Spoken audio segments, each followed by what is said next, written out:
You shall not pass! Abide in misery then, fools. The Ananta are more deserving of my blessing. You have no power here. Leave these lands and my dreamers be. I will not warn you a second time. You did pretty good to have lasted this long. Oh, the fish used to jump onto my boat. Prescott's and their finance fiends snapped up harbor rights. Alright, I think we should be good.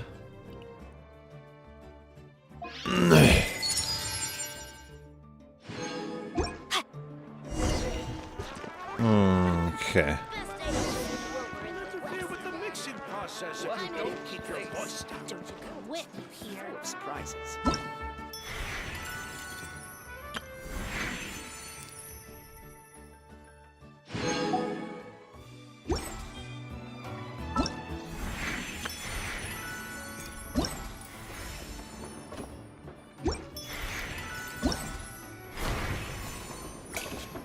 Oh, yes, we have a lot of new stuff, yeah.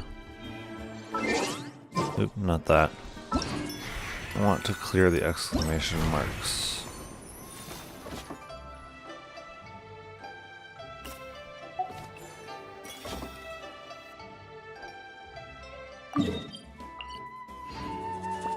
Okay. So let's follow this one first.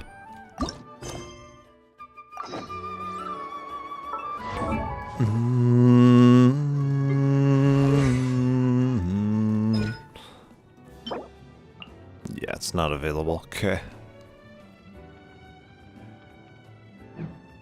So then it's mostly just going to be artifacts.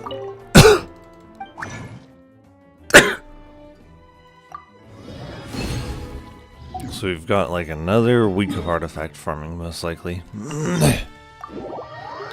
Jeez. Sometimes they make it so hard to get the artifacts you need.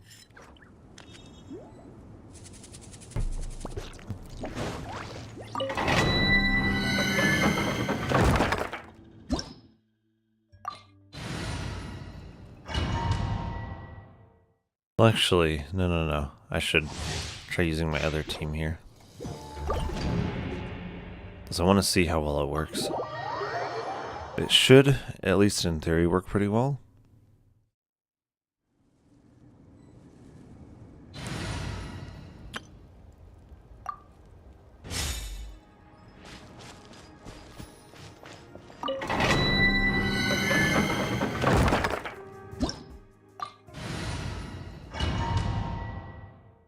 Just need to do charged E, charged, and then hold E, yeah. Bond is strong.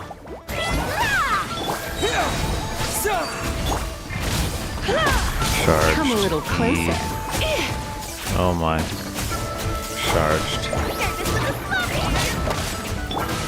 Hold E. You've been a naughty boy. Surrender and I'll be gentle. Now I can just charge up a few more stacks. Oh, No one now. Propagate! Spring forth! You're in for a little shock. Blitz. Hey!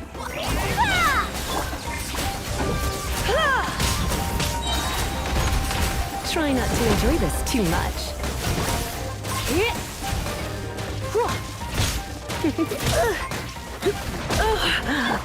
Stand with me. Express delivery.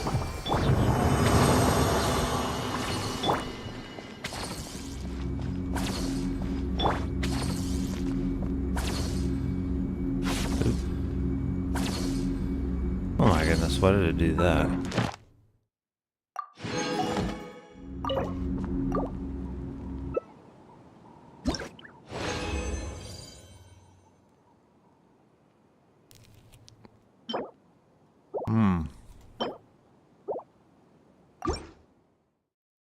This is why we need like a good, I don't know what this is, even like 3 weeks at this point.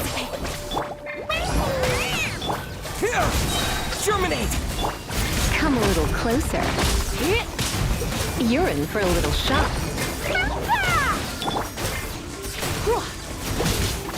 Come a little closer. Surrender. Our bond is strong. Out of my way. Oh, come on. Propagate! Spring forth! No. You're in for a little shock. Come a little closer. You've been a naughty boy. Ha. Let's spark things. Stand with me. Sign here, please.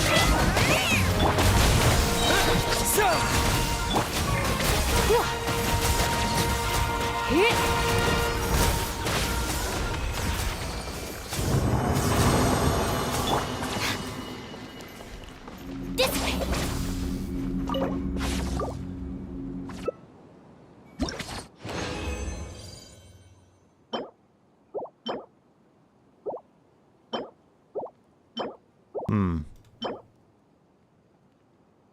Yeah, I don't think anyone needs that.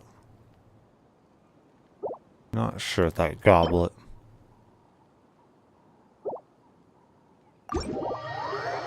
Is that something that Katrina can use?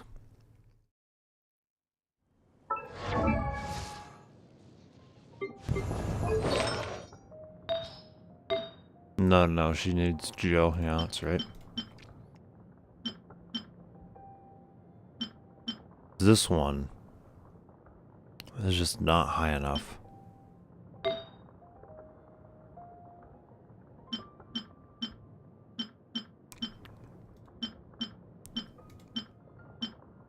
Then yeah, they want to give her kind of crap ones of those too.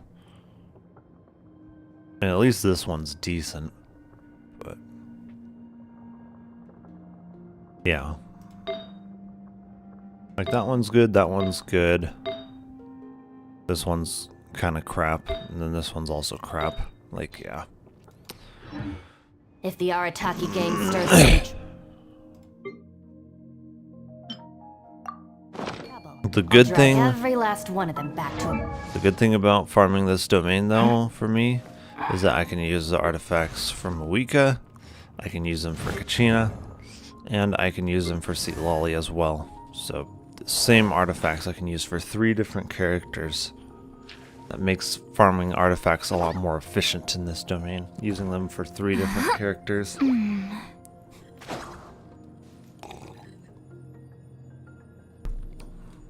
Apologize.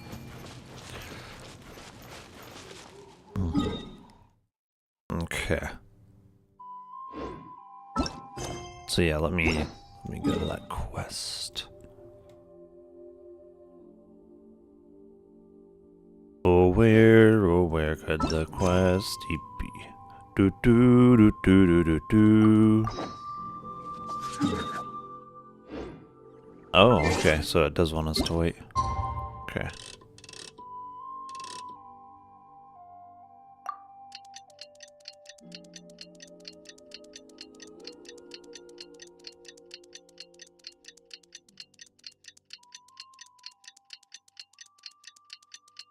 I wish that most games had a much longer day-night cycle. Like, I wish in most games that it was just standard for the day-night cycle to be, I don't know, 2 hours long.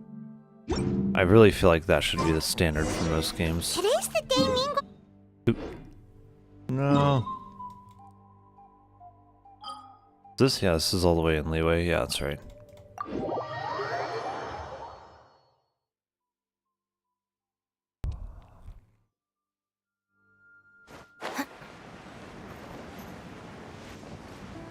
Like faster than 2 hours, just like it's just too fast.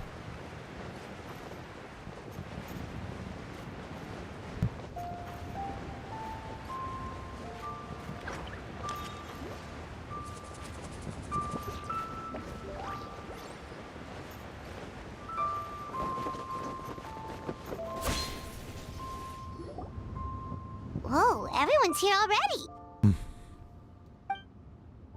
Hey Paimon, did you have a good rest? Yep, pretty good, thanks. How's the situation looking? Since we last met, we've seen an uptick in, in patient numbers in Leeway Harbor. Also, ago, my cousin wrote back to me. She mentioned that people have started to get sick in Yilong Wharf as well. Woohoo! I mean, oh no. Oh no, it's spread to Yilong Wharf now? But as long as we solve the core problem, the fetter in people's bodies will dissipate, and they'll make a speedy recovery. And the good news, thanks to the Tianshan's efforts, we now have the location of all 8 gates. Woohoo! So what's the plan? Tonight, we'll deploy the array, set up a Homa altar at the gates. This will enable the funeral parlor's secret art to incinerate the fetter. Since the gates are interconnected via the ley lines, the secret art will be amplified to all of Liyue. Not a single wisp of fetter will escape its grasp. It's going to be the biggest purification ceremony in the funeral parlor's history. Okay, so what are the locations of the 8 gates? You needn't worry, they're all accounted for. Actually, we already knew the locations of the first 4 2 days ago. Kuching has already set out for the Gate of Life in Yilong Wharf, and Ganyu is en route to the Gate of Concealment at Mount Ikong. Beidou is covering the Gate of Fright at Gyun Stone Forest, and Yelan will tackle the Gate of Injury at the Chasm. As of last night, we confirmed the locations of the remaining 4 gates. The 5th gate is the Gate of Terrain at Dihua Marsh, which is the Conqueror of Demons has pledged to defend. The 6th gate of Repose. The 6th is the Gate of Repose in Chinksa Village. This one has been claimed by Boo Boo Pharmacy Duo. The 7th gate of Initiation, located here in Liyue Harbor. Landland and I will see to this one. What about the final gate? Last but not least, the Gate of Death at Wuwang Hill, which, let's be honest, has Director Hu Tao written all over it. Wait, so you've assigned all the gates already? Sorry, you got here too late. Let me take the Gate of Death. Or, let me guess, there's a secret 9th gate for me. Yeah, people are always saying 8 gates when they mean 9. It happens all the time, right? Yeah, exactly. Nope, not in my experience. If you have to take a gate, to go steal the Tianshans instead. Becklord, I assume your eagerness to help, and as it happens, Miss Lon and Yan and I do have a matter we'd like to discuss with you. That's right. But let's discuss it once Director Who's done with you. Uh-oh, what's she doing? So Director Who does need me for something. And sorry, I went ahead and told them I'd be stealing you for a little while. I haven't had much time to enjoy myself this lantern rite, and come this evening, I have to leave the city again, which means I'll miss out on all the lanterns. So I want to use the little downtime I have to hand out some fortune coins to my friends. Then I can at least say I did the lantern rite this year. Fancy joining me for that? Absolutely. This one thing Director Who's had to look forward to. Otherwise, she'd have set for Wuwang Hill by now. Oh, so you were waiting for us all this time? Ooh. It's okay. Since the time was tight, I asked Tianshan to pass along my fortune coins to all the people handling the gates. I'm grateful for their help. It should have been by the funeral parlor's responsibility, after all. Think nothing of it, Director Who. Anyway, I have a few friends left to visit in Liyue Harbor. Let's do the rounds, shall we? If only she hadn't lost her voice. It's a tragedy of the highest order. We have to be her voice for her.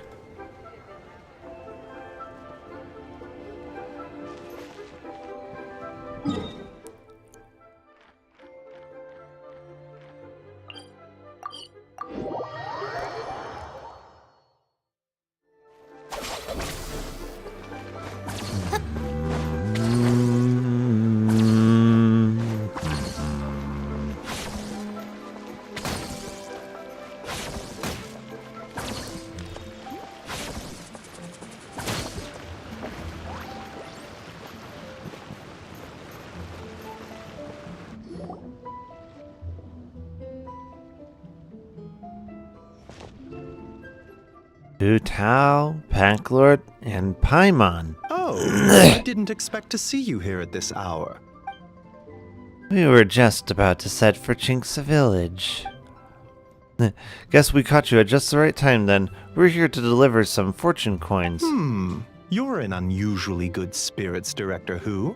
Even pesky Baiju gets a fortune coin today? Of course. There's enough for everyone. Here, this one's for you. It's the sun symbol.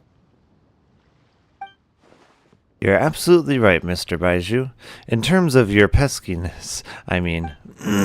So, I'm afraid I won't be wishing you success in your medical immortality-seeking endeavors. That would just make things unnecessarily difficult for me. The sun symbol symbolizes peace and harmony in the world. My wish is that all shall be cured from their ailments before arriving at your door, so you'll be spared the sight of pain and suffering. I see, Director Who's hoping you won't go, that you go out of business, Baiju. Chang-sung, this one's for you. Let me see. Ooh, a cross symbol. The cross symbol represents growth, prosperity, and balance between heaven and earth. May you soon regain all your powers and memories you possessed in your prime. That's very thoughtful of you, Director Who. I assume you brought one for Chi-Chi? For me? Yep. This peace symbol coin is for you, Chi-Chi. It symbolizes safe passage in other words, stay away from dangerous place the next time you go herb gathering.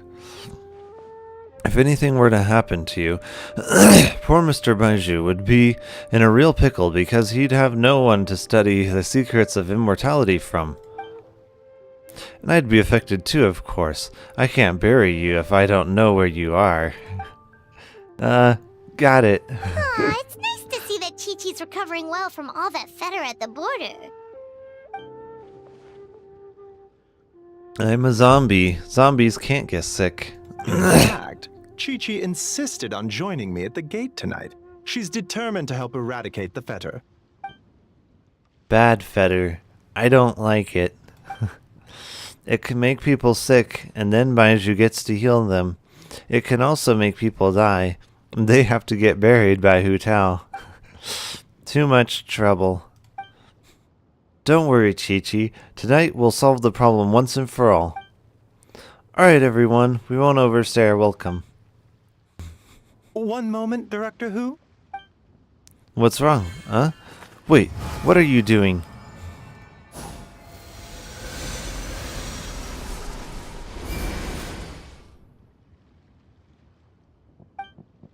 Ah, so the secret art works even when there's no illness present. Seems like a sizable step forward for Baiju's research. Tonight, you will stand guard over the Gate of Death, the most ominous gate of them all. It may not help much, but I transferred a little extra life force to you. May it help you stay alert and focused during the proceedings.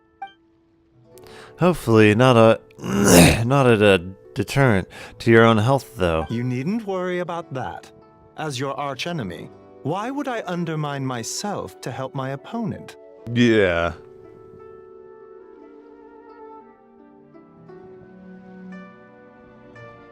He's her arch frenemy. Well, alright, well said. Okay, this time I really am leaving. Bye, everyone. Let's see. Good luck, Hu Tao. Who to next? Please, show me your prescription.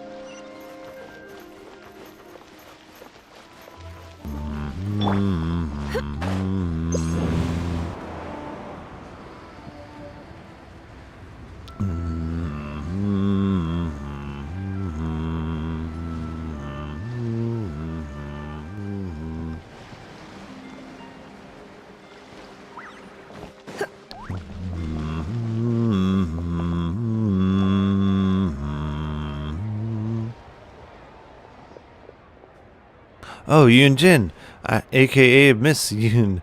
Also also aka Director Yoon. Huh? Hu Tao? What brings you here? Oh, and Palworld and Paimon too.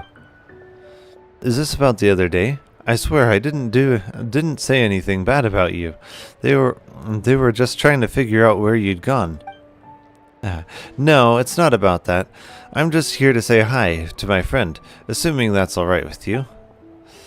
Oh yeah, of course. Ooh, look at that. Also, she brought some fortune coins for you. Yep, take a look. What are these? They're fortune coins engraved with yardsticks, the yardstick symbol. One for you and one for Xinyan. You're the top performing artist in all Liyue Harbor, and I wish you success beyond measure. Could you pass Xinyan's coin for me? I haven't been able to find her all day, but I know she won't miss your show tonight. Thanks, Hu Tao. I really appreciate the coin, but how come you can't give it to her yourself this evening? I'd love to, but unfortunately I won't make it to the lantern display tonight. That's the whole reason I'm here now. Oh, how come? You have something else on? Just a little thing I have to do work for. Ah, right. I heard the Ministry of Civil Affairs announce that they'll be reviving an ancient ceremony tonight. Something about lighting a flame to dispel the smog. Your little work thing wouldn't have anything to do with that, would it? You're a sharp one, Yunjin. Yes, that's exactly it. Is it dangerous? Technically, but only a teeny tiny bit. Palworld will back me up on that. Yep, Hu Tao's right. Are you sure? Ah, come on, Yunjin. I get that you won't take my word for it, but if you can't trust the traveler, then who can you trust? I didn't mean it like that. Anyway, since you can't make it tonight, how about I sing the Sanctification of Tao Du for you right now? Does that sound good? That's so nice of you, but since you're offering, I'd rather hear a certain other tune instead. You know the one, right? Which one? Sorry, I'm a little lost. You know, you've sung it to me before. What are you talking about? Is this supposed to be a riddle? The opera version of Hillatune. We made a bet and agreed that whoever lost had to sing the lyrics chosen by the winner in their own style. The result was Yunjin's spectacular operatic version of the Hillatune. You guys seriously need to hear it. Ah, Yunjin, don't tell me you're embarrassed to sing it now that Traveler's here. What are you talking about? Of course not. Pretty please, Yunjin, just once for me. I really want to hear it again. Alright, I'll sing it for you after the show tonight. How about that? No, I want to hear it now. Why? Oh, don't play dumb, you know why. Hu Tao's a sassy little brat who always gets whatever she wants. Mostly because she's so adorable and no one has the heart to turn her down. La la la, life is grand. You're unbelievable. Alright, I'll sing. But please, don't laugh at me. Yay! Operatic hilly tune! Let's go!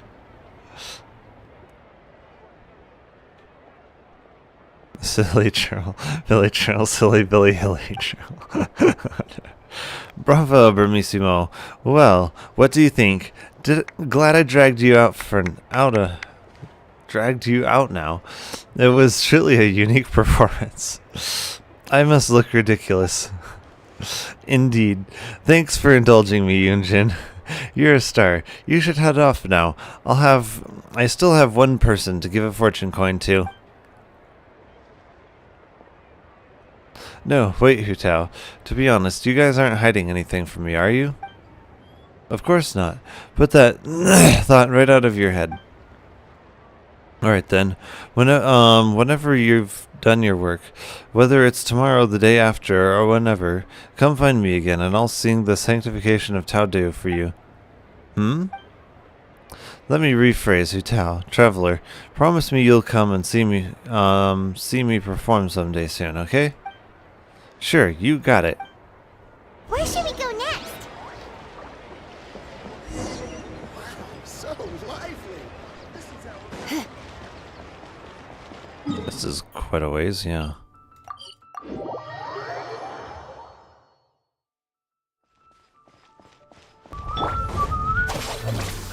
Ooh. Chicken to KFC.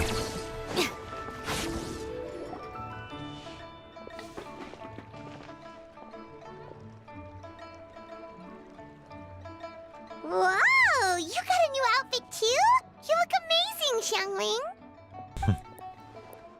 Oh, you think? Then what does that say about my taste? Hist. Oh wait, hint, hint. Yeah, director who has the most exquisite taste in the world, etc. I see, so it's a gift from Hu Tao.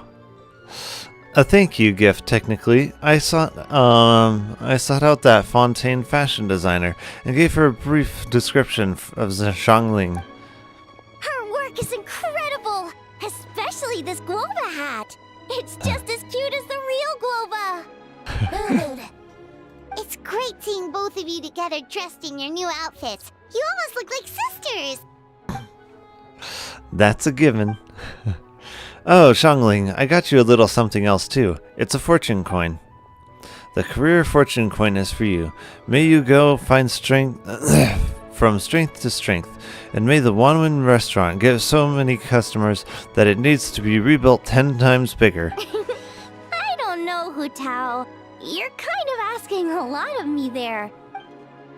Wait, I'm not done. I've got 2 more coins. A family fortune one for Xingqiu, a spirit and vigor one for Shang Yun. I believe they've already left for Sheyunvel, so could you pass them on for me when they get back? Why get me involved? Can't you just give these to them yourself? Because I've got work tonight, and I don't want to keep them waiting. Fair enough. Wait, does that mean you're involved in tonight's ceremony thing? I heard the announcement from the Ministry of Civil Affairs. That's the one. As soon as the ceremony is complete, Xingqiu's great-grandfather will start to recover, and Miss Yinger's boyfriend will be as right as rain. Wow, sounds amazing! So, is this what's been keeping you busy these past few days? No wonder we still haven't had that meal together. I bet you barely had a moment to breathe. Once the ceremony's over, come for food with us, okay? Sure thing. Sounds good. Promise you won't stand us up this time? I promise. Palworld will hold me to it. Okay, I can get behind that. If you're a no-show, I'm sending the Traveler to track you down and drag you back to the dinner table kicking and screaming. Mission accepted. Great, then we have a deal. We should head out now. See you later, Xiangling. Alright, we've been to 3 places already. Is there anyone else you want to give a coin to? She needs to give a coin to the Witcher. Whoa, you got some for us too? Obviously. Come on, let's head to the Wangsheng funeral parlor first.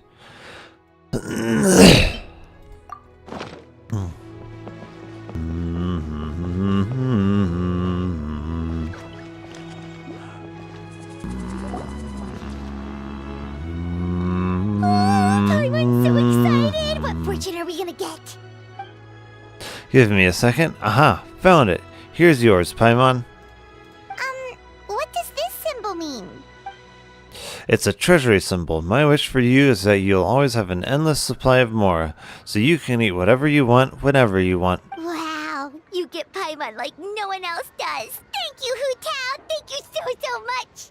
So where's mine, Don't worry, I haven't forgotten you. Just give me a moment. I'll be right back. Tao enters the funeral parlor. Before long, she comes back with something. Why'd you change back, Hu Tao? Because I'll be working tonight. I've always been very serious when it comes to work. Look again. Do you see anything that's different from before? Your hat? Very observant of you. All the proof I need that you spend your free time staring longingly at pictures of me. There's no way you'd spot a detail like that otherwise. Here, the plum branch is for you. Wait, isn't this the branch from your hat? Yes, and going back further, it's from a tree that I planted myself. Traveler, you have countless friends in Levi Harbor, so I'm sure you'll get plenty of fortune coins. I wanted to give you something different, something that will remind you of me whenever you look at it.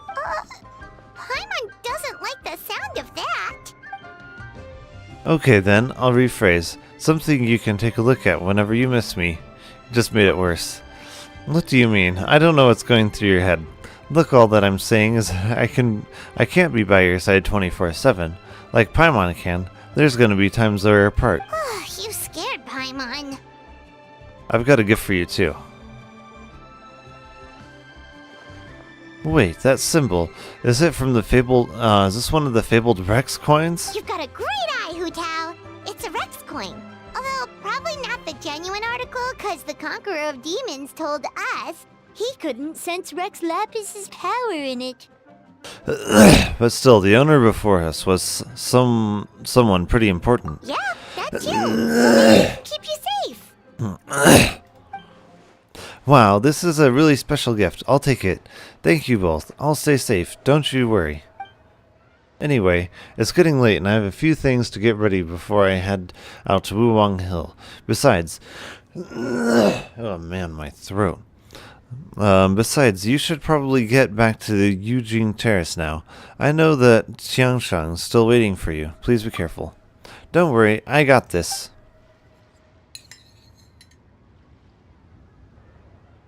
Alright then, bye-bye. And remember, the sooner you get back, the sooner we can go for a meal together. And hear Yunjin singing. Got it. See ya. It was so nice to spend time with you. Oh, what brings you here? No tea drinking today? It would be unbecoming of me to sip tea in leisure while my employer toils alone. So you do have a heart after all. Have you made up your mind, Director? Throughout our history, we've fought off many existential threats with whatever tools we had at our disposal. Today is no different. We just have to rise to the challenge. It'll be my first time using this array, so who knows how it'll go. But if I know one thing, it's that I must drive death back where it came from. Also, the Traveler gave me a special fortune coin. Apparently it's one of those Rex coins. You're more knowledgeable about this kind of thing than me, though, so I'd appreciate your second opinion. It is indeed a Rex coin. It symbolizes good fortune, and may offer us some use as a protective charm. Got it. In that case, after tonight, could you please return it to the Traveler for me? You wish to return the gift? For what reason? The Traveler reached Natlan and took a trip to the land of the dead. While there, it must have been incredibly dangerous. He's made it this far unscathed, so clearly he's blessed with good fortune. But his journey will only get more dangerous with each step, and that worries me. So, if there's a chance this Rex coin could really keep a person safe, I want you to make sure that person is Traveler. You make a good point, Director. But you considered that the Traveler perhaps had similar wishes for you. That's another reason I can't afford to keep it. I don't know what's going to happen tonight. If worst comes to worst, I don't make it back. I don't want the Traveler to find out this coin didn't work by discovering it in a pile of debris. What if it upsets him? What if he feels like it's all his fault? I couldn't bear to see him like that. You know what I mean, right, Zhongli? I fear I do. Your concern is that the sight of this coin will only make it more difficult to let go of your worldly attachments. It's like you read you're a mind reader. You know as well as I do that being too attached is a fatal flaw of a funeral director. It's a vice that's all too easy to fall prey to. But this time I must not repeat my dad's mistake. That is what's the most important here. Alright, since we're this far in, I might as well just tell you the rest too. If I don't return tonight, you'll no longer be a consultant, because you'll be the 78th director of the Wangsheng Funeral Parlor. Your work is far from done, Director. I fear there is no one who could hope to take your place. Live in life and die in death. If my time has come, then so be it. There's no sense of resisting the inevitable. Nevertheless, I would urge caution. Focus on the task at hand. not what transpired in the past. Do not forget the rest of that saying. Follow your heart and do what you can. I understand. Alright, it's almost time. I should get going. It's a really beautiful day today. I should write a poem to capture this moment. A butterfly dances in crimson bouquet for fear of ominous rainfall that soon to show its face. With one last lingering glance that the carmine hue, she lies amongst the petals in the garden of eternal rest, and she sets the floral incense ablaze. The lone butterfly left, but not without a trace. A fragrance remained, her butterfly's embrace.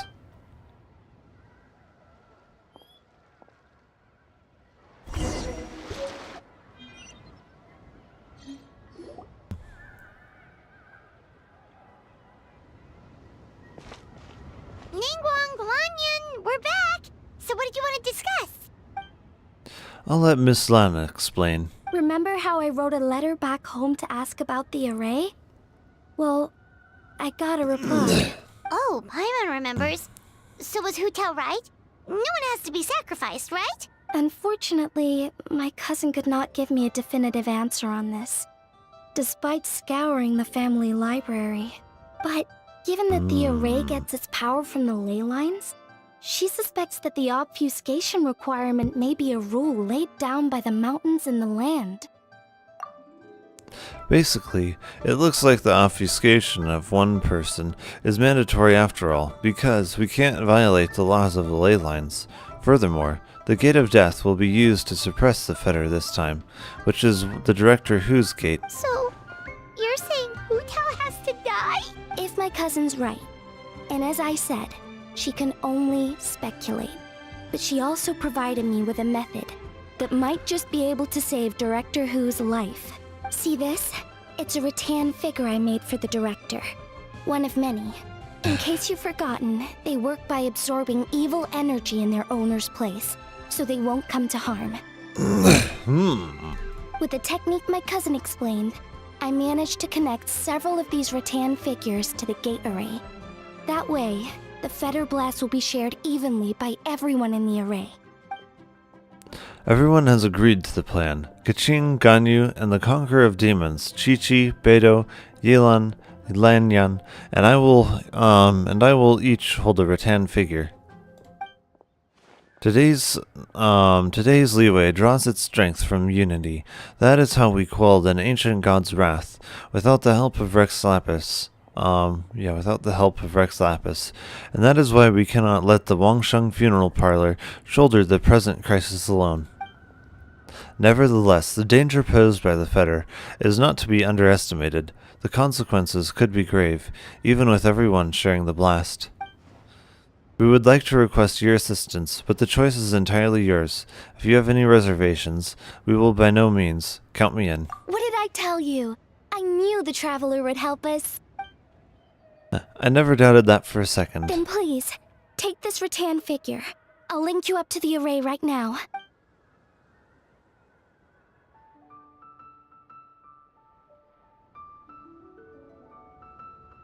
Huh? What's going on? This doesn't make any sense. I don't think I made a mistake. But it seems like I can't connect the Traveler to the array. How could this be? What's the problem?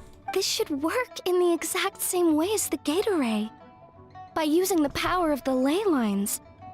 But the ley lines aren't responding to the Traveler, almost as if they believe he doesn't exist.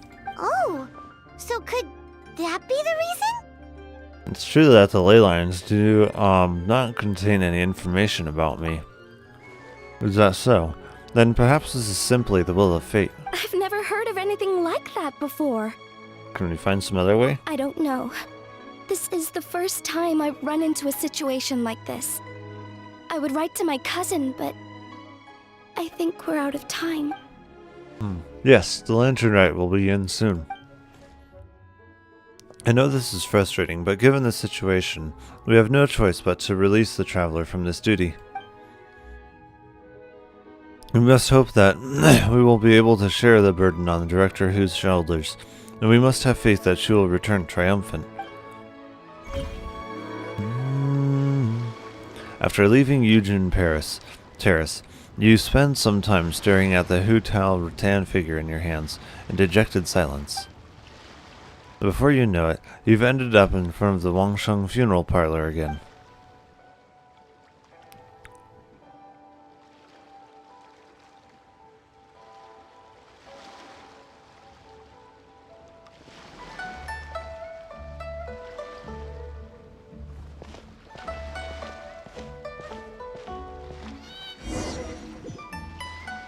It's already dark out. Should we go head to the stage?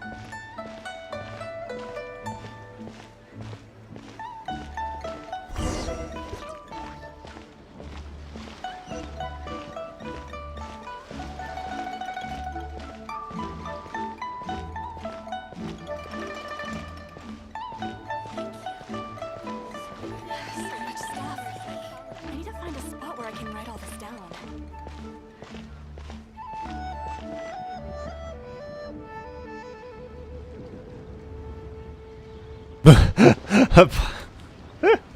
Paimon's trolling them.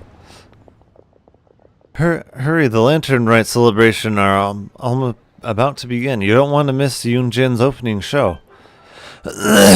Slow down, Yanfei, otherwise you're going to fall. There are so many people.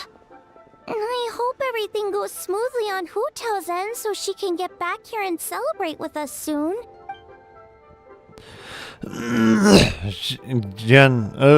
Xinyan, over here. Hu Tao asked me to give you this fortune coin. Wow, she got this for me. So, where did she go? Lady Tianquan, the gate of initiation is now ready. We are good to go. Thank you. It won't be long now. Director Hu, good luck to both of us. Good luck to us both.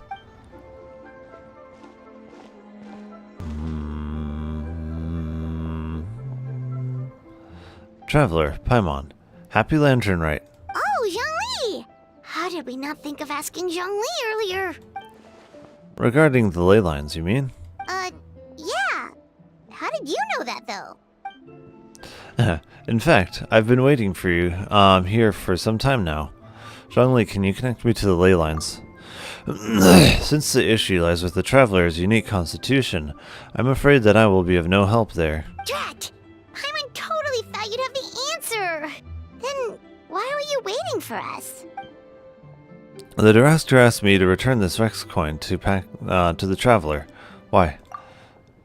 It's a gesture of goodwill from the director. She wishes you safe passage in your future travels. But what about her? I suppose that will be up to her. That's not good enough! Surely there's gotta be something we can do! As it happens, there's one thing that comes to mind.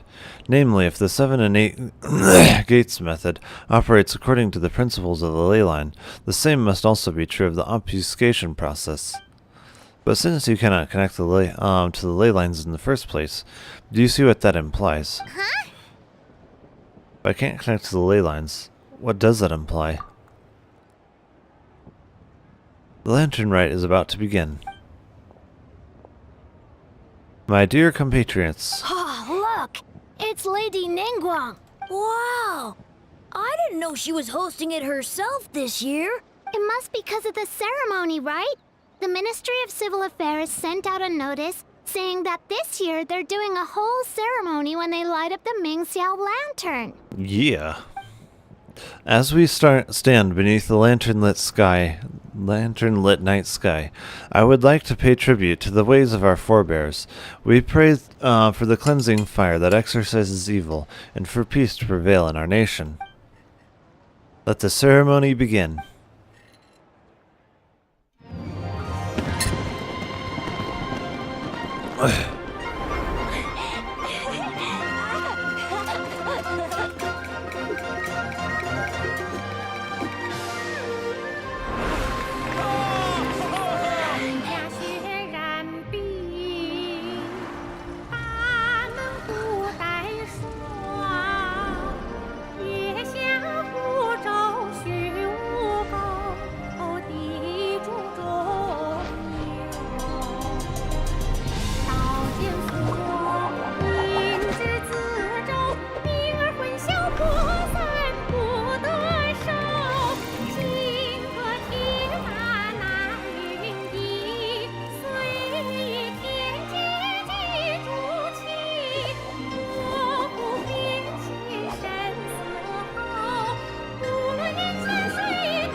Uh-oh. Did her rattan doll thing fail? The fire's almost out. Did we fail? I have faith in the director. So, my time has come. There is no avoiding death, nor predicting its time. The duty of Wang Sheng I now fulfill.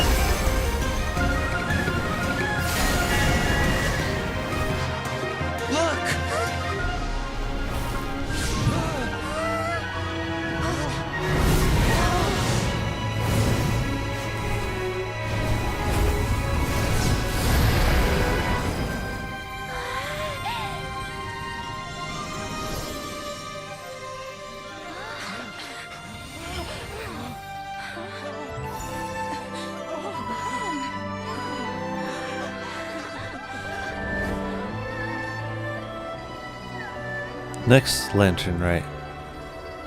I will, if you see a butterfly, that's me coming back to you all.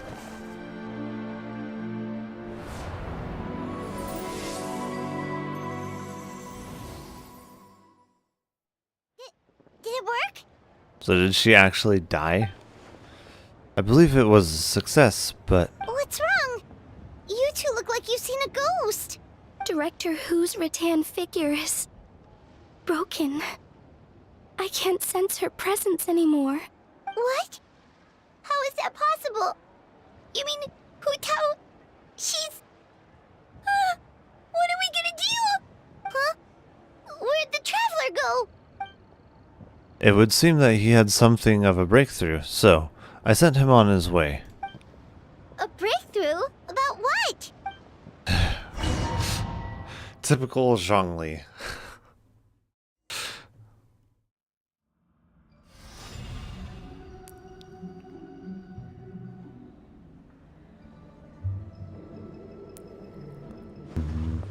If I can't connect to the ley lines, I can't be obfuscated by them either. That means I can take Yutao's place in the array, and no one has to be sacrificed, as long as I can find her, that is. Okay. So we follow the rattan figure.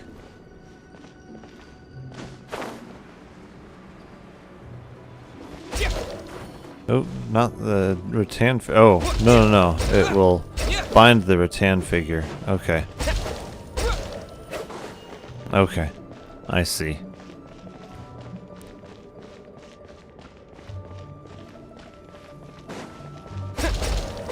Is it? No, it's not. Oh, it is traveling this way. Okay.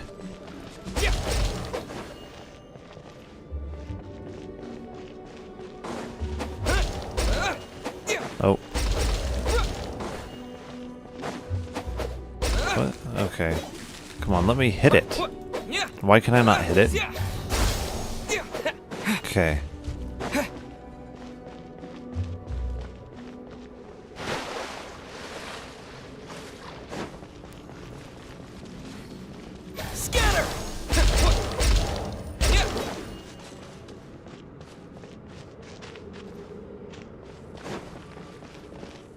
Is that? No, I don't think so. Okay.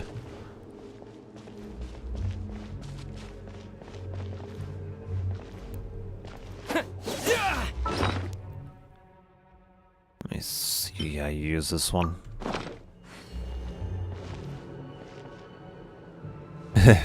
Its braids are twirling, I just noticed that.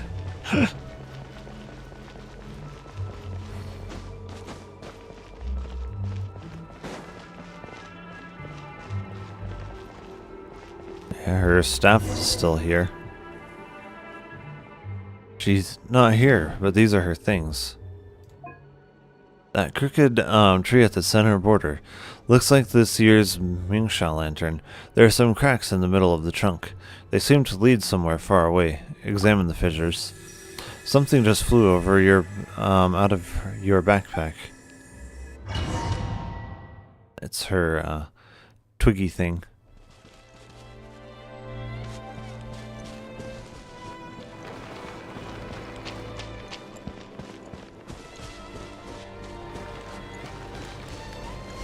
interesting.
Grandpa and Dad, are you here to take me to the other side?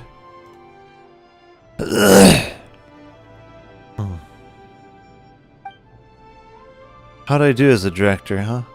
Did the Wangsheng funeral proud? Did I do the Wangsheng funeral Absolutely. You did 1,000,000 times better than me. Our little girl is the best. Good. Then, can I join you with no regrets? We're proud of you, little lady. But we only came to see you because we've missed you. I've missed you too. But are you saying you're not here to bring me to the afterlife? Live in life and die in death. My child, your time has not yet come. Yes, the day of reunion will come in good time. There's no need to rush. Look, someone's here to take you home.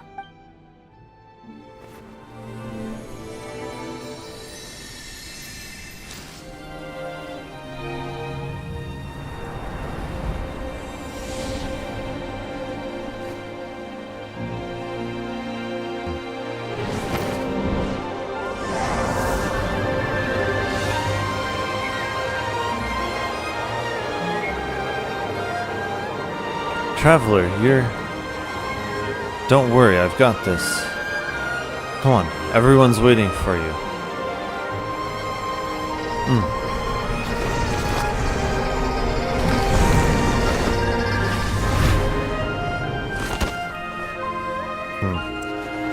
So he's able to dispel it. Because he's not connected to the ley lines. Interesting.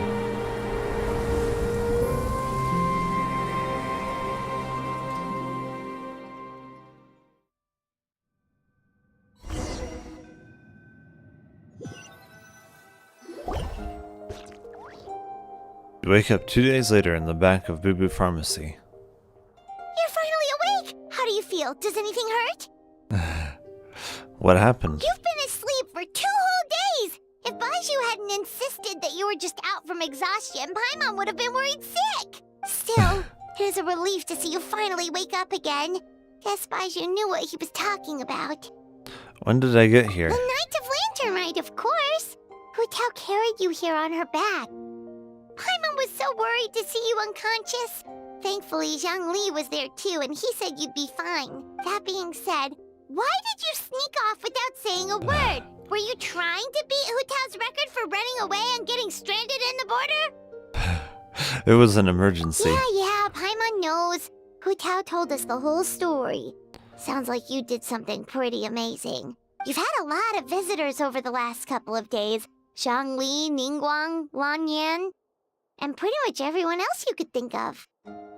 Are they still here? Most of them have probably left by now, but Hu Tao's still waiting out in the main room.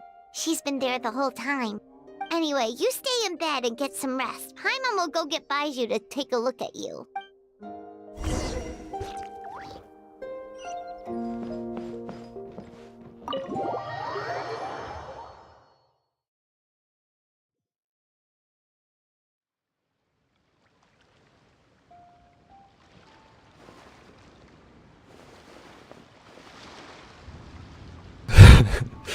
Just then, you feel something cool against your face. You've been ambushed again.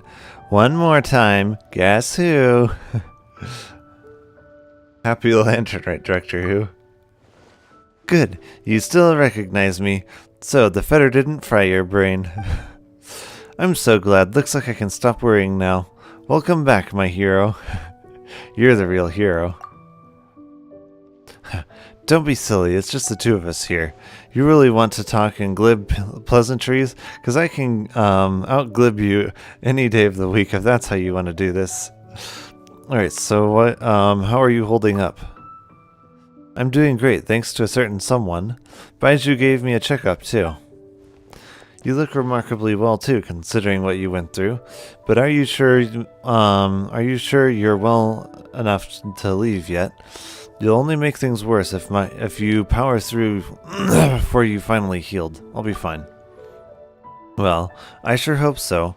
You know, I was really surprised when you came to rescue me. You took such a huge risk. When did you become so reckless? I learned from the best, Director Who. Look, Leroy Harbor looks pretty from this angle. Let's see what everyone's doing at this hour. Those two kids look like they're in a hurry. I bet they're racing each other for fortune coins. And the lady over there, her cheeks are so red. You think she caught sun? Ah, yes. She must be waiting for her lover so they can set off some fireworks together. Such a marvelous view. Really puts me in a poetic mood. Okay, I got something. As the fresh festivities fill the streets, while lantern lights light the sky in countless times before, I dwell not on twixt and turns of bygone years, but remember this, that with each new day I receive the gift of life once more. Thank you, traveler. Happy Lantern Rite.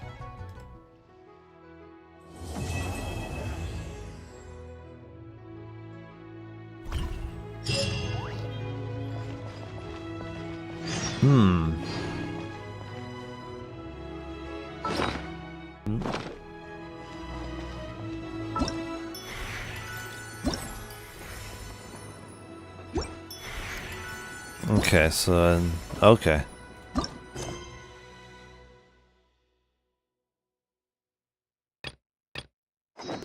So yeah, we gotta wait for 2 days.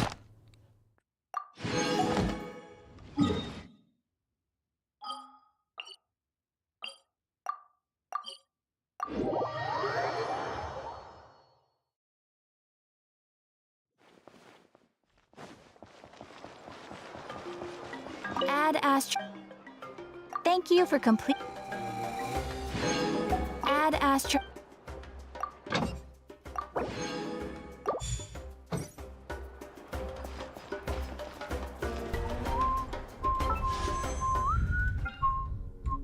Yeah, it's gonna take a bit more.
Hey, Traveler and Paimon! Oh, hey, Xiangling. What's up? You know what's up. Our get-together, of course. Oh yes, finally time for that meal. Yeah! You are free, right? You are not getting out of this without a very good reason. We're not the ones who held it up. That was Hu Tao. Yeah, tell me about it. She thinks being a director gives her a license to be a flake. It's like, unless there's a sizable crowd coming, it's not worth my time. But don't worry. We've agreed that this time, we're not gonna accept any more excuses from her. Yeah. No more excuses. Who's we? Shincho and I. He said he's been wanting to invite everyone out for a long time. But given the situation with his great-grandfather, he never had the time. But amazingly, on the night of the lantern rite, his great-grandfather suddenly woke up. Shincho was thrilled! And he was finally able to leave the house. So we met up right away and made a plan. Wow. So his great-grandfather's gonna be alright? Yup. They had a doctor take a look and everything. He'll be just fine. According to Shincho, his great-grandfather has been eating like paimon since he woke up. So now, the family's biggest worry is that he'll get indigestion. Well, that's good news. But somehow doesn't paint Paimon in the best light. Don't worry, it definitely does. Your appetite represents an optimistic outlook on life. Always eat to your heart's content, lest your chopsticks wither with regret. Well said, Xiangling. Yeah, that attitude is exactly what got Paimon to where she is today. Don't encourage her.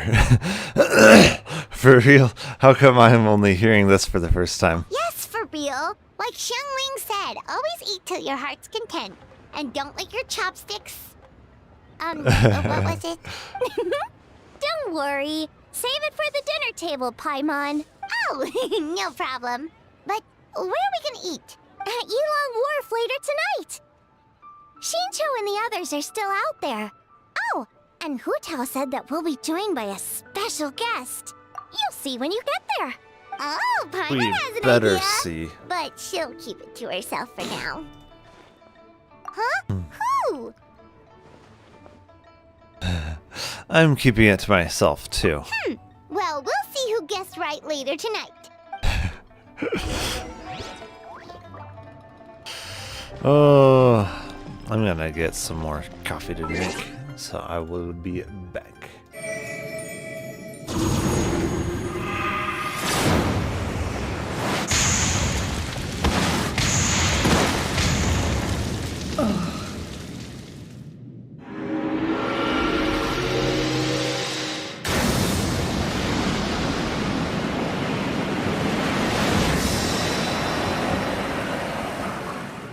You shall not pass!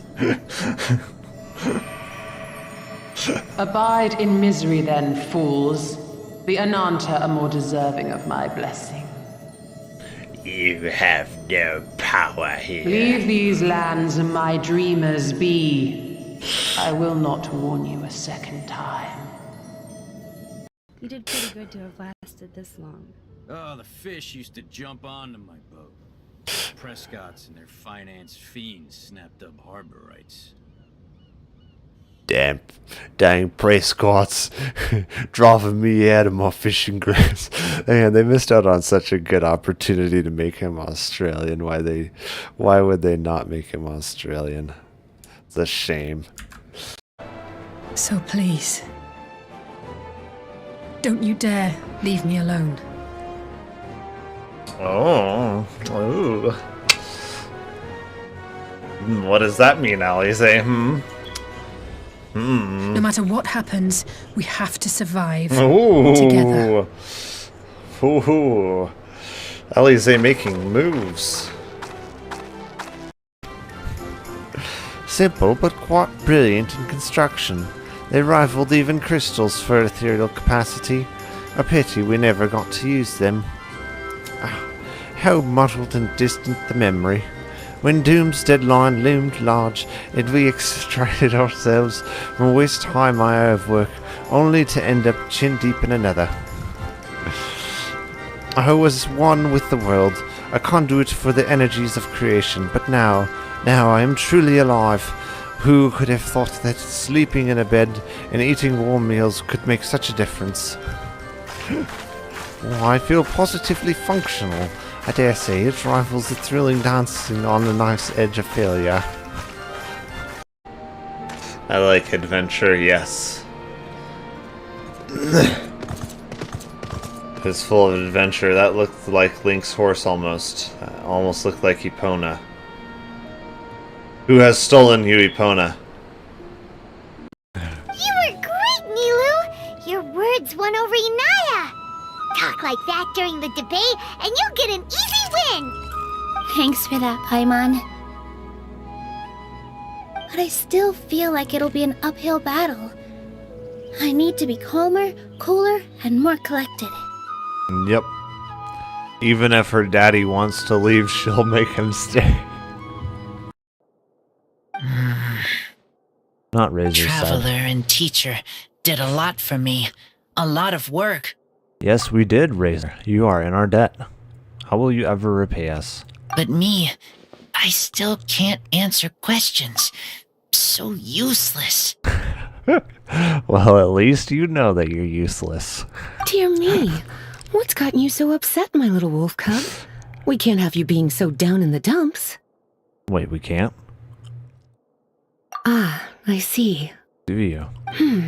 Cutie, how about you keep Kaya company while I stay here and help Razor process his feelings? As his teacher, I owe him some tutelage anyway. Oh, she's gonna help you, Razor. Aw, sweet Dommy Mommy's gonna help you with your feelings. Come and collect him in a few days' time. The last ingredient should be ready by then as well. A few days? Man, Razor's really getting some hands-on lessons, jeez.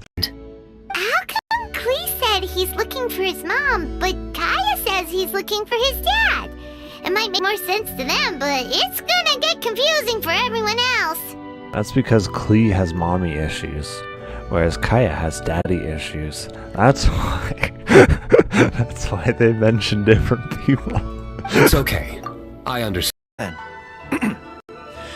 It's likely that the feelings you're experiencing right now won't occur many times in your life. I urge you to summon the courage to seize this opportunity and see where it takes you, no matter where that may be. Oh. That's expecting too much from her. Women don't do that kind of thing. They let opportunities slip by them, you know. What? Really? Yep. But that's how it is in battle, too. Opportunities to seize victory are fleeting. When they arise, you have to capitalize on them right away. I imagine it's the same in love. That's my suggestion, anyway. I mean, it's true, but I mean... Let's read the next letter. Yeah. My neighbor is always... I'll just go along with it for now. As soon as we go into a back alleyway, Scaramouche will accidentally trip and fall on his own blade, tragically ending his life. Such a tragedy. Won't be able to believe what happened, and we'll have to, unfortunately, inform Kusanali. Fine. Drink these.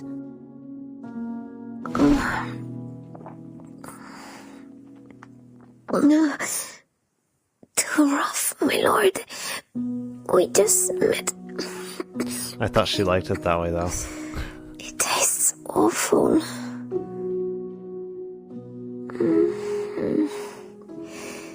Is it the special healing potion? No, it's just something she And scraped this. together off the streets. Eat. You must have been hungry for so long. Just run off sewer water. This, my lord. We have found Emma. Allow me to speak frankly. This is her true You will form. not find the Lords of Cinder here. They have left, gone, to their churning homes, converging at the base of Never this expected castle. to see Emma here. Head to the bottom of the high wall. Forge on through the great gate and raise this banner to proceed. Oh, she gives me the banner. Okay.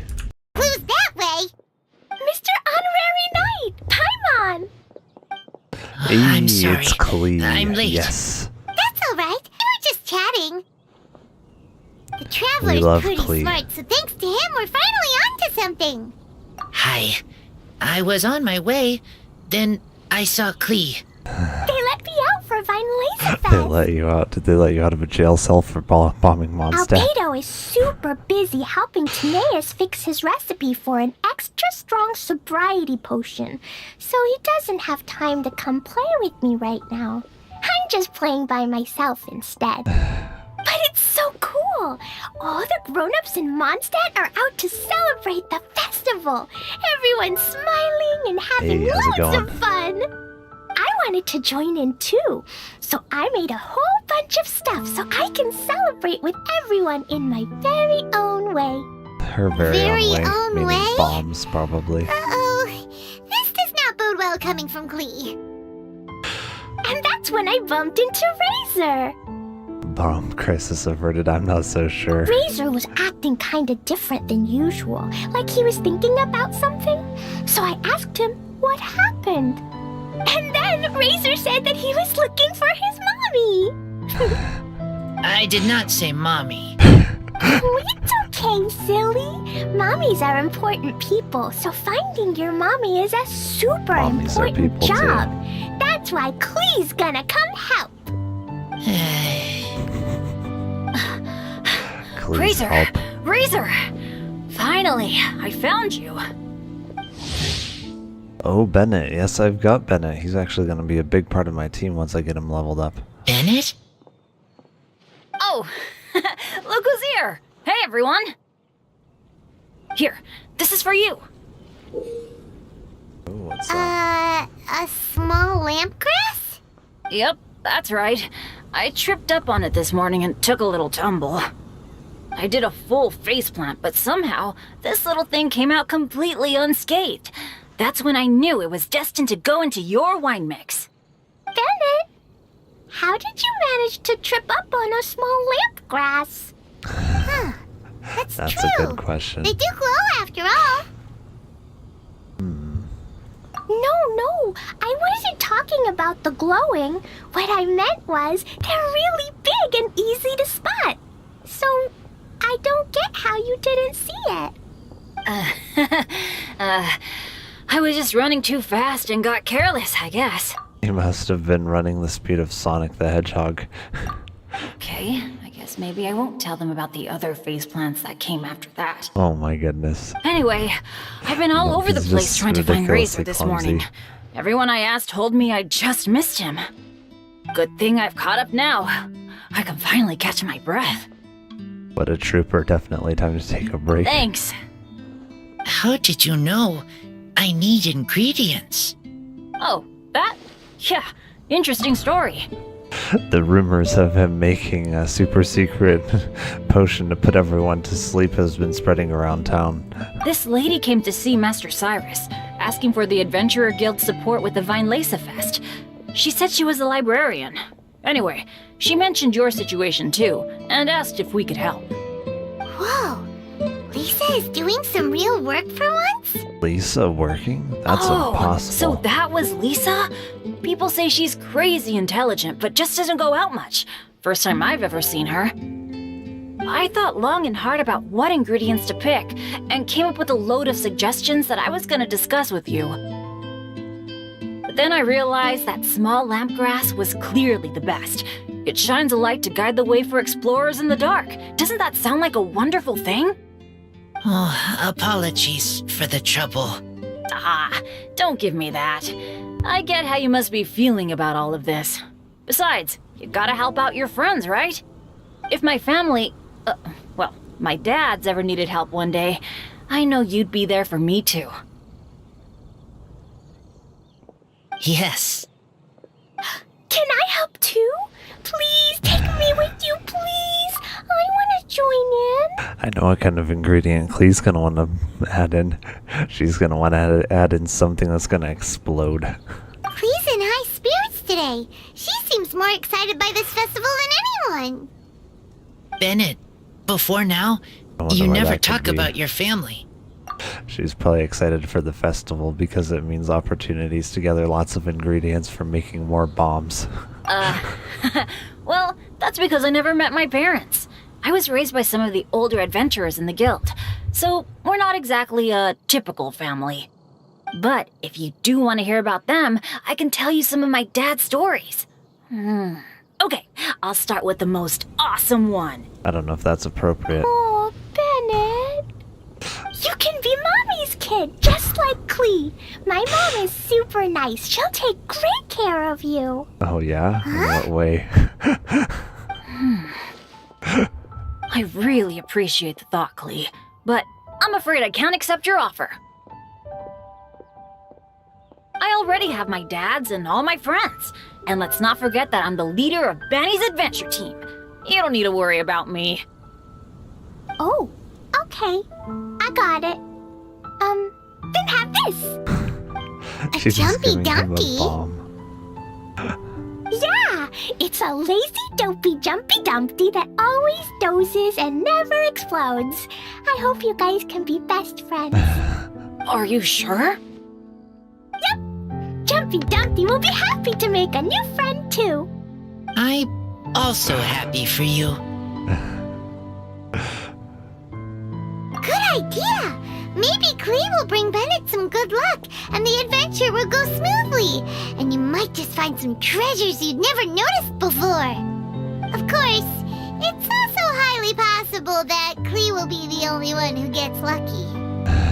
Still, on the flip side, Klee won't be getting into any trouble with Bennett there, and this way she'll still get to enjoy the Vine Laser Fest. Cool. Don't worry about a thing. We'll look after each other. Yay! Adventure! Treasure! Vine Laser Fest! Let's go! Klee's voiceover. Oh, wait, but what about Wolfie? Yes. Wolfie, Razor needs looking after. Honorary Knight, Paimon, you'd better take care of Razor, okay? Make sure he finds his mommy.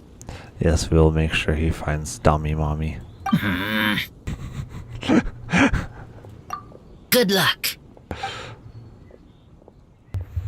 See you later, off on the folks. search for Dummy Mommy.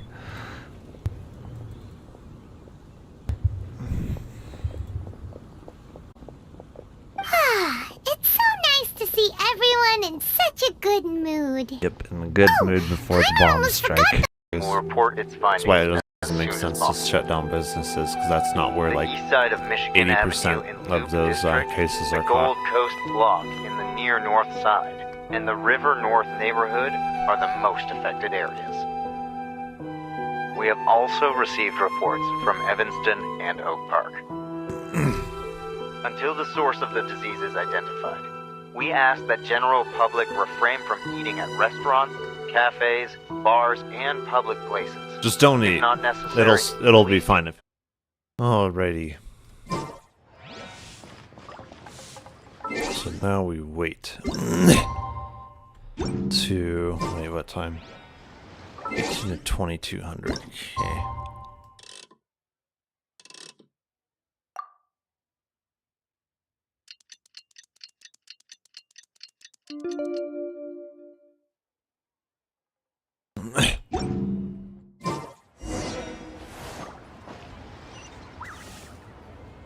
Oh, that's a ways.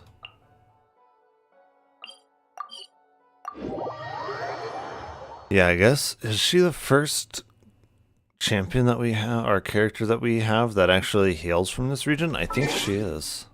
Let me see. Character archive. Yeah, I don't believe anyone else hails from this area. I believe she's the first, yeah.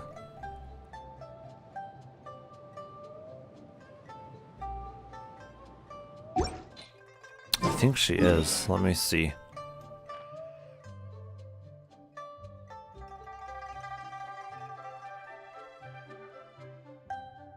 I can search it. Let me see. Characters from Shenyu. Uvale, yeah.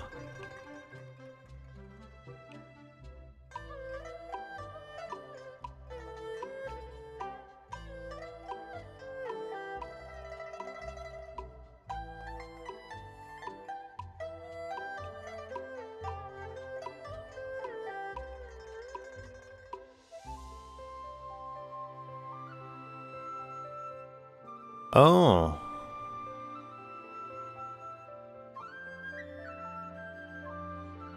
Is Baiju from...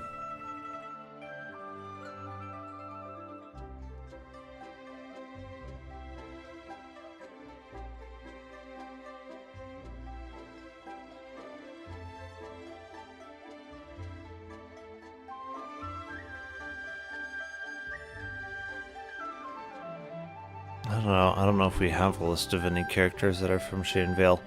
I feel like she's the only one from here. Maybe some of the other characters from Leeway are actually from Shane Vale.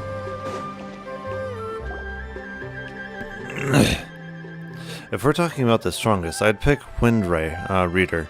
After all, he was the founding master of Shaman divination. Yeah, he gets my vote too, being my ancestor and everything. Oh, and also the Silver Swallow. In that case, I'd have to nominate the two sages of Lianshan. It's always the ones who live in seclusion and never show their skill, who turn out to be the most powerful of all. Well, in the books anyway. What do you think? I bet Xingqiu's gonna have the actual answer. He's very well versed. If this were a martial arts novel, then I'd agree with you. But, unfortunately, after reading Moonlit Bamboo Forest, I am convinced that the title should go to the white horse of the three immortals of Chaoju. She's got to be hiding some kind of secret. Huh? Is no one gonna pick the Yunlai Angler? Even the Yuhong said that her sword fighting style comes from the Yunlai Angler's rod-wielding techniques. Yeah, so they say, but I mean, fishing? Just seems kinda lame in this context. Although it's more common than you might think for anglers to be more than what they seem. You're all wrong. The greatest of all is obviously Old Man Wu Wang and the Lone Butterfly. Without them, there'd be no Wangsheng funeral parlor today. Hard to argue with that. Oh, everyone's here already. Pack Lord, Paimon, you're finally here. Welcome. Hu Tao, your hat. Well noticed, Paimon. Yes, I added another plum branch. Ooh, so now you and the Traveler have matching plum branches. Don't read too much into that, Paimon. But, anyway, what do you all up to? We're debating who's the best out of the 8 adepts. Huh, well, kind of. An open-ended debate, maybe. We're just shooting the breeze, really. That's right. The only way you could settle a question like this would be with those special goggles they have in light novels, where you can read someone's power level just by looking at them. Has Xingqiu been getting you into light novels?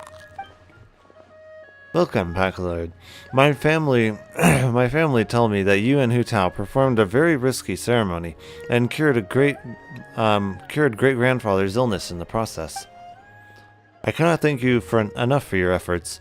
No matter what kind of trouble you may encounter in the future, you can always find a helping hand at the Feiyun Commerce Guild. It was a team effort. Yeah, I know, and my father and brother will thank everybody individually in the coming days. Why go to all the trouble, Xingqiu? Save yourself the effort and just admit to me here and now that the strongest of the 8 adepts are the Lone Butterfly and Old Man Wu Wang. Then we'll be square. Come on, enough with the debate already. Everyone's here now, so let's eat. Paimon, you're up. It's time to share your grand philosophy of life with everyone. Okay, one sec. It's like, always eat to your heart's content, lest your chopsticks. What was the rest again? Wither and regret. Right, yeah, that's it. Whoa, Paimon, you can't stumble through a motto like that. Motto you live by. It's bad luck. It'll make you, your life full of stumbling blocks, too. Come on, you can do it one more time from the top. Always eat to your heart's content, lest your chopsticks wither in regret. So is it time to dig in now? Oh my. Paimon, did you forget about our special guest? Paimon is the special guest. Oh, right! Paimon remembers now! Actually, Paimon guessed who it is already, but, no point in saying it out loud or anything. Don't you, you don't sound confident. You don't have a clue who it is, do you? Yes, actually. It's obvious who it is. It's... You know who. Traveler, a little help? Is it Yunjin? Correct. It's our very own Yunjin. So you haven't forgotten what she said last time. Look, she's taking the stage. Well, everyone's here. Interesting. Whoa! Isn't that the director of the Yunhan Opera Troupe? Amazing. I never would have expected to see her all the way out here in Yilong Wharf.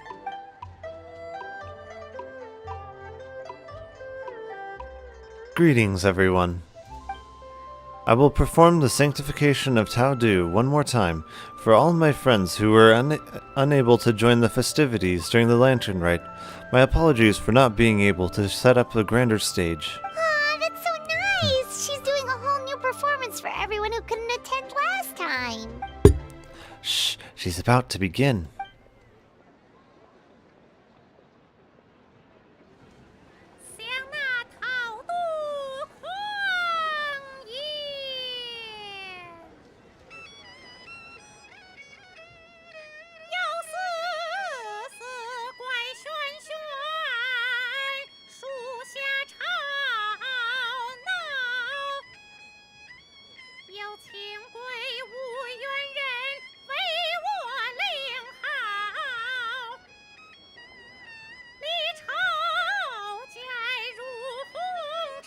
Thing is her accompaniment sounds off.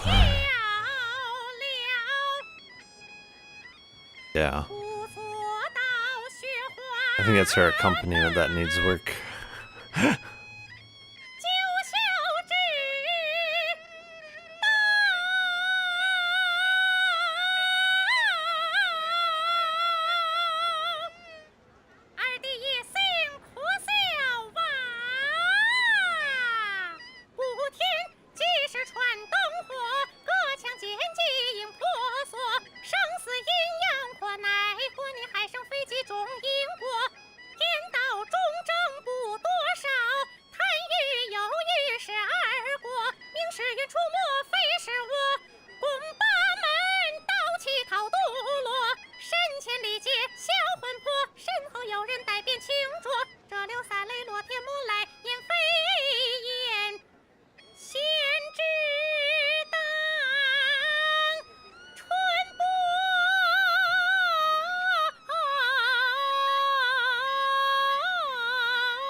It's always interesting how Genshin actually implements things from, like, real cultures and places into the game. You should have gone with the Traveler and the Border that day. I get that you care about the Traveler's well-being, but the fact is, I wouldn't have helped. I'd have just been an extra liability if something went wrong. Besides, Ningguang changed the plan and sent me to the chasm instead. I can't be in two places at once. If you're not happy about it, then why don't... oh, this is her. If you're not happy about it, then why don't you file a complaint at Eugene Terrace? And report to Tiangshan and... Tianquan and the... Tianquan? I don't know. Actually, I was thinking Yuheng. She's not afraid of a confrontation. Forget it. I'll let it go since everyone's fine. Wangshu En is a fine location. All of Liyue is a fine location. Huh, well said. Boss, another serving of dew dripped shrimp, please, with some dipping spices. And one almond tofu.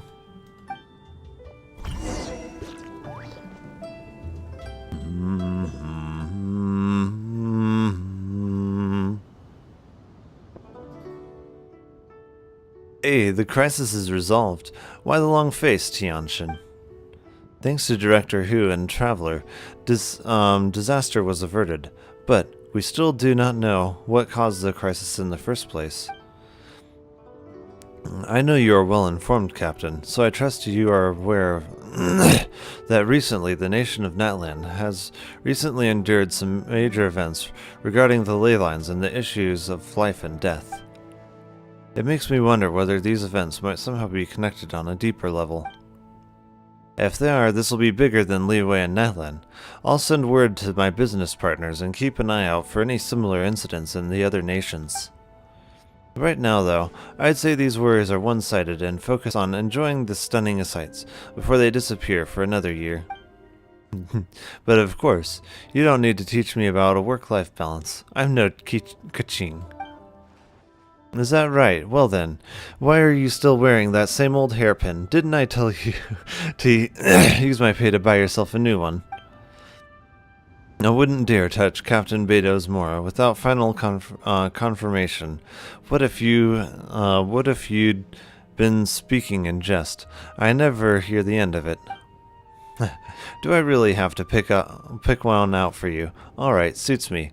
Let's go take a stroll through the fair. Well done. When did our straight-talking captain learn to read between the lines, Ha, that's enough. Are you coming or not? Why not? Let's go.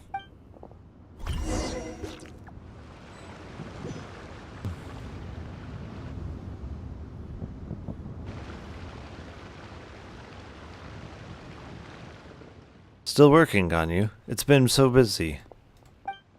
Huh? Oh, Kaching. No, it's fine. Nothing out of the ordinary. Traveler and Director Who are the real stars this year. That's no reason to diminish your own contribution. Of course they were the biggest heroes. But we all played a part, and played it well. The Ministry of Civil Affairs responded at record speed, did we not? Even though on the surface this incident looks negligible compared to the disasters of the Archon War, it was a very close call. Things could have been unimaginably worse had we not found a solution. You're right. Actually, I have a question about the 7 and 8 gate method that we ended up using. How come I've never seen any records of it in the Yuhai Pavilion before? Oh, you want to know about the origins of the array? Ningguang made the whole thing up. Huh? I was joking. In truth, a letter with all the crucial information suddenly appeared in the Yujing Terrace on the day when we needed it. Even Yelan was unable to track down where it had come from. What? The information just appeared out of thin air? Then, wasn't it a bit of a risky strategy on Ningguang's part? It may appear that way, but if you start to think about it carefully, everything slowly starts to make sense. How many people in all Liyue could know about the crisis and the secret art, while also possessing the ability to deliver a letter without leaving a trace? You mean Master and her friends? I see. That are a certain Geo-Archon.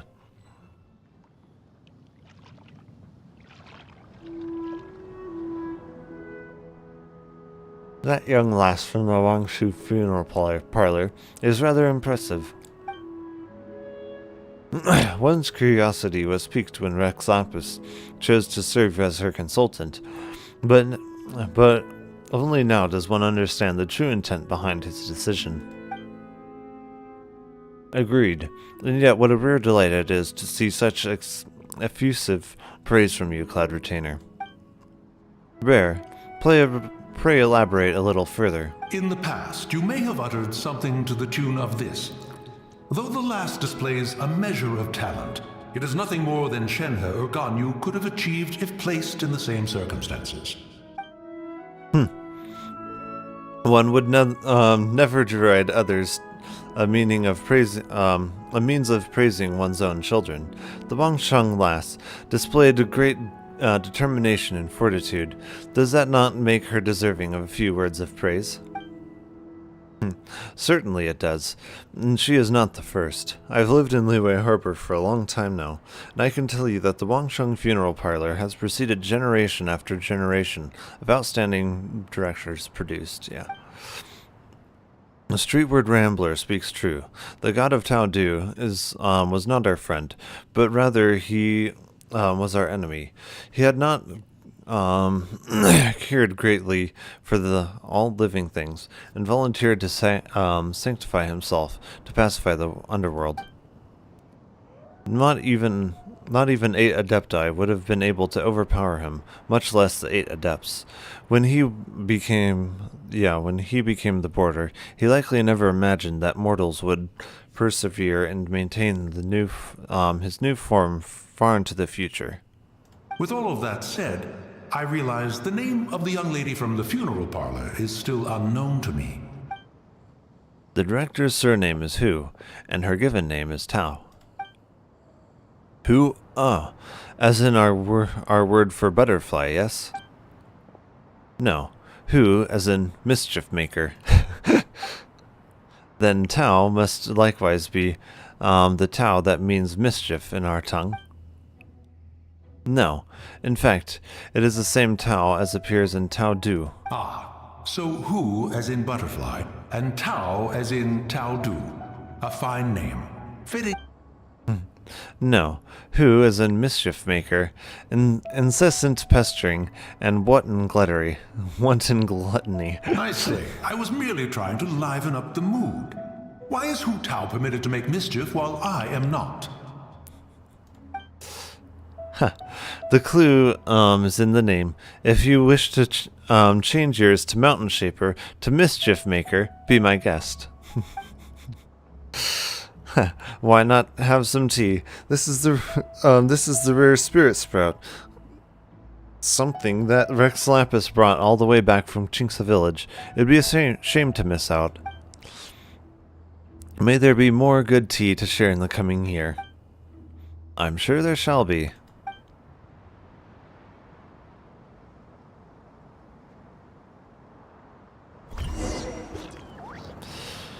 Oh man, like 3/4 of their voices are still gone. Jeez. It's crazy.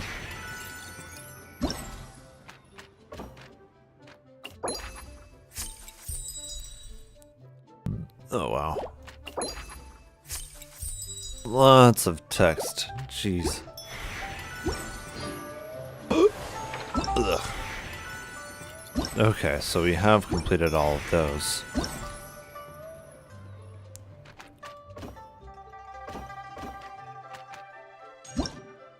Oh, no.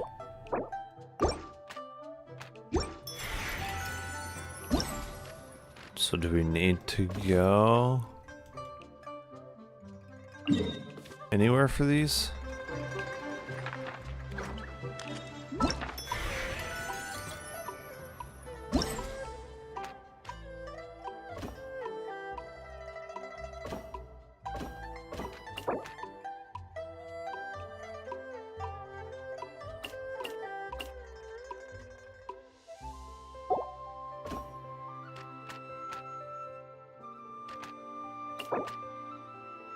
Okay.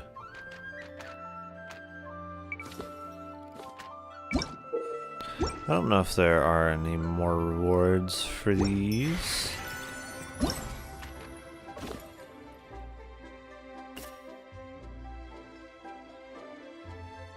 Okay.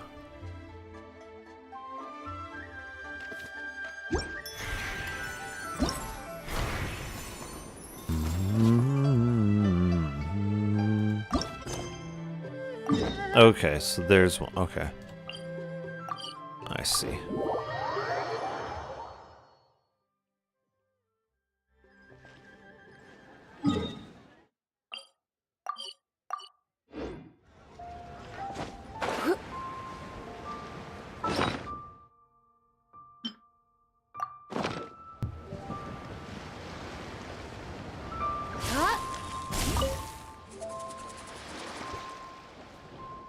Honorary Knight, I didn't expect to run into you here. Are you making gift envelopes? Yes, I finally had a chance to come here on vacation, and I wanted to bring a few gifts back for the Knights of Favonius. I heard that during the Lantern Raid, locals like to include one of these envelopes for with their gifts. So I wanted to follow their lead and make a few gift envelopes of my own, but they're not looking too good. I wanted to gift envelopes to the beautiful. I wanted my gift envelopes to be beautiful. Can you show me how, Honorary Knight? Of course, leave it to me. Are there any balloon or cloud motifs we could use?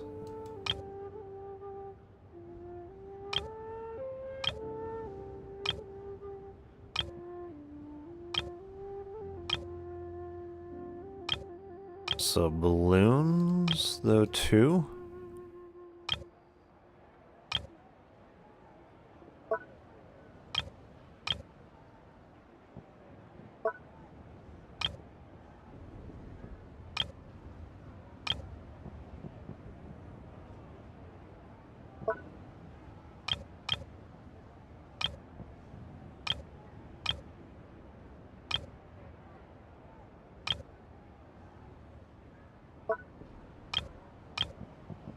Okay.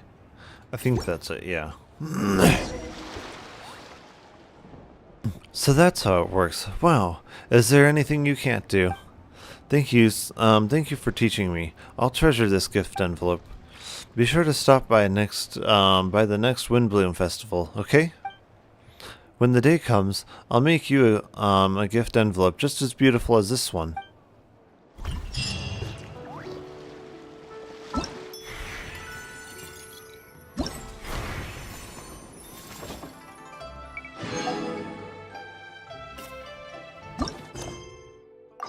It's nearly time for afternoon tea.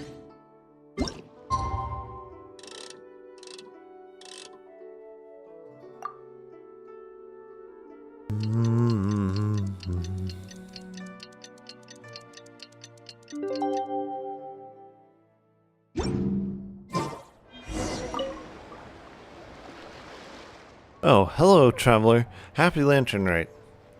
Are you here for a case? I'm being forced to take a vacation. Forced to take a vacation? The Mason Gardiennage stipulated that all employees are required to use our vacation time by the end of the year. The end of the year calculations came through, and the patrol found out that I hadn't taken a single day off, so sounds like a demanding job. Is it like that for everyone? No, our officers operate on a rotating schedule, but as the captain of the squad, I'm always on duty. I also deal with a lot of emergency cases, so over time I just forgot to take a vacation. I was fine going without any time off this year, but my officers wouldn't hear of it. They started shouting about how rules are meant to be followed, and a captain needs to lead by example. Basically that they wouldn't take no for an answer. One of the guestineers who works with us mentioned how Leeway is the top vacation destination during the Lantern Rite Festival. He pulled out a boat ticket right there, then and there, so here I am. And I have to hand it to him. Leeway is a sight to behold this time of year. I just came back from Kuyong Village, actually. I already loved the dim sum made with tea. I bought some to share with a special patrol. I was planning to follow local customs and make a few gift envelopes as well. It's just I'm not very good at this kind of thing. No matter what I do, it always ends up looking weird. Do you know how to make them, Palworld? Yes. I think it's best if we use a blue pattern. Okay.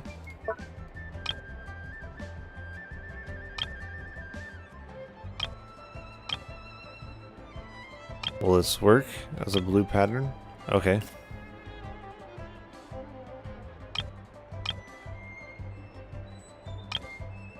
So we need more blue?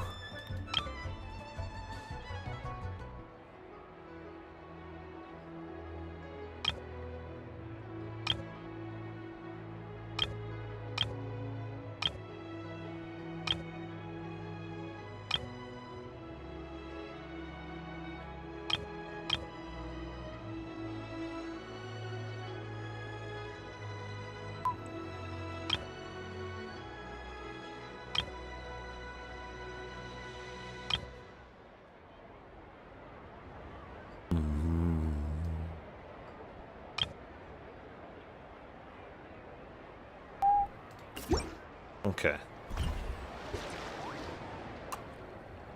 Wow, this turned out great. You deserve something in return. Here, take some dim sum as thanks for your help. Receiving this envelope from you really makes the trip worthwhile. Still, I've been away for some time now. I wonder if my officers are keeping up with their training. Well, I guess it's time for me to start planning a fitness test. Oh, man.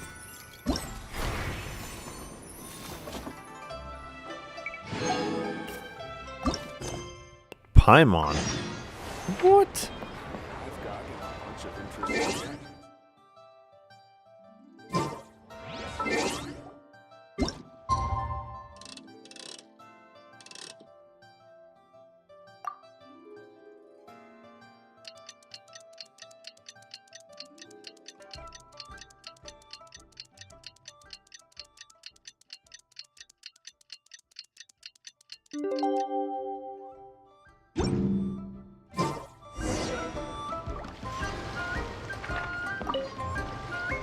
Let's make gift envelopes together. Of course! We only get to celebrate Lantern Rite once a year. We can't miss out on the festivities. Come on, come on! Paimon's got all kinds of design ideas. You're gonna love it. Aw, right back at you, Traveler. Alright, enough talk. Let's get crafty.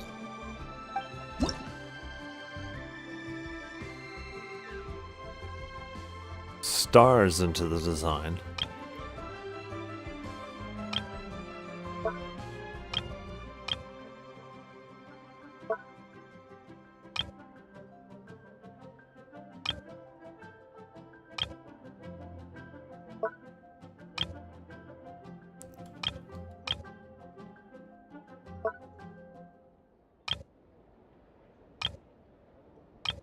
Okay, I think like this, yeah.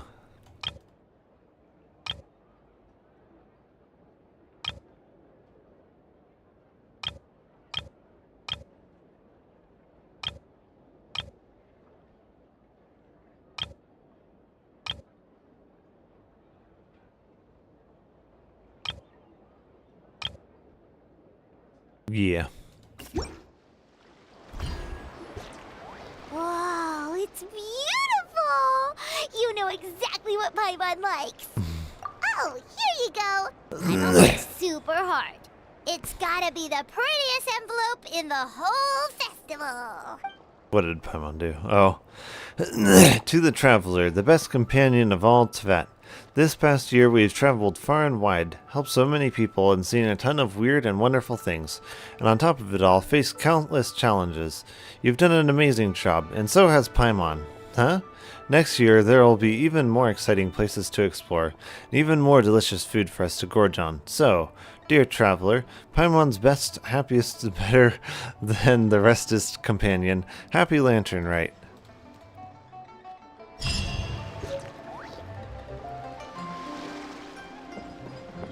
Oh, Paimon.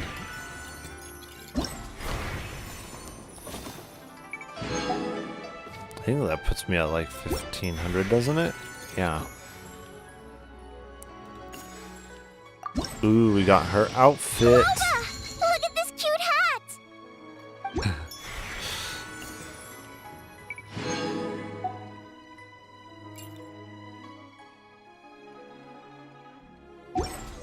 Oh, wow.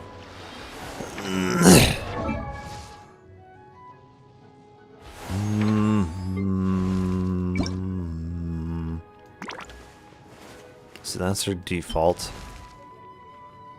Oh yeah. Groba! Look at this cute hat! Oh yeah, I think that is better. Yeah. Yeah.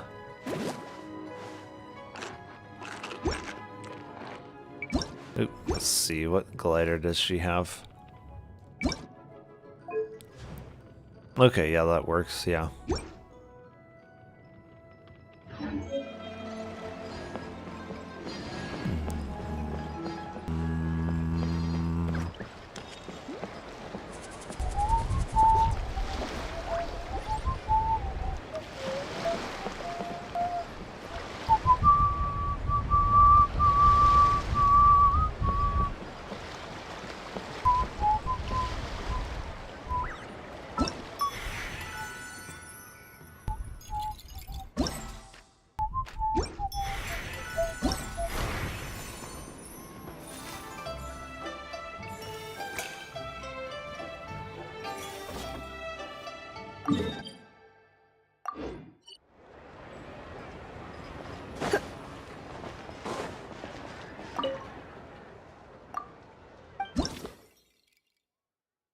Okay, that's the combat one. Ugh. Let's do this one first.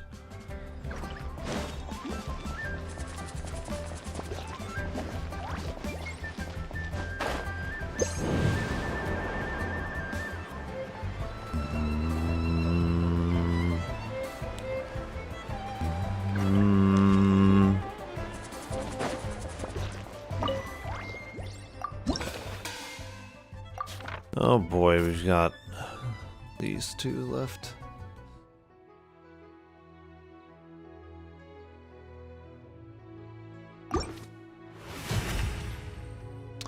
This could be tricky. Oh my. Yeah.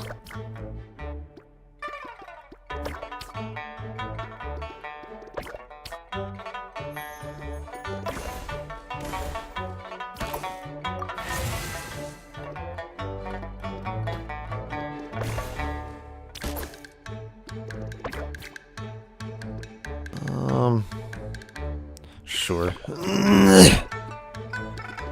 Oh my.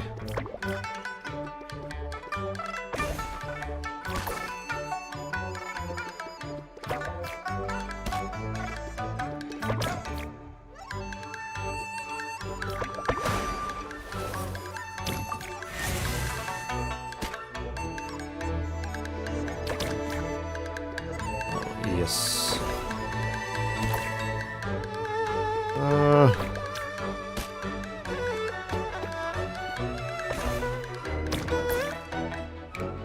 Oh my, I hate it when...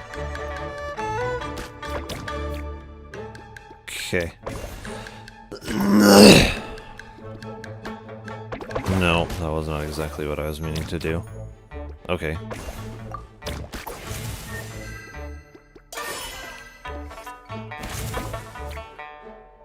Oh man, that just messed it all up. Yeah, I hate it when it gets up that high.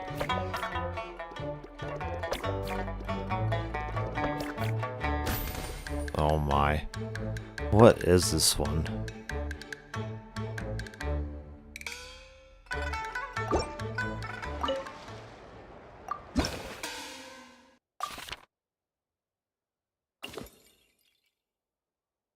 Should we use Chi-Chi? I feel like Chi-Chi is really good at, like, freezing the opponent's blocks and such.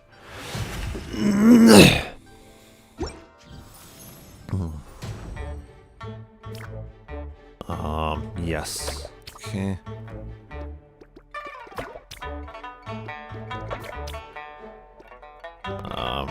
Oh my.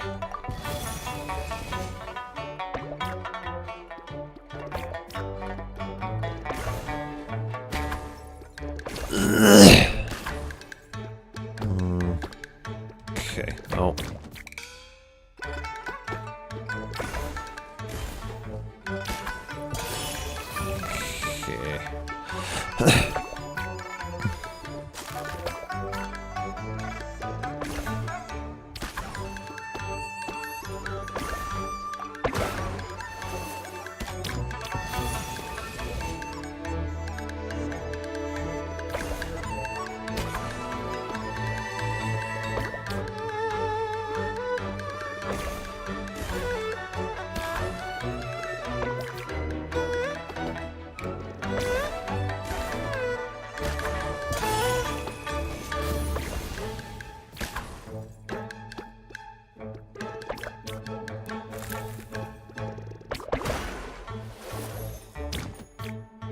Okay.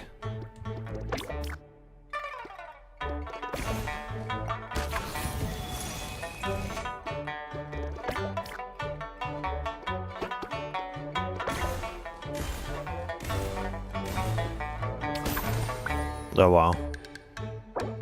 Yeah, Chi-Chi actually does a very good job.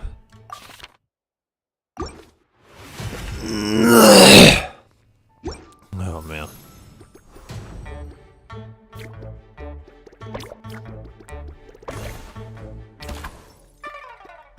Okay.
No, I'll set it here, yeah.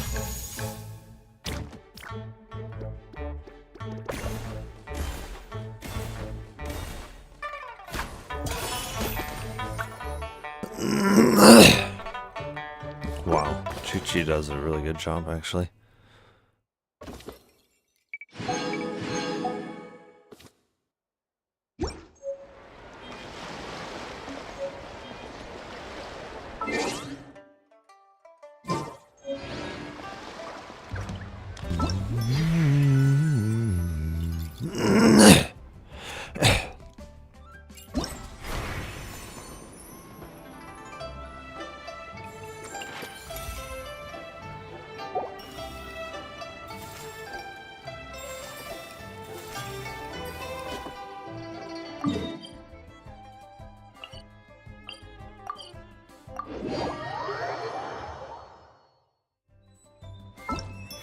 I'm guessing the max, yeah, the max fervor is 1500. Yeah.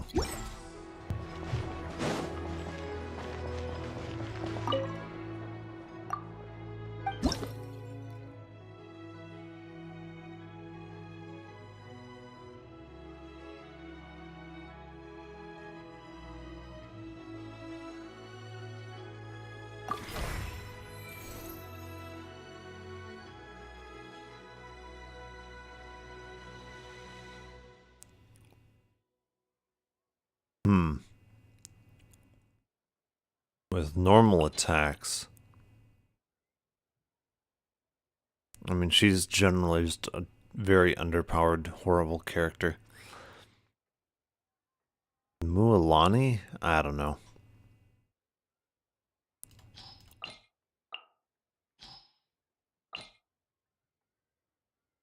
It's like, yeah, I don't know about that.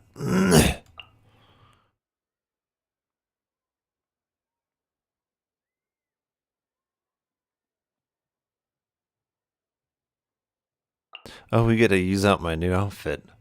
It's gonna be cool.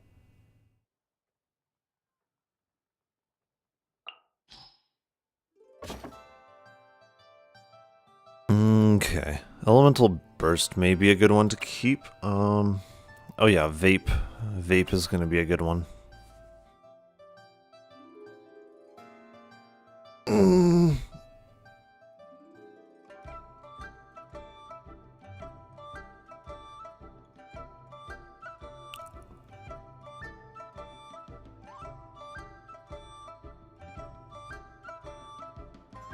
Actually, does the Shogun's attacks count as burst attack? I think they do.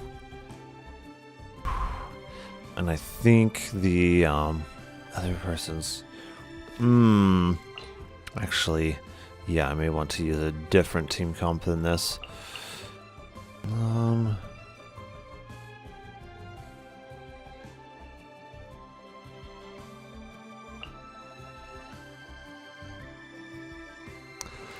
I don't know, she could be a good DPS option, I think.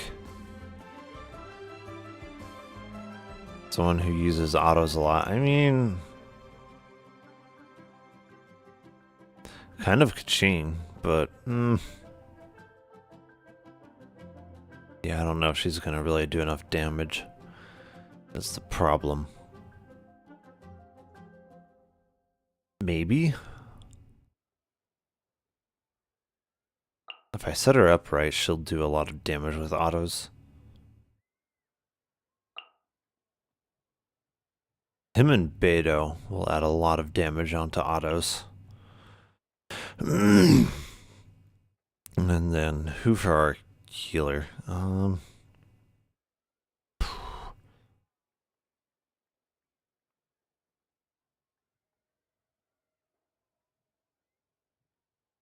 I don't know. Thing is, her weapon synergizes as well when she has a shield.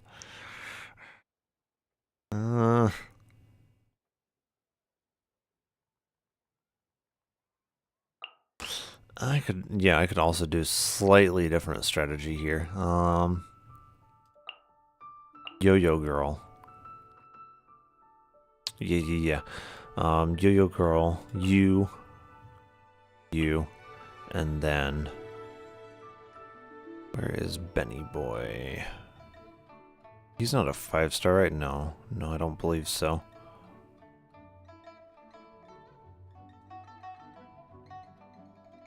Where is Bennett? Why am I not seeing him anywhere? Okay, somehow he's up there. Okay. This, I think, will probably work well for auto attacks. Okay, Vaporize, yeah, that should still work.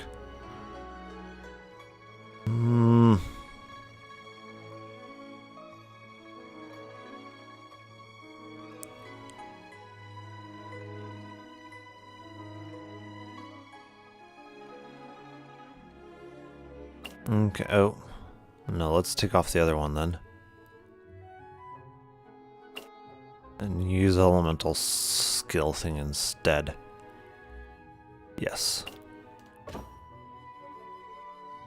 Elemental skill, yes.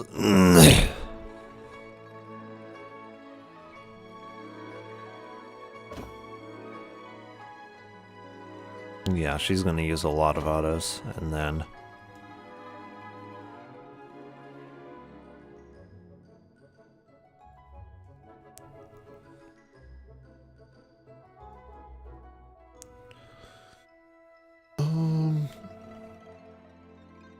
No, we're not going to use that, and maybe not that either.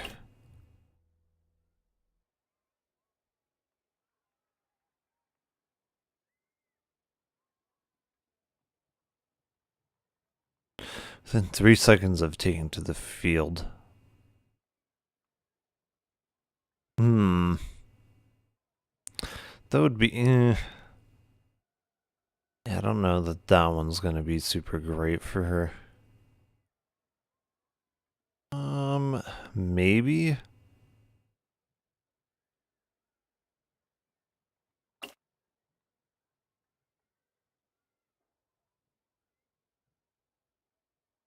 And maybe this one?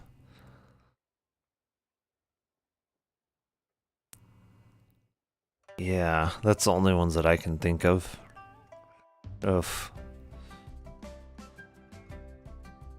Perhaps the shield one as well because of Beto. I mean, that's going to be about the best that I can think of for auto attacks. As I think hers count as an auto attack. Let's light it up! Everybody Lucky today! to ashes! Let me weave you a verse. Yeah, good luck surviving this.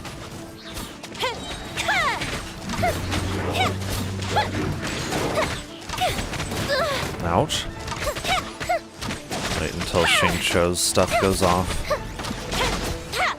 Yeah, and then swap characters. Swap back through our rotation. Going in!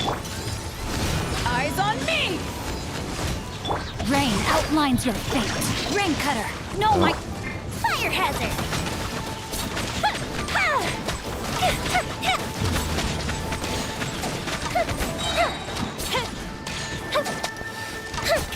Yeah, wait until Xingqiu's things go off. That didn't count. Ouch. Go bishop down. Teamwork is strength. To ashes. Rain outlines your fate. Let me weave you a Time for a light show.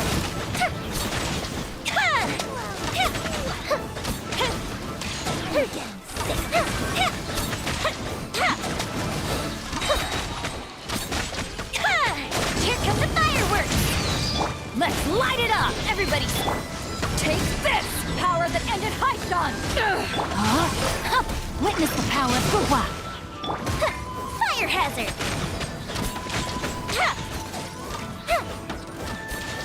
Oh wow, we're making some major score here. Jeez. Go bishop down. Teamwork is strength! To ashes! No, my sword! Nope. Rain cutter!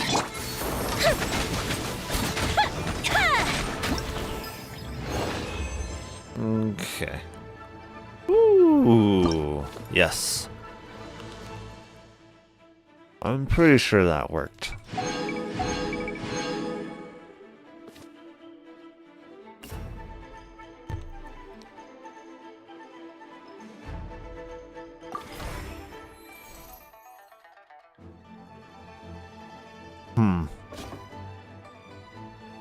Interesting.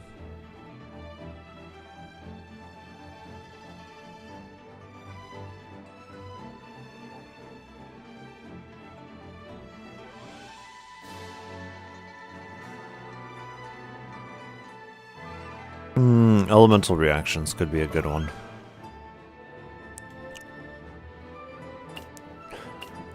Vaporize and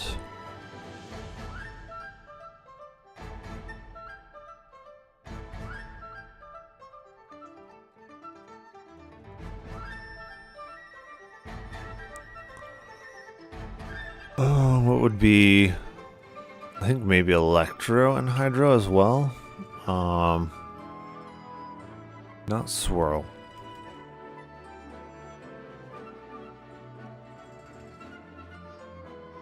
Yeah, Elemental Bursts, yep.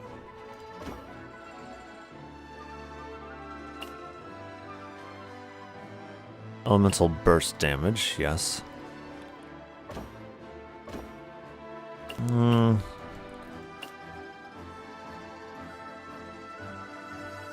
This one's gonna be good.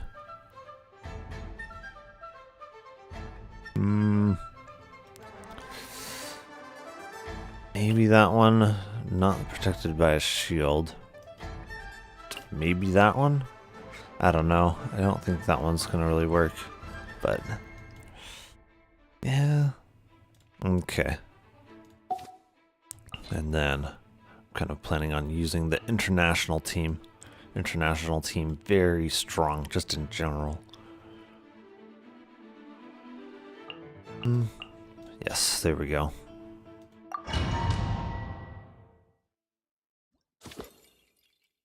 Okay. Let's light it up! I'm going in! Booba, get them! Eat this! Rain outlines your fate. Know my sword! Now you shall perish! Oh, come on.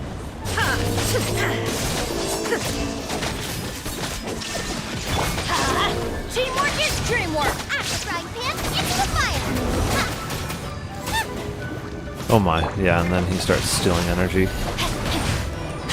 Shine down!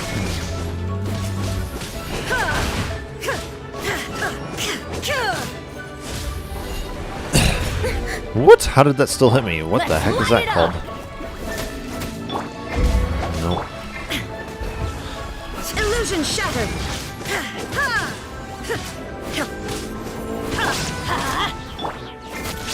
Nice and spicy! Know my sword! I'm going in! You're toast! Let me weave you a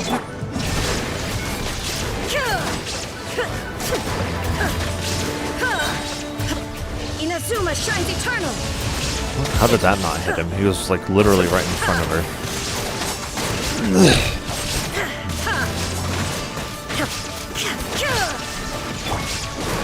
Everybody stand!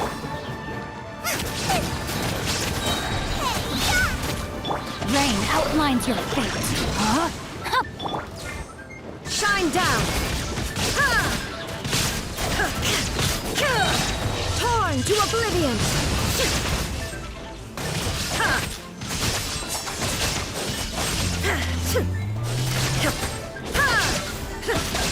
There is no escape!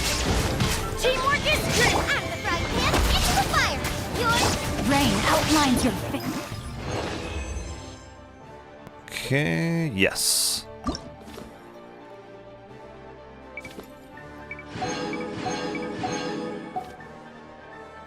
For this one.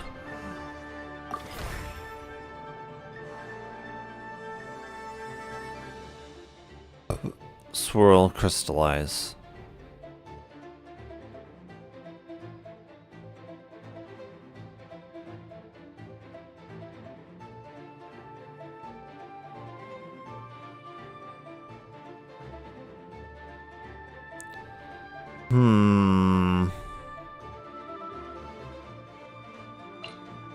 I don't know. I feel like there would be a better way to do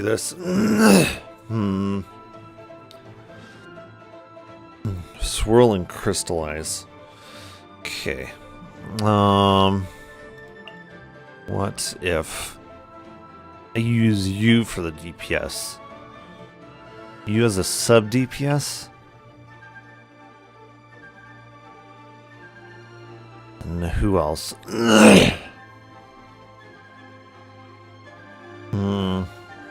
Because she's gonna be all about what she is swirling.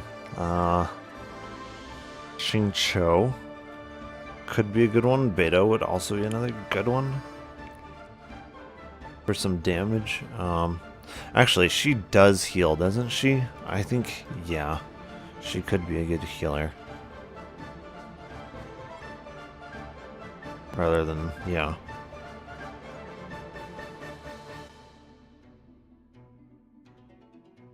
Sure.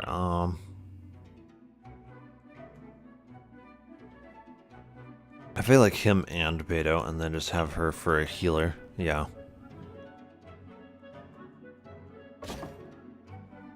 Yes. Yes. Okay. Yeah, we can try this. I'm curious if we can actually get the full score on this one.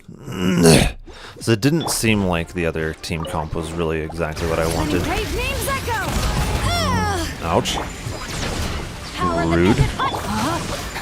Let me weave you a verse. No, my... Swirl, Mark 2, Animal Test 6308.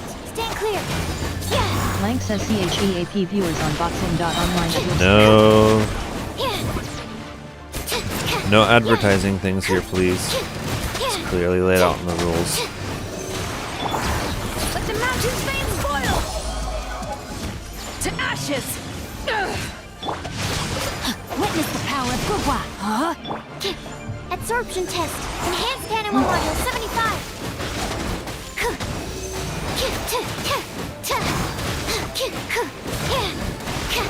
I'm interested to see how well this does. Bring it! Let engrave names up! It might not be that good. It might be really good. I don't know. It's hard to say. Stand clear. Swirl, Mark 2. Yeah.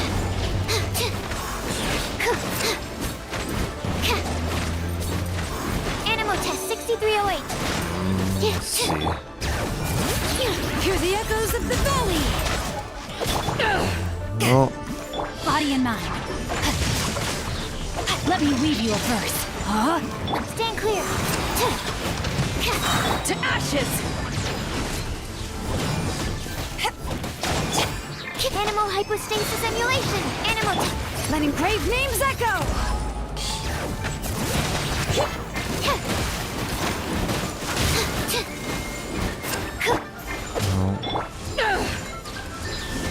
Eyes on me. No, my sword. Ring cutter. Huh? Absorption test. Yeah, swirl. No. See, this one here.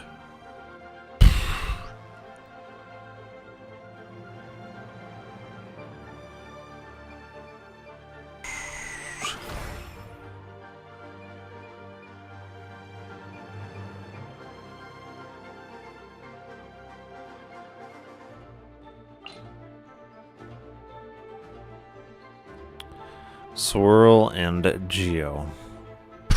This is going to be difficult. I can think of a way to use Geo that will do a lot of damage. Should I just go for that? Maybe. 'Cause yeah, I know if I use Noelle and you and you and you that I can do a lot of damage.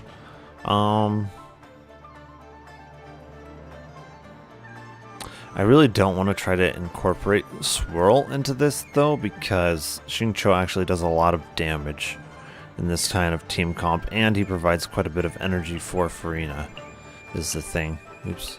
I actually want to have you after Xingqiu, that way you kind of get some of his energy. Yeah, we can use the Night Soul burst here and the Geo one. Yeah. Elemental skill. defense actually is gonna, yeah. Yeah, I'm pretty sure hers, Noelle's count as autos, which is why it still triggers Xingqiu's stuff. Yeah. Yeah, this should work. Hopefully this works with just Geo, not trying to swirl crap. Time to act. Because this should do a lot more damage, just in general. Let me weave you a verse. No, my sword. Time to shine.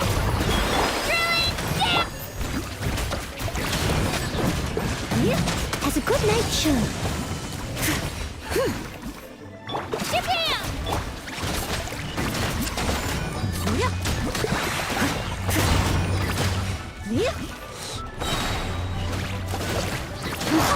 This is the part that could be a little bit more tricky, maybe, because his shield can be difficult. Their shields are difficult to figure out how exactly to break them the best. Leave no stone unturned. As a dutiful maid would. Let her rip!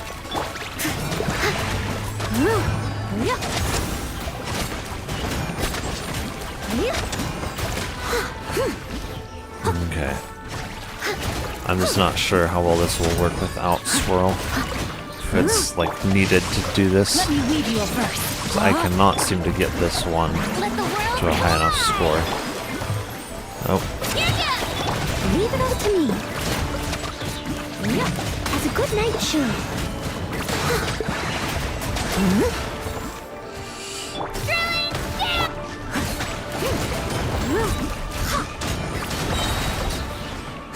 Okay.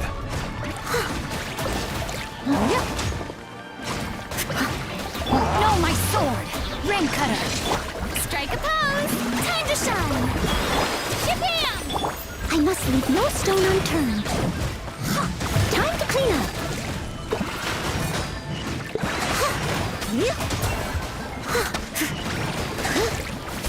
Ems_33 says hello. Hello, how goes it? We are seeing if we can get a high enough score on here. I'm not sure if this is going to work or not because we don't have swirl. No, that was, yeah. This one in particular, like I've got all of the other ones. I got like 1.7 million on that one. This one in particular is just, oh my goodness.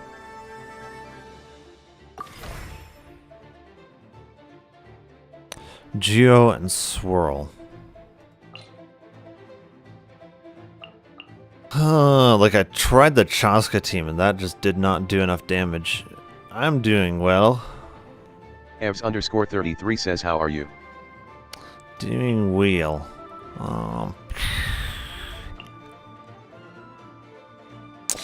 Maybe this. Maybe. Evs_33 says I'm French, so I don't speak English very well. Oh, that's cool. How is it over in French land? Let me see. Going to...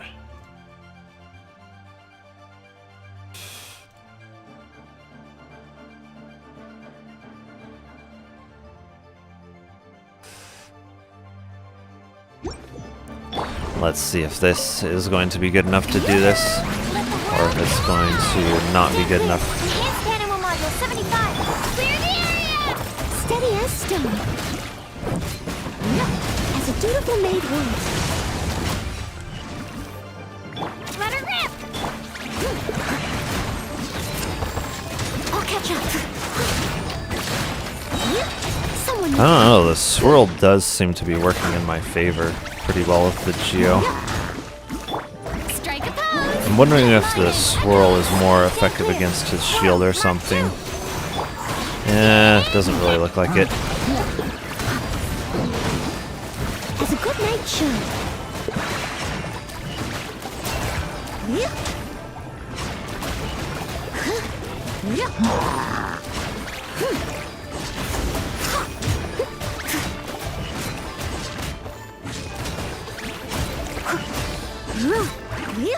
Someone needs absorption test. Stand clear.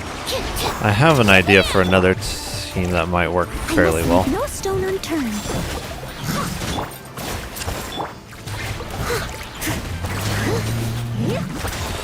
this is not going to be enough energy. Shower me with praise.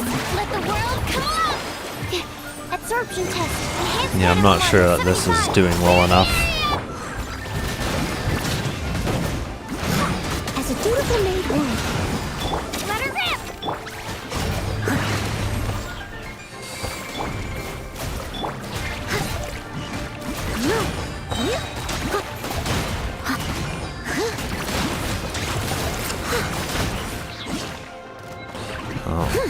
Yoo-hoo! Time to shine.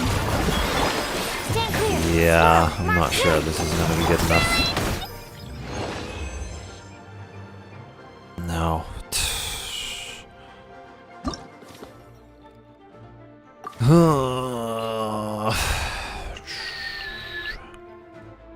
Swirl and Geo.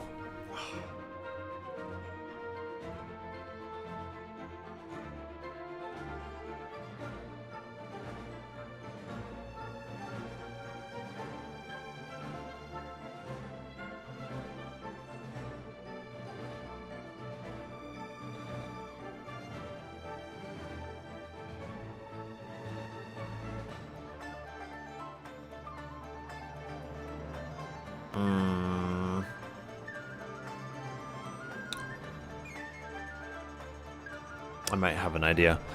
If I use you as the DPS, and then I use you, and where is Zhongling? You as a sub DPS,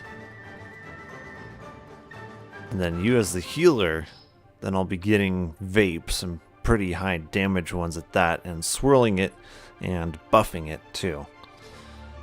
This might work. We will have to see. My Sucrose is pretty good, so yeah, this might work. Hear the echoes of the valley! Lola, get them! Let me leave you a verse. Rain out. Animal hypostasis emulation. Stand clear. Animal test 6308. This might work. Yeah. It's a fairly good chance that this will work. Okay. Bring it!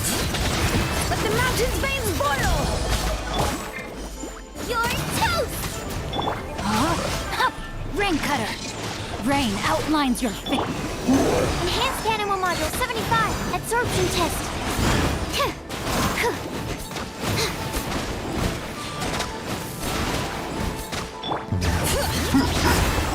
Let engraved names echo! Out of the frying pan.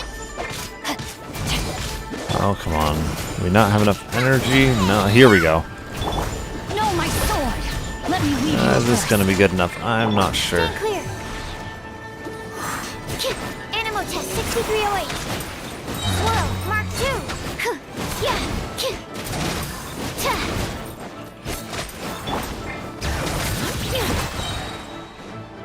Okay, yeah. Let the mountain's veins boil! Race you! Boba, get them! You're toast! Witness the power of Gugwa. Rain outline. Absorption test. Animal test 6308. Stand clear. Enhanced animal module 75. Oh my.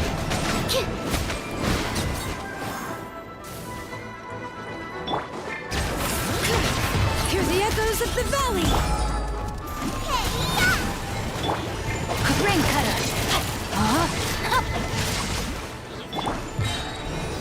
Animal hypostasis emulation.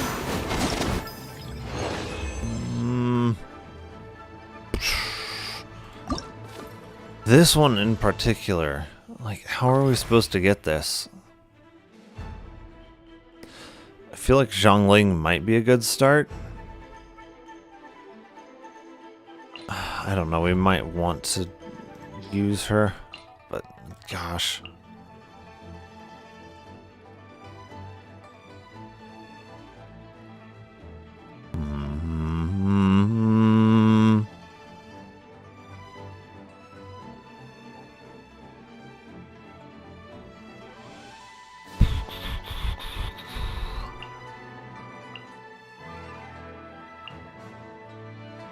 Where in the rotation should I put Freyna?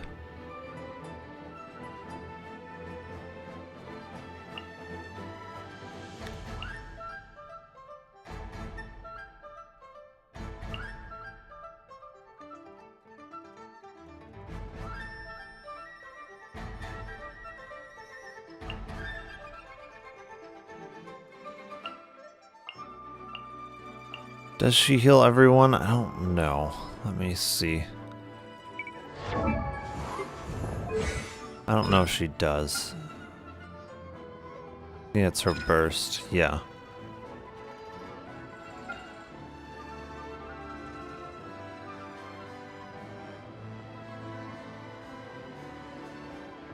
Okay, where does it talk about her healing?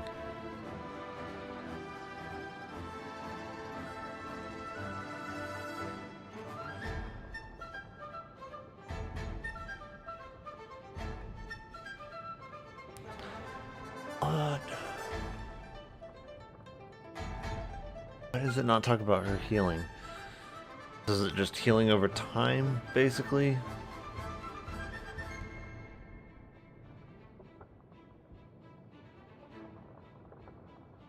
I think that's healing over 12 seconds, yeah. I think is what it is. I don't get why it doesn't say anything about how her healing works. How is that supposed to be useful? Okay, so if we got healing over time...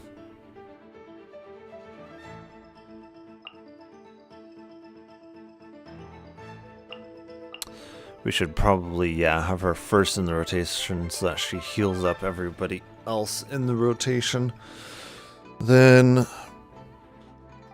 yeah, Freena's second because she has a very long duration on her stuff. Zhongling followed by Shaska.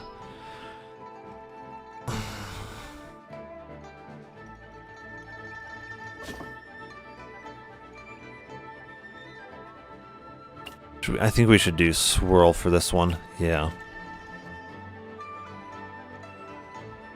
Instead of defense, is it elemental skill damage? I think so. I think it's elemental skill. Gaming Genshin. Okay.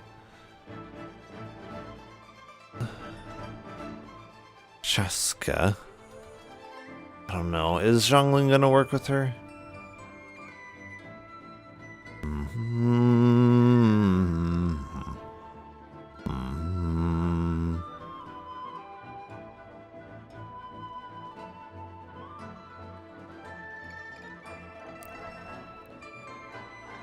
This just seems weird how they have some of these teams set up. Like, Bennett is not a very good healer for Freyna. He's really not.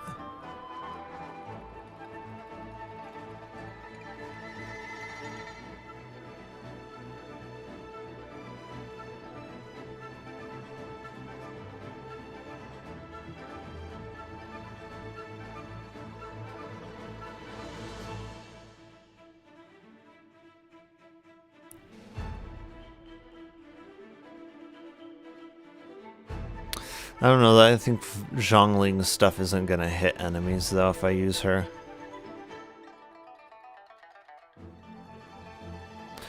Diona though? I mean, we would get Melt and Vape. Melt's Vape Freeze? There'd be some additional healing, I suppose. Maybe Bennett is a good choice? I don't know. Yeah, I feel like Auroron is one of the few other ones that actually makes sense there. How does Shogun stuff work? Let me see.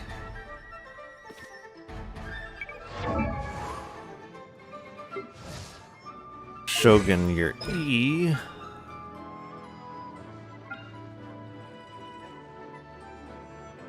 Characters with the buff attack deal damage to opponents that I will unleash. Coordinated attack dealing electro damage.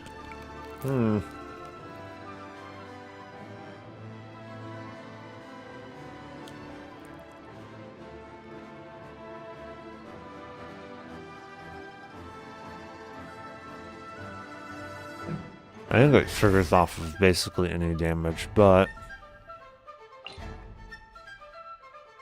yeah, let me get Bennett out too.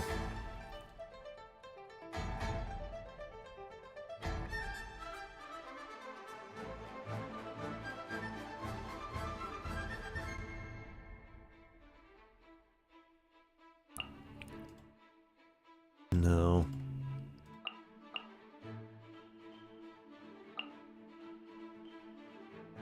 Hers is a 12-second duration as well.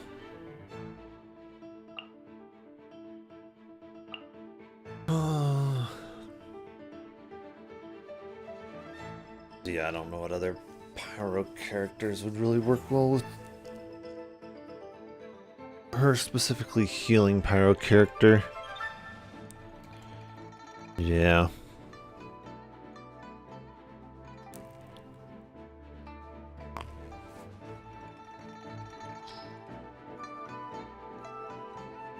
Maybe something like that. And we'll have a lot of healing here. We can try it, see. This one just seems like it's nearly impossible to actually... Letting brave names echo! Let's light it up! I'm going in! Let my name echo in song! Locked on! Bullseye!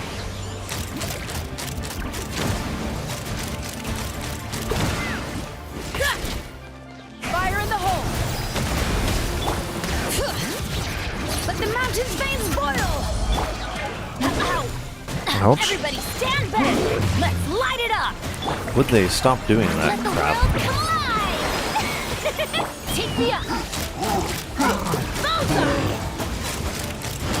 Bullseye! Bullseye!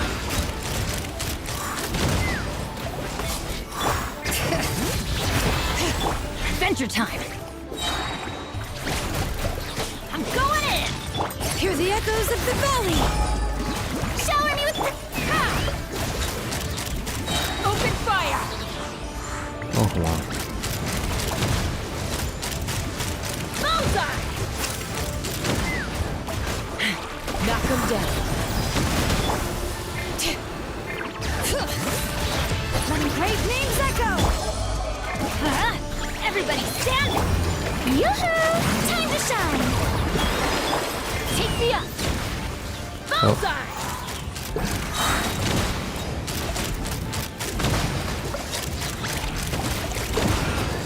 Open fire!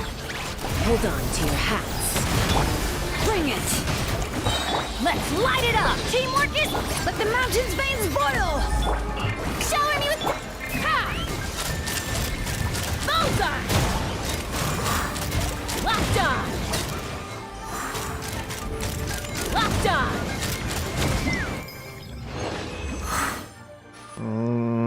Oh my.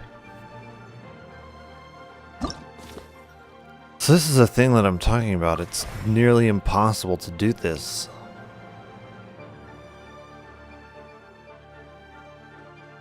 I don't know how else I'm supposed to get enough damage to do this.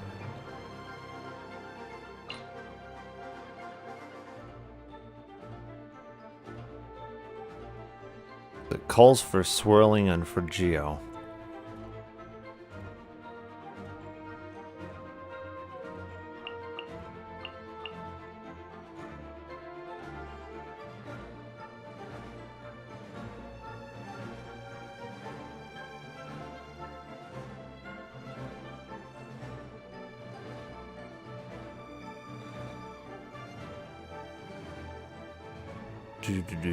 Do.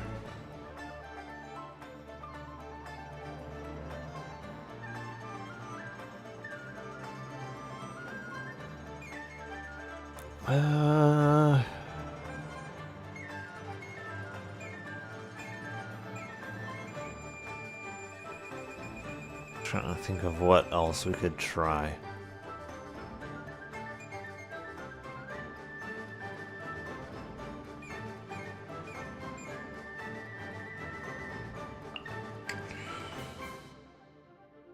This might work.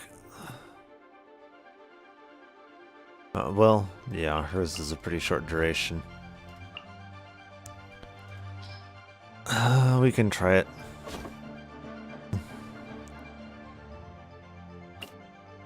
Vape. We have it.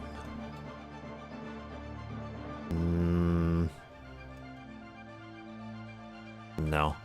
I guess we'll go for swirl.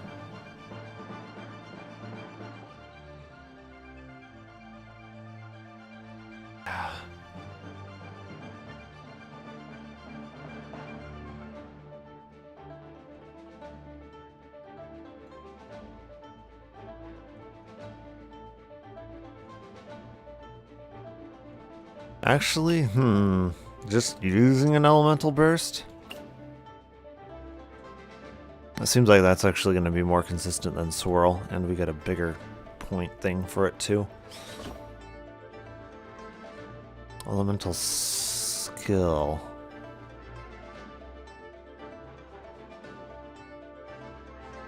Well, elemental skill, let me see. Yoimiya.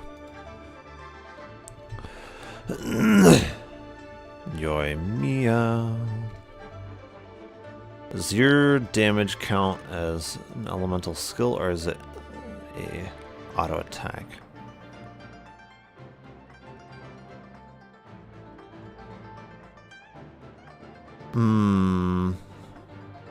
It looks like it's pretty reliant on her elemental skill.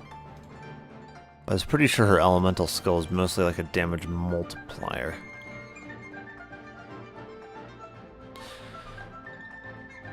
It might work that way. Let me see. I just feel like her as a DPS character is not gonna get me there.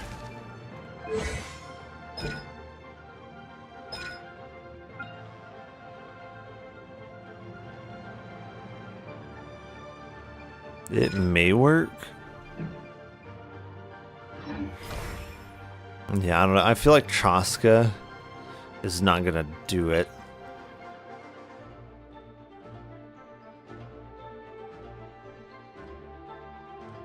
I feel like Shilonen is a pretty good healer and buffer, so I feel like that works, kind of. Because my only other option would be to have, what's her face, and then for a healer using Sayu would be the other way that I could do that.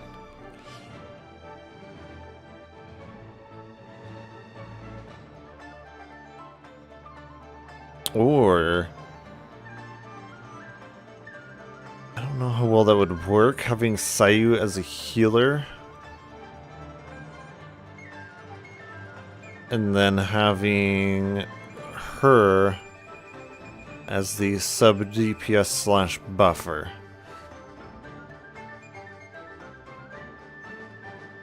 No, because then...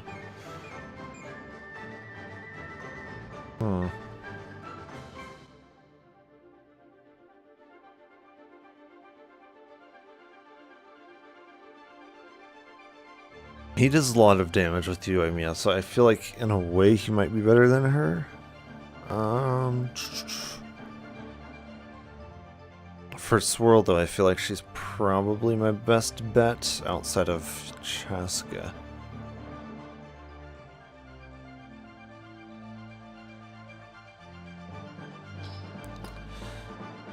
Yeah, I feel like this might be my best bet. I don't know. This one is really challenging, honestly. Hear the echoes of the... No, my sword! Witness the power. Absorption test. Swirl. Mark 2. Animal test 6308.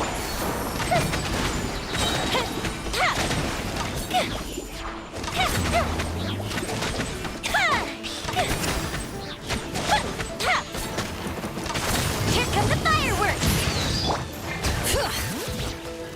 Letting crave names echo! How annoying! Oh my, can I use it? Okay, there we go. Rain cutter. Animal hypostasis emulation. Animal test. Time for a light show.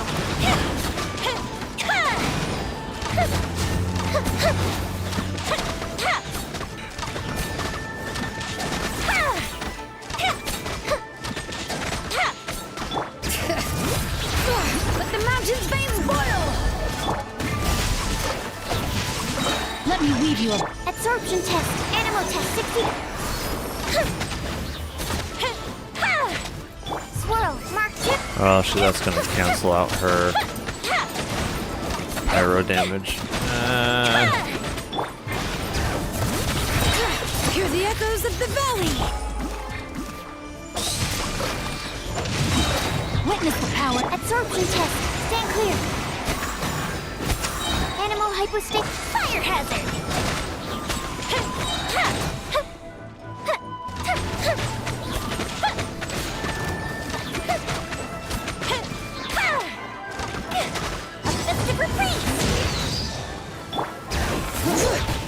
Ouch. Let the mountain's veins boil.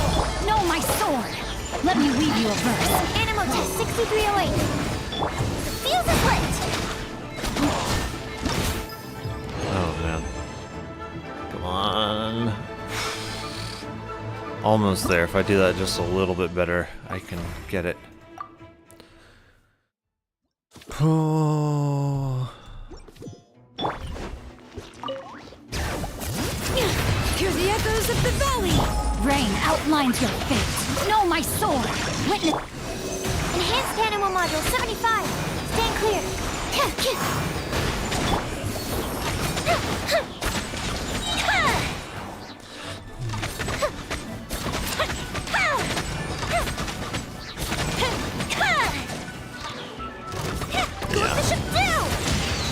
Bring it. Let the mountain's veins boil. Rain outlines your fate. Let me... Animal hypostasis emulation. Time for a light show. Oh, come on. Could we stop it with these stupid attacks? My goodness.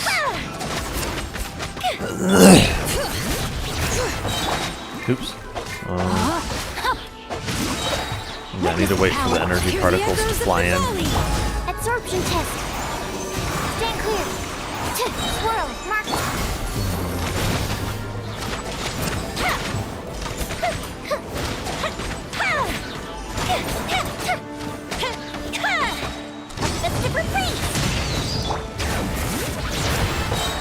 Let the mountain's veins boil. Let me weave you a verse.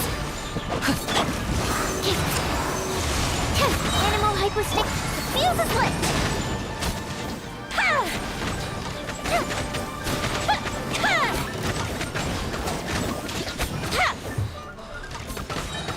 Here come the fireworks. Come on. Bring it. Letting brave names echo. Rain cutter. Animal test 6308. Hit swirl. Mark fire hazard.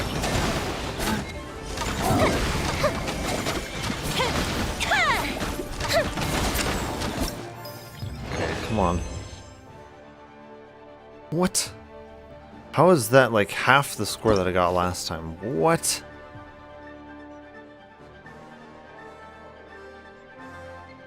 That doesn't even make sense.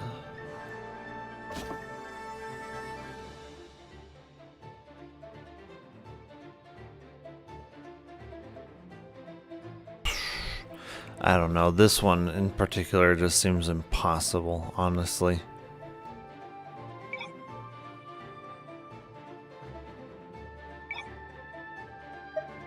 Sometimes if you reduce the multiplier and their level, it seems to actually give you a higher score. So we can try it this way.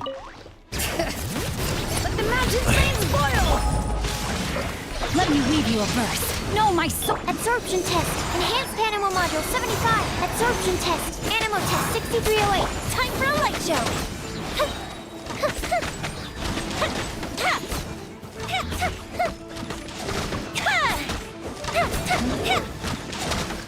Goldfish up down. Hear the echoes of the valley. Rain cutter. Stand clear. Ouch. Come on, let me use my stuff. What on earth? I hate this. I hate it when they keep doing this BS. Oh, come on.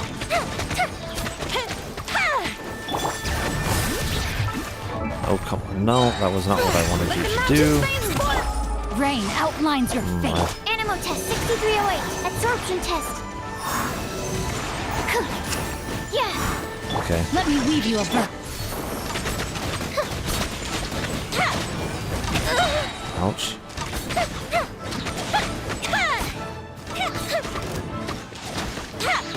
Here come the fireworks! Bring it! Letting brave names echo!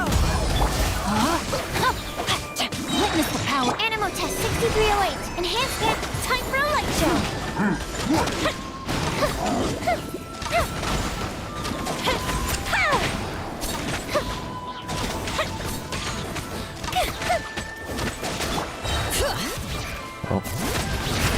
Hear the echoes of the rain outlines your fate. Rain cutter. Stand clear. Absorption test. Swirl. Mark.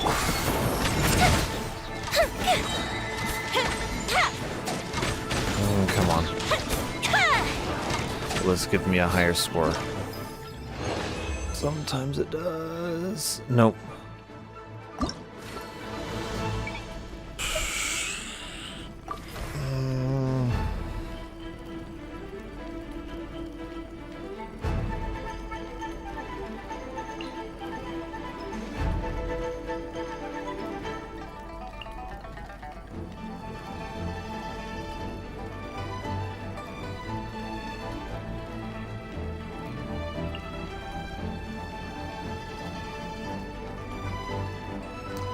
Maybe this. Maybe.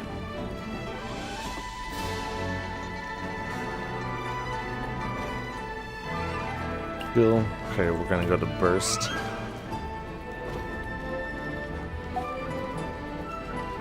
Hopefully. Fingers crossed this will work better. Bring it! Let the mountain's veins boil! Let me weave you a verse. Know my soul! Animal test 6308. Enhanced animal module. Illusion shattered! Inazuma shines eternal!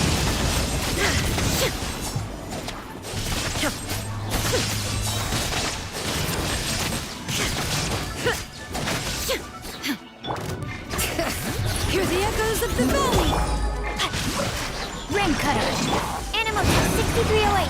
Animal hypostasis. Now you shall perish!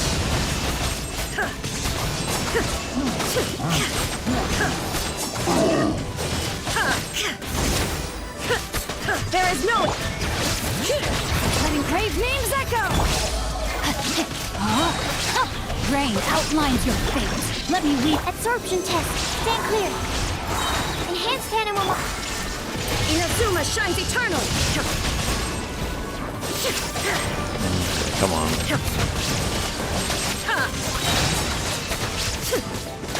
Illusion shattered! Let the mountain's veins boil! Know my sword! Witness the power of Fuwa! Animal hypostasis emulation. Absorption. Shine down! Now you shall perish! I think this might do it. This might do it. Hear the echoes of the valley! Rain cutter! Know my sword! Animal test 6308. Absorption. Oop, not that. Enhanced animal modules. Inazuma shines eternal! Okay, where? Okay, there it is.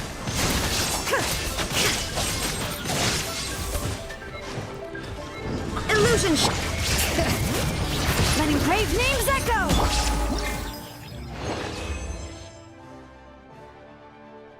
Ooh, that did it by a landslide. What? Okay. I guess we just needed to use the Almighty Shogun. I guess that was... That was all we needed to do.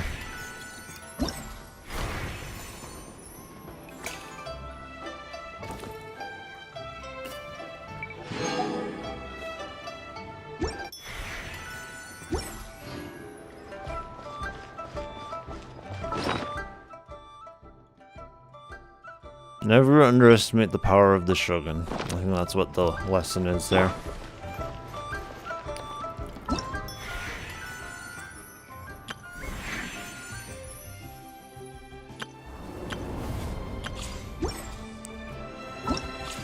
Okay.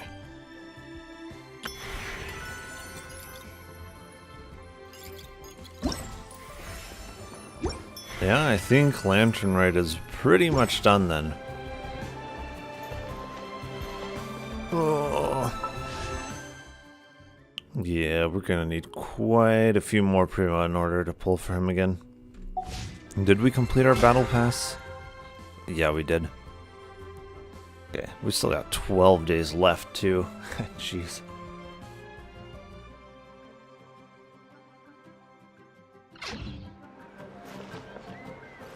Oh, where else?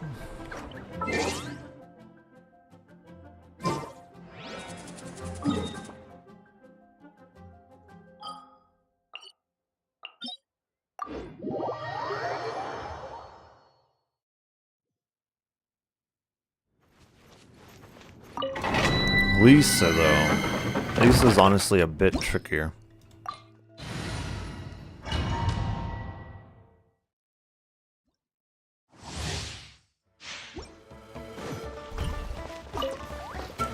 Our bond is strong. I'll settle this. Terminate! You're in for a little. Service was a puppet.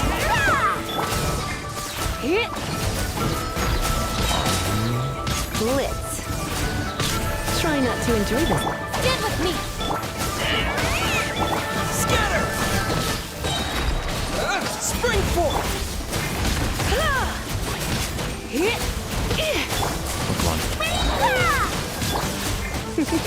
Oops.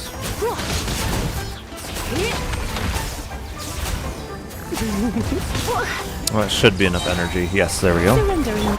Dissipate. Lightning. Here, please. Yeah.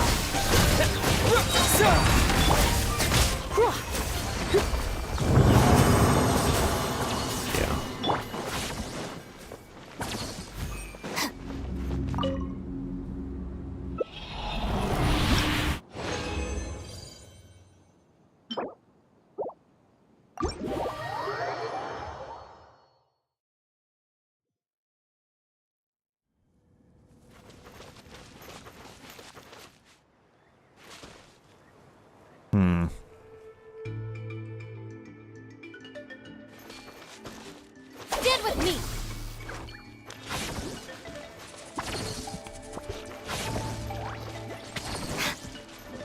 No, Lisa is difficult, honestly. Like, she does more damage with her charged attacks than You're with in her. for a little shock. Blitz. The main issue with her is just trying to maintain some kind of shield so that she can use her stuff. This is why I want to pull Baiju, because he is kind of key in order to using her effectively.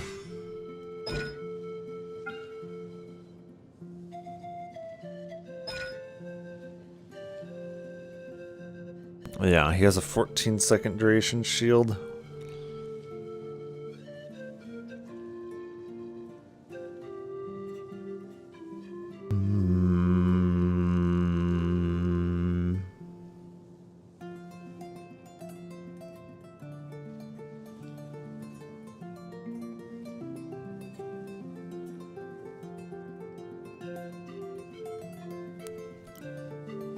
Yeah, if I remember right, his shield, I think it applies this 2.5 seconds every second or so for 14 seconds. So I think all in all it's like a 16.5 second duration basically. Yeah, every two, yeah.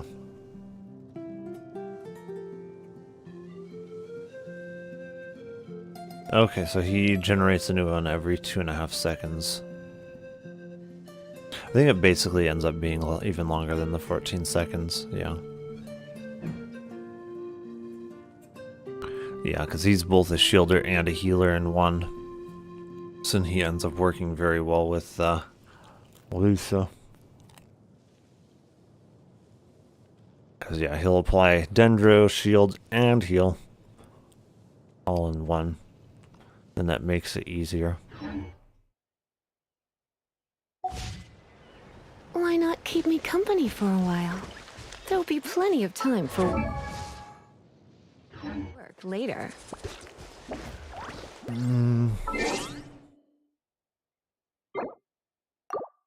Okay, let's see. We should see if Genshin has released any videos recently.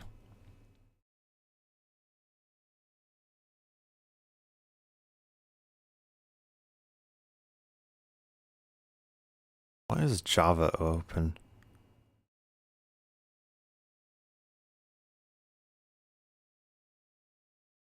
Well, I don't know. It's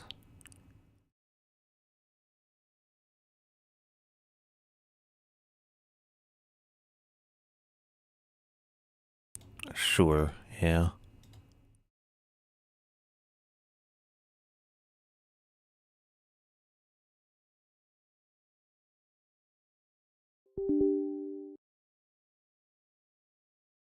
I don't think it's starting at every startup. I think it's just checking periodically for updates, which is okay. Oh? Is this just the cutscene that we already saw? It might be.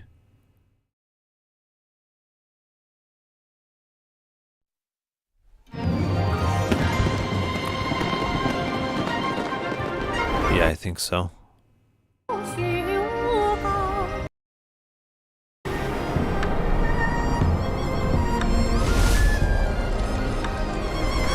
我要灭了，还是不行吗？我相信胡堂主。This is the Japanese 看 version. 来时辰已到啊！无量婚寿，无常终时，往生诸业，是为身业。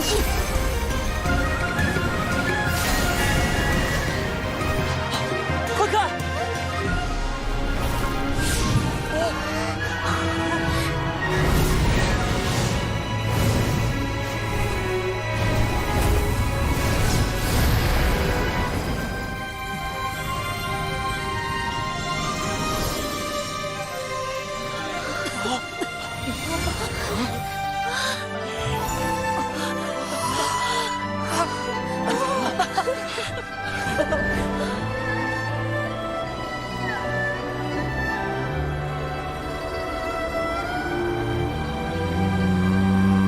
明年的海灯节，要是有蝴蝶飞来，那就是我回来看大家了。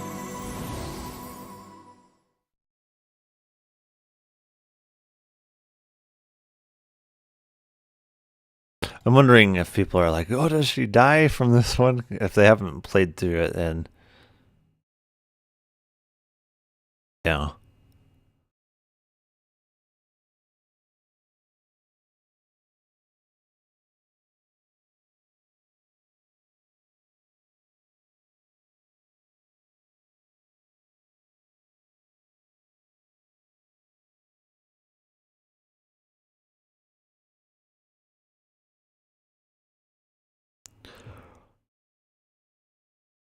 Because if you haven't played it, you might think that, oh, she's gonna die.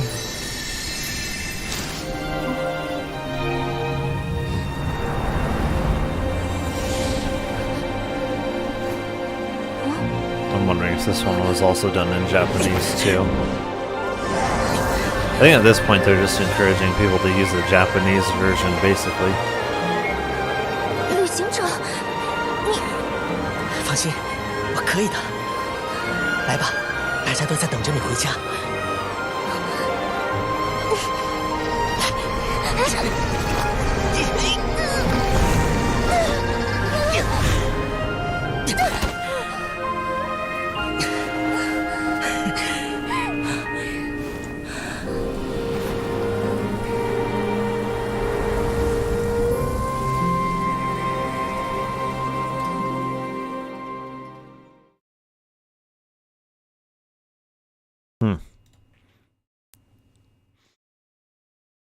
Yeah. I really do like Genshin, honestly. Okay. Alright, I will be right back, and then I think we can do some Palworld.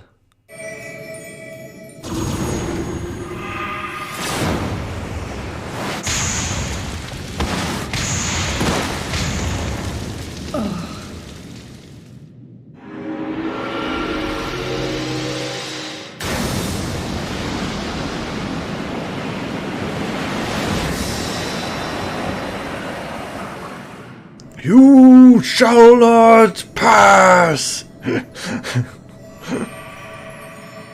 Abide in misery then, fools. The Ananta are more deserving of my blessing. You have no power here. Leave these lands and my dreamers be. I will not warn you a second time. You did pretty good to have lasted this long. Oh, the fish used to jump onto my boat. Prescott's and their finance fiends snapped up harbor rights. Dang Prescott's dropping me out of my fishing grounds. And they missed out on such a good opportunity to make him Australian. Why would they not make him Australian? It's a shame. So please, don't you dare leave me alone. Oh. Ooh. What does that mean, Alize? No matter what happens, we have to survive Ooh. together. Ooh. Alize making moves. Simple, but quite brilliant in construction. They rivaled even crystals for ethereal capacity. A pity we never got to use them. How muddled and distant the memory. When Doom's deadline loomed large, we extracted ourselves from a waist-high mire of work, only to end up chin-deep in another. I was one with the world, a conduit for the energies of creation, but now I am truly alive. Who could have thought that sleeping in a bed and eating warm meals could make such a difference?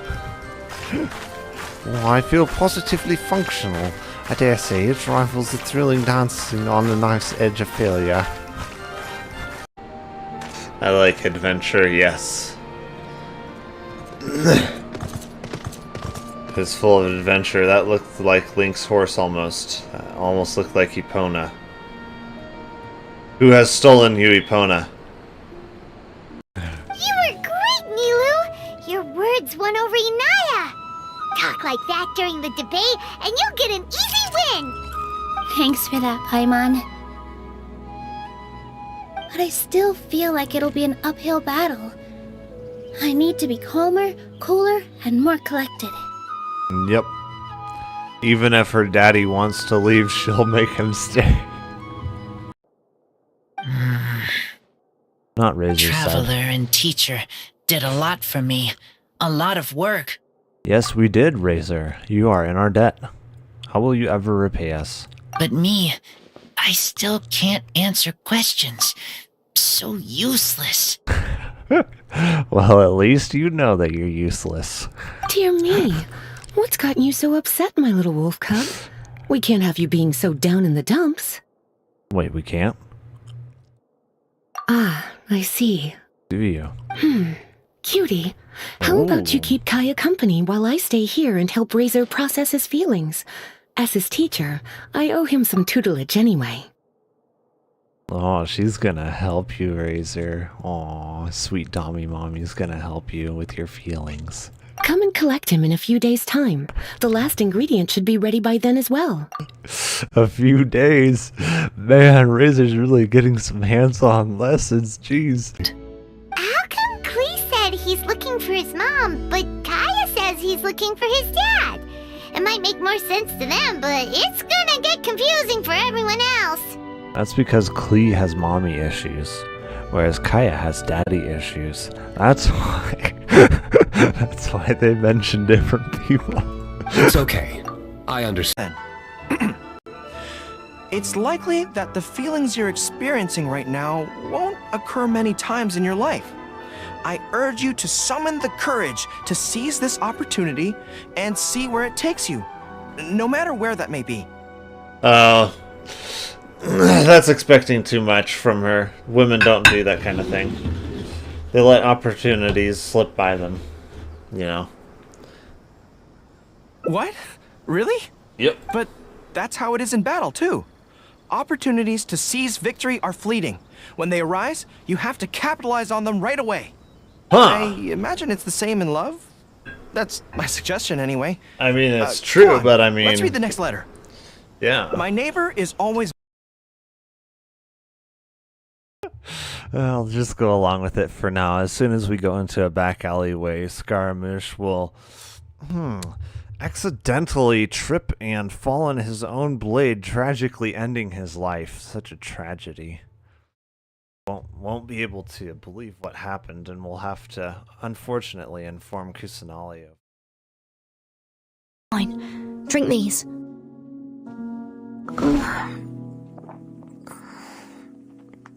No. Too rough, my lord.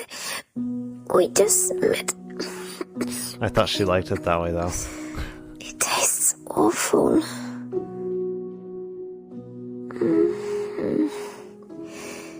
Is it the special healing potion? No, it's just something she And scraped this. together off the streets. Eat. You must have been hungry for so long. Just run off sewer water. This, my lord. We have found Emma. Allow me to speak frankly. This is her true You will form. not find the Lords of Cinder here. They have left, gone, to their churning homes, converging at the base of Never this expected castle. to see Emma here. Head to the bottom of the high wall, forge on through the great gate, and raise this banner to proceed. Oh, she gives me the banner. Okay. Who's that way? Mr. Honorary Knight, Paimon! Hey, sorry. it's Klee. I'm late. Yes. That's alright. We were just chatting. The We Traveler's love pretty Klee. smart, so thanks to him, we're finally onto something. Hi. I was on my way, then I saw Klee. They let me out for Vine Laser They Fest. let you out. Did they let you out of a jail cell for bombing Mondstadt? Albedo is super busy helping Timaeus fix his recipe for an extra strong sobriety potion, so he doesn't have time to come play with me right now. I'm just playing by myself instead. But it's so cool! All the grown-ups in Mondstadt are out to celebrate the festival. Everyone's smiling and having Hey, how's it loads going? of fun. I wanted to join in too, so I made a whole bunch of stuff so I can celebrate with everyone in my very own way. Her very own way. own Meaning way? bombs, probably. Uh-oh. This does not bode well coming from Klee. And that's when I bumped into Razor. Bomb crisis averted. I'm not so sure. Razor was acting kinda different than usual, like he was thinking about something. So I asked him what happened. And then Razor said that he was looking for his mommy. I did not say mommy. Oh, it's okay, silly. Mommies are important people, so finding your mommy is a super Mommies are important people, too. job. That's why Klee's gonna come help. Please Razor! help. Razor! Finally, I found you. Oh, Bennett. Yes, I've got Bennett. He's actually going to be a big part of my team once I get him leveled up. Bennett? Oh, look who's here! Hey, everyone! Here, this is for you. Ooh, what's that? A small lampgrass? Yep, that's right. I tripped up on it this morning and took a little tumble. I did a full faceplant, but somehow this little thing came out completely unscathed. That's when I knew it was destined to go into your wine mix. Bennett, how did you manage to trip up on a small lampgrass? Huh. That's That's true. a good question. They do glow after all. No, I wasn't talking about the glowing. What I meant was they're really big and easy to spot. So I don't get how you didn't see it. I was just running too fast and got careless, I guess. He must have been running the speed of Sonic the Hedgehog. Okay, I guess maybe I won't tell them about the other faceplants that came after that. Oh my goodness. Anyway, I've been all over the He's place just trying to find Razor ridiculously this clumsy. morning. Everyone I asked told me I just missed him. Good thing I've caught up now. I can finally catch my breath. What a trooper. Definitely time to take a break. Thanks. How did you know I need ingredients? Oh, that? Yeah, interesting story. The rumors of him making a super secret potion to put everyone to sleep has been spreading around town. This lady came to see Master Cyrus, asking for the Adventurer Guild's support with the Vine Lesa Fest. She said she was a librarian. Anyway, she mentioned your situation too, and asked if we could help. Whoa! Lisa is doing some real work for once? Lisa working? That's impossible. So that was Lisa? People say she's crazy intelligent, but just doesn't go out much. First time I've ever seen her. I thought long and hard about what ingredients to pick, and came up with a load of suggestions that I was gonna discuss with you.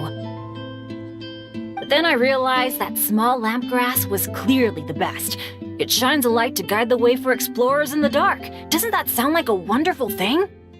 Oh, apologies for the trouble. Ah, don't give me that. I get how you must be feeling about all of this. Besides, you gotta help out your friends, right? If my family, well, my dad's ever needed help one day, I know you'd be there for me too. Alrighty. Well, Palworld is updating. So let's see. I'm kind of curious actually to see if Neverness to Everness has any new content. Oh, that could be. You think this is Let's see.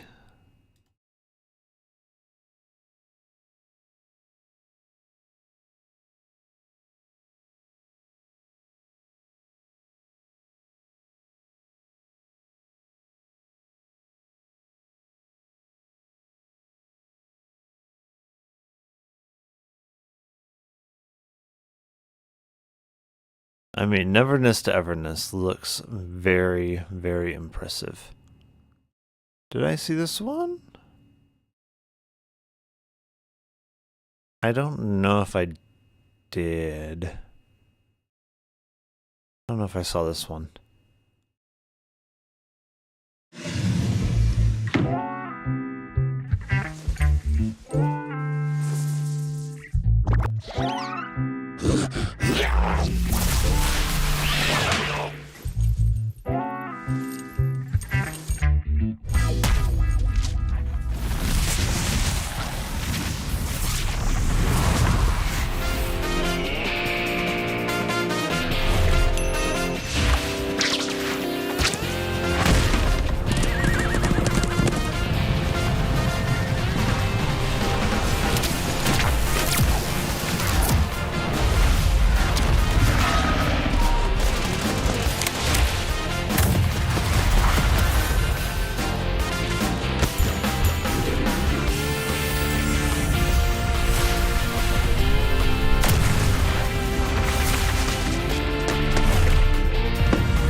Oh, that's interesting.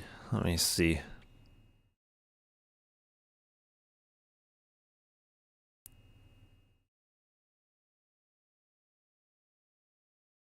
Anime GTA. I mean, pretty much anime slash Genshin GTA. Yeah, it's fairly accurate, I feel like, but I don't know. I feel like NTE is also like just a lot more than that too. Hello and welcome to my channel, iWinDeluze Gaming. Neverness to Everness is a highly anticipated upcoming anime open world game with stunning graphics, a fascinating world, and psychotic anime girls driving like lunatics. We got GTA Waifu Edition before GTA 6. I had the privilege of playing a couple dozen of hours of the closed beta for Neverness to Everness. We'll take a look at an honest and comprehensive review covering the exploration, the gameplay loop, the characters, the combat, all with the good, the bad, and the hilarious.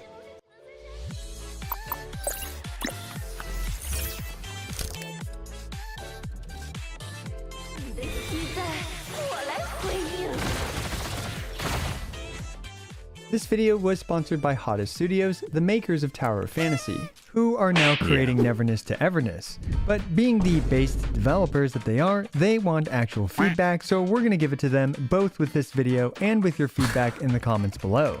It's very important to note that this review is based on the recent closed beta, so we should expect improvements to the game before its eventual release. Also, the closed beta was only in Chinese, so yeah, do keep that in mind. Now, there's no denying it, Neverness to Everness looks graphically stunning.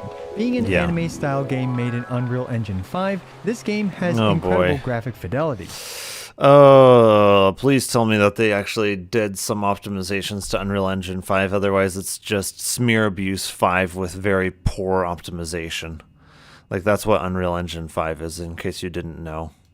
Everything from the realistic reflections on the glossy floors to the incredibly high polygon character models, Neverness to Everness truly looks like a next generation game. But the performance is, well, we'll get to that massive but in a bit. Right off the bat, the game feels very large and surprisingly... Yeah, that's because Unreal Engine 5 is an unoptimized mess if you look at games 10 to 15 years. Like, more like 10 years ago, at least, a lot of those games actually rival modern day games, especially with the kind of settings that you can now drive them at with modern performance. The truth is, modern hardware is capable of a lot more than Unreal Engine 5 makes it look like modern hardware is capable of. Modern hardware put through Unreal Engine 5, it would be capable of about 3 times more performance if Unreal Engine 5 was actually optimized properly. And Threat Interactive has shown that modern hardware is capable of a good 3 times more performance than what it looks like through Unreal Engine 5.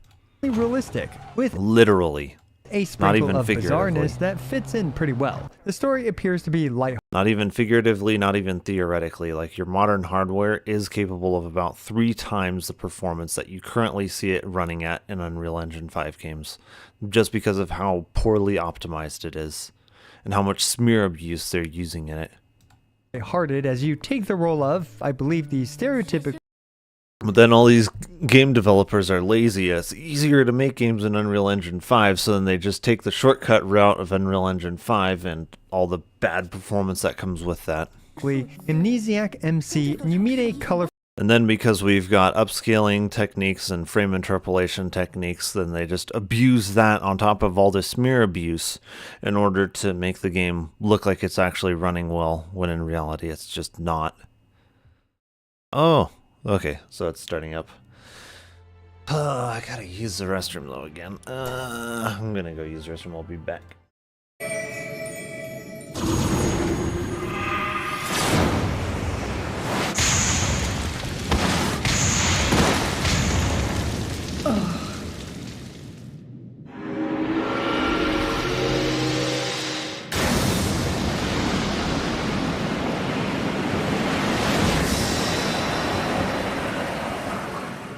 You shall not pass! Abide in misery then, fools. The Ananta are more deserving of my blessing. You have no power here. Leave these lands and my dreamers be. I will not warn you a second time.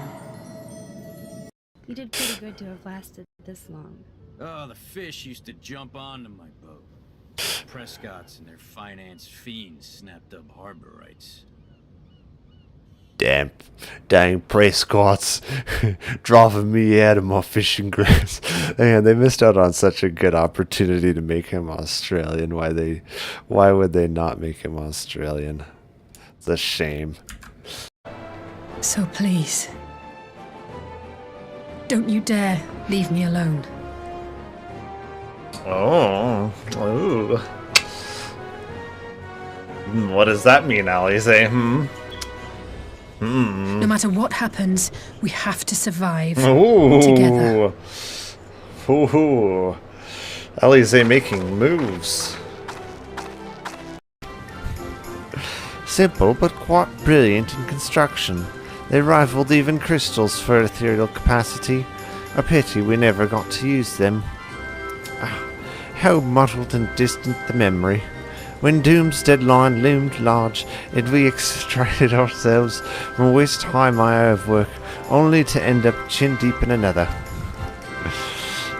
I was one with the world, a conduit for the energies of creation, but now I am truly alive. Who could have thought that sleeping in a bed and eating warm meals could make such a difference? I feel positively functional. I dare say it rivals the thrilling dancing on the knife's edge of failure. I like adventure, yes. It's full of adventure. That looked like Link's horse almost. Almost looked like Epona. Who has stolen you, Epona? You were great, Nilu! Your words won over Inaya! Talk like that during the debate, and you'll get an easy win! Thanks for that, Paimon. But I still feel like it'll be an uphill battle. I need to be calmer, cooler, and more collected. Yep. Even if her daddy wants to leave, she'll make him stay.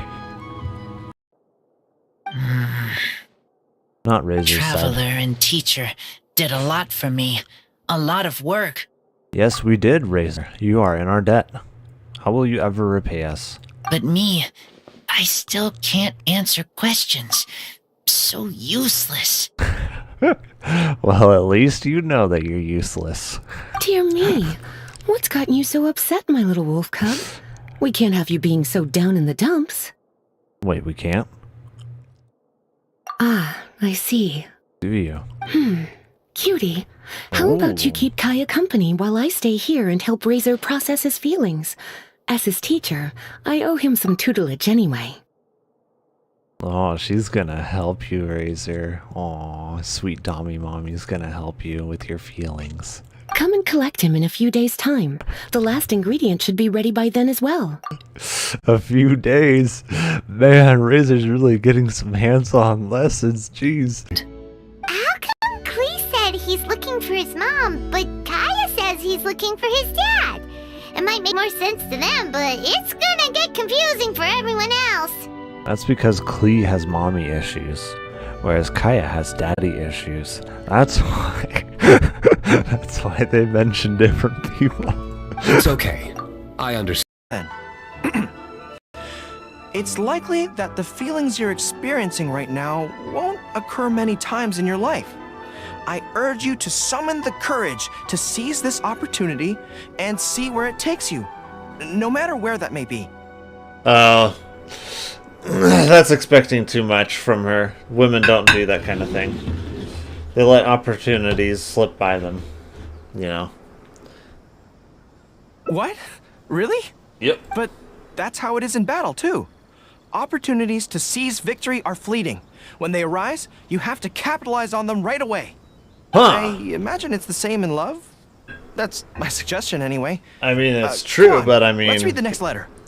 Yeah. My neighbor is always... I'll just go along with it for now. As soon as we go into a back alleyway, Scaramouche will accidentally trip and fall on his own blade, tragically ending his life. Such a tragedy. Won't be able to believe what happened, and we'll have to, unfortunately, inform Kusanali. Fine. Drink these.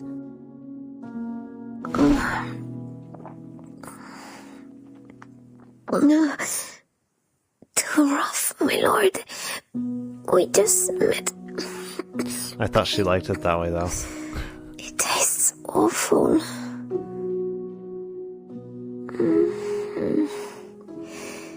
Is it the special healing potion? No, it's just something she And scraped this. together off the streets. Eat. You must have been hungry for so long. It's just run off sewer water. This, my lord. We have found Emma. Allow me to speak frankly. This is her true You will form. not find the Lords of Cinder here. They have left, gone, to their churning homes, converging at the base of Never this expected castle. to see Emma here. Head to the bottom of the high wall. Forge on through the great gate and raise this banner to proceed. Oh, she gives me the banner. Okay. Who's that way? Mr. Honorary Knight, Paimon! I'm sorry. It's Klee. I'm late. Yes. That's alright. We were just chatting. The We Traveler's love pretty Klee. smart, so thanks to him, we're finally onto something. Hi. I was on my way, then I saw Klee. They let me out for Vine Laser They Fest. let you out. Did they let you out of a jail cell for bombing Mondstadt? Albedo is super busy helping Timaeus fix his recipe for an extra strong sobriety potion, so he doesn't have time to come play with me right now. I'm just playing by myself instead. But it's so cool! All the grown-ups in Mondstadt are out to celebrate the festival. Everyone's smiling and having Hey, how's it loads going? of fun.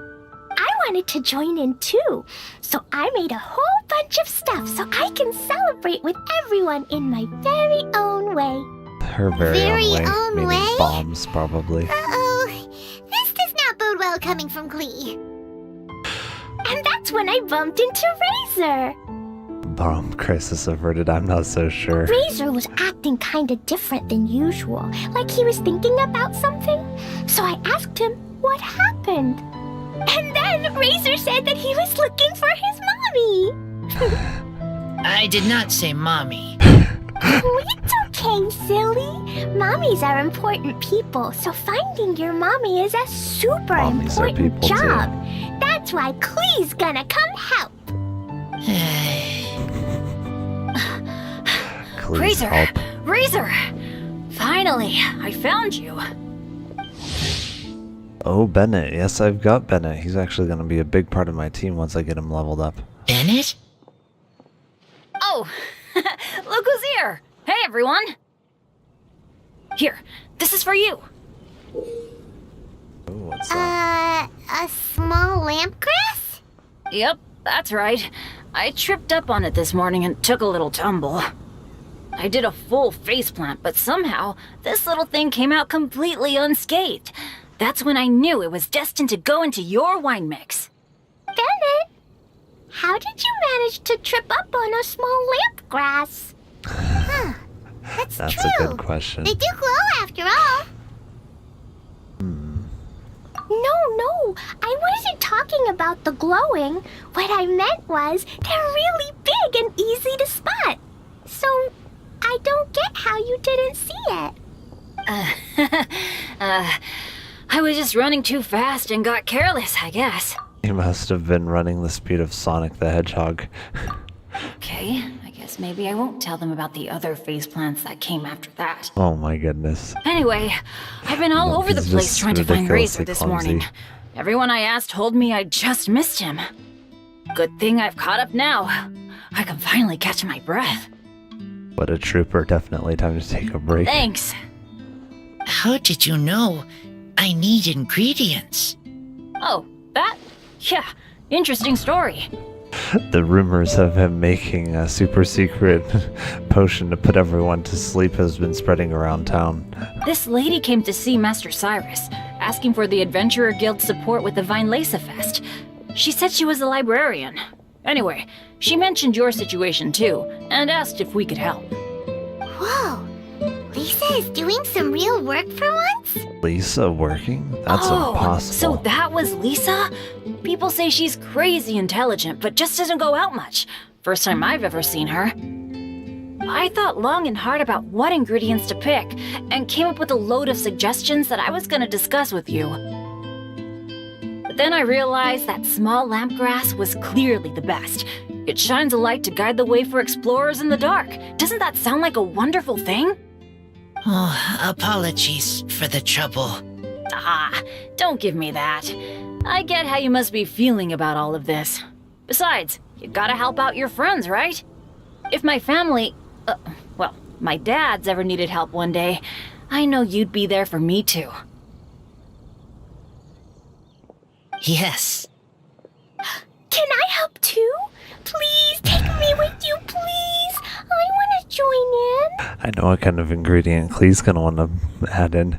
She's gonna want to add in something that's gonna explode. Klee's in high spirits today. She seems more excited by this festival than anyone. Bennett, before now, I wonder you why never that could talk be. about your family. She's probably excited for the festival because it means opportunities to gather lots of ingredients for making more bombs. Well, that's because I never met my parents. I was raised by some of the older adventurers in the guild. Alright, we can watch some more of this video here. A full cast of misfits dealing with bizarre anomalies that appear to be inspired by ancient folklore. Sadly, my Chinese is terrible, so hopefully that was somewhat accurate. But despite being functionally illiterate, I found myself amused at the various shenanigans the crew found themselves in, such as needing up to beat up your pet doggo because it mistook us for cockroaches. The cutscenes are well animated and the crew feels alive, as they are constantly interacting and bickering with each other, which actually had me not mashing the skip button. Even though I couldn't understand most of what they were saying, I still didn't press the skip button. Yes, that's right, there is a skip button that allows you to skip the majority of the dialogue. So those of you traumatized by a certain flying can of emergency food can rest easy. Now, a few moments that really stood out to me are the gorgeous and seamless transitions, so much. as you literally melt between combat scenarios and exploring the real world. In fact, even when you enter a random building, the building itself isn't instanced, but instead the building's interior fully exists within the open world. This likely explains the 32 gigabytes of RAM recommended for the closed beta. Wow. Yeah. Honestly, at least I have 32 it's a gigabytes tech of demo, RAM, so that's good. one of those snippets of gameplay that you can't actually experience because it's just meant for selling you the game. Except it's not just a tech demo, because all this stuff is actually a reality in this game. Needless to say never to what Neverness to Everness is capable of if you have a $4,000 PC. I don't know. I bet it'll run pretty well on my computer. My computer's a pretty solid beast. It's like a quarter of that price, I would say. Gets me to the other $1,000 of my setup goes to like my monitors and microphone and headphones and DAC amp. Yeah, a lot of that stuff is also very expensive. Biggest butt of this game. Even with my top-of-the-line content creation beast of a PC, this game pushed my PC to its limits. My specs will be down in the description below in case you're curious. My PC sounds Oh wow. Yeah. Jeez, yeah. like it wanted to audition as a leaf blower. Granted, I was running this game on 4K resolution with max graphic settings, but during... Well, yeah, if you're pushing max graphic settings for 60 FPS rather than lower graphic settings for 120, then yeah. Many of the driving sections, especially at full speed, you can tell that the game is struggling with draw distance and frantically loading stuff to try to keep up. There were many instances of frame drops and my hardware was definitely pushed to its limits. Frankly, I can't even begin to imagine what it's going to take to get this thing running properly on mobile, or how the experience will be for an average PC. Still, I'm rooting for Hottest Studio because they gotta pull a rabbit. I mean, my graphics card my setup isn't too far behind this, so yeah. Out their hat to get this thing running reasonably on a wide range of devices. It's gonna run fairly similarly. Well, it's probably not going to be running Unreal Disappointment 5 for mobile devices. Now, the gameplay loop of Neverness to Everness for regular viewers of my channel is exactly what you'd expect, but with enough freshness to feel like a novel experience. Basically, you play through the main story, and then you need to level up your account level in order to continue with the main story. During these story interlude periods, you're expected to do a bunch of miscellaneous activities like spend stamina, explore the open world, do the usual dailies, and even collect Oculus, all of which increase your account level in order to continue with the main storyline. Many successful anime gacha games such as Genshin Impact, Wuthering Waves, etc. have incorporated this formula to, well, great success, as it paces out the game and forces you to engage in a variety of activities instead of just burning out and grinding the same thing over and over. Still, it is in these story interlude periods where this game's variety in activities really stood out to me. Instead of picking mints and yeeting enemies off cliffs, we're crashing through barriers and streetlights and yeeting cars across the city. Thanks to literally just adding a car, this game doesn't feel like any old Genshin clone, and instead it becomes a hilarious anime GTA hybrid. Now, Neverness to Everness is only rated 16 plus by CN standards, so you can't do anything too crazy like murdering random NPCs, stealing their vehicles, or soliciting for some spicy street tacos. So, evidently, the devs actually just announced that there will be a vehicle requisition system in the next test. So you'll be able to officially borrow some people's vehicles as needed. But there's still plenty of 16 plus fun to be had, such as casually wrecking your vehicles as much as you want, gently nudging pedestrians out of the way with your car, and finding pristine parking spots my mother would be proud of me for. Personally, I find the junk on wheels contrast with the extremely calm and dignified MC to be very funny, as no one in this world seems to bat an eye at your insane behavior. Sir, this is a Wendy's. Frankly, there was just so much useless stuff that I felt compelled to do, like how I hitched a ride on an NPC's truck for half an hour to follow the daily life of this NPC, like how I beat up my car to the point where none of the doors worked, and like how I rented multiple cars to park all of them into an ice cream shop. This honestly reminds me of the early days of Genshin Impact, where it was just a ton of fun to goof around with the vast open world and participate in resinless activities. And frankly, I spent more time interacting with the environment in mentally unstable ways over completing objectives and actually playing the game and doing combat. And he really has put in a lot of effort into the little details, such as your sports car max speed dropping to 100 kilometers per hour from 150 kilometers per hour after you beat it up a bunch. And really, I'm just scratching the surface of what's already in this game, as you can open coffee shops, decorate your luxury penthouse, and I'm sure there will be so much more to do when the game actually releases. One particular insane detail that they went above and beyond to add is the way the penthouse works. Not only do you ride this beautiful glass elevator to get to your personal penthouse, you can actually jump out of it and fall right to the city from your penthouse. Heck, why even use the door and elevator when you can literally climb the building to get to your penthouse? I am definitely not used to how the buildings themselves are not individually loaded instances and instead are geometrically accurate to the point where they fully exist in the singular open world. To summarize, the freedom to do whatever you want, wherever you want, whenever you want is an incredible strength that Neverness to Everness has. And I hope to see this be further improved with perhaps some actual consequences to behaving like a maniac, and even some small rewards like achievements or perhaps a greater goal and gameplay loop to all of this. Overall, this is, in my opinion, the strongest part about Neverness to Everness for me personally.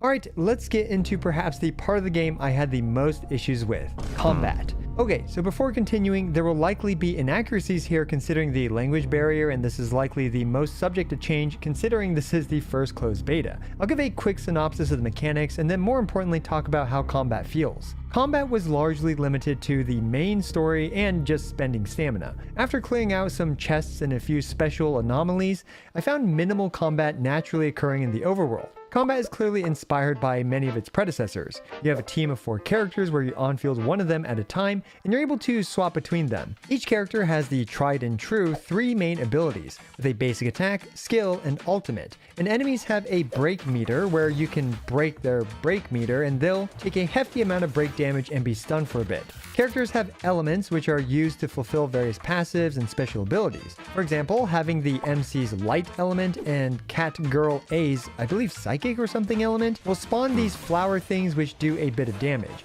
And characters have various passives which improve these abilities. Also, characters are able to perform QTEs or quick time events to swap to another character that is adjacent to them in the elemental wheel.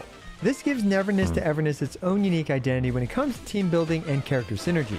One strength of Neverness to Everness though is characters have distinct playstyles, with the MC surprisingly being a nuker type character, who has some of the biggest individual multipliers in the closed beta. Meanwhile, Catgirl A, who is my favorite character, has some very overtuned spin to win DPS that honestly felt way stronger than anything else in the beta. Catgirl B, well, she's cute and looks funny, so she's got that going for her. Some characters are clearly designed for quick swap shenanigans, like this small girl who has a demon on a stick.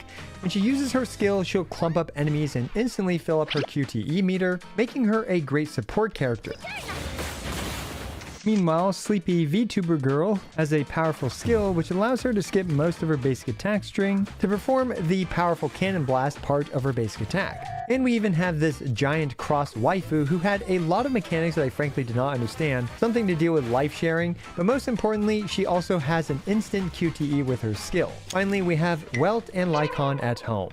Okay, now before continuing with talking about the combat, it's important to note that I was playing this in the United States connected to the CN servers, where ping is extremely high. I experienced a lot of unresponsive enemies, swaps, and inputs, which honestly makes it hard for me to properly assess how the game should actually feel. However, that brings me to my first point. I'm a firm believer that for single-player combat experiences, it should primarily be client-side, because a lot of players that will actually play this game will have high pings like 200 or even more, and their experience will be severely diminished by this. And from what the devs have said, this test is limited to the CN region because the dev team hopes to utilize the data accumulated from the small-scale test to further improve the game, so as to provide better quality during the official global CBT. They are actively looking to improve and iron out some issues before bringing it to an official global closed beta, which I'm personally very excited for and hope to get to play.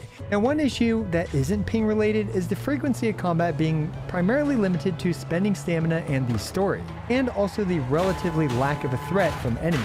I get it, it's still the early game, but I never felt like I was even close to dying against any of the enemies in this game, which in my opinion is a bit too easy for me. Regardless, I still enjoyed the combat and tried to learn the combat mechanics, and I'm personally really optimistic about them improving this aspect of the game.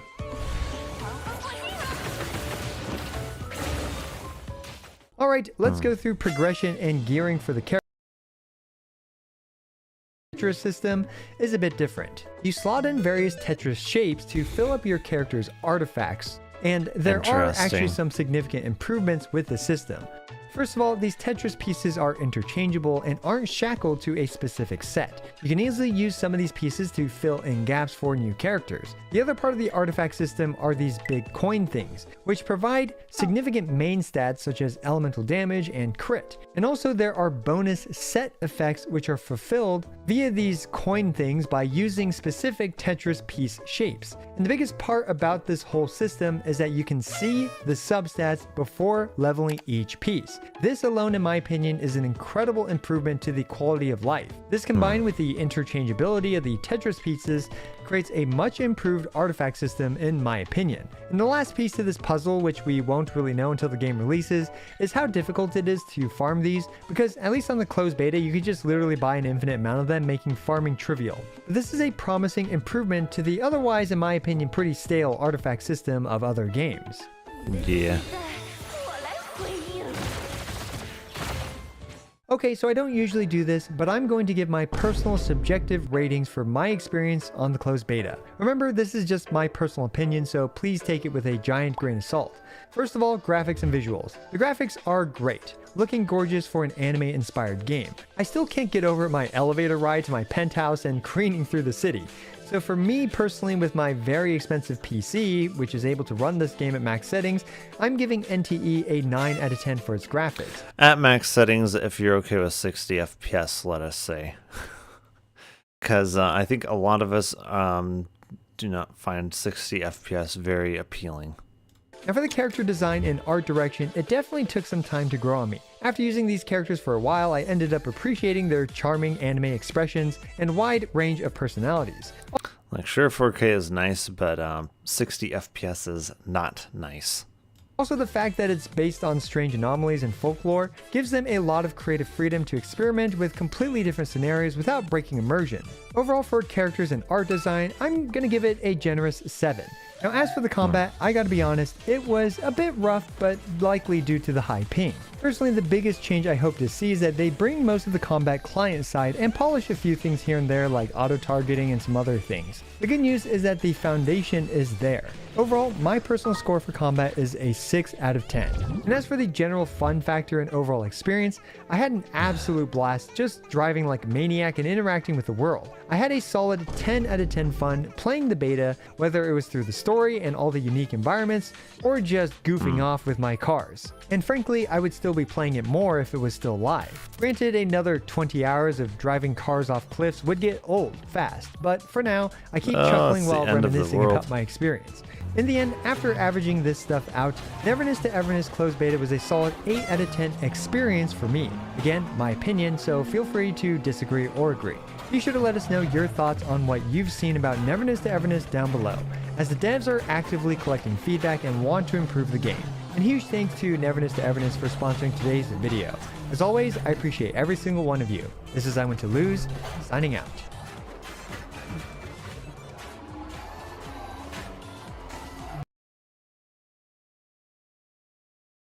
Oh man. Yeah. Okay. The 48th president?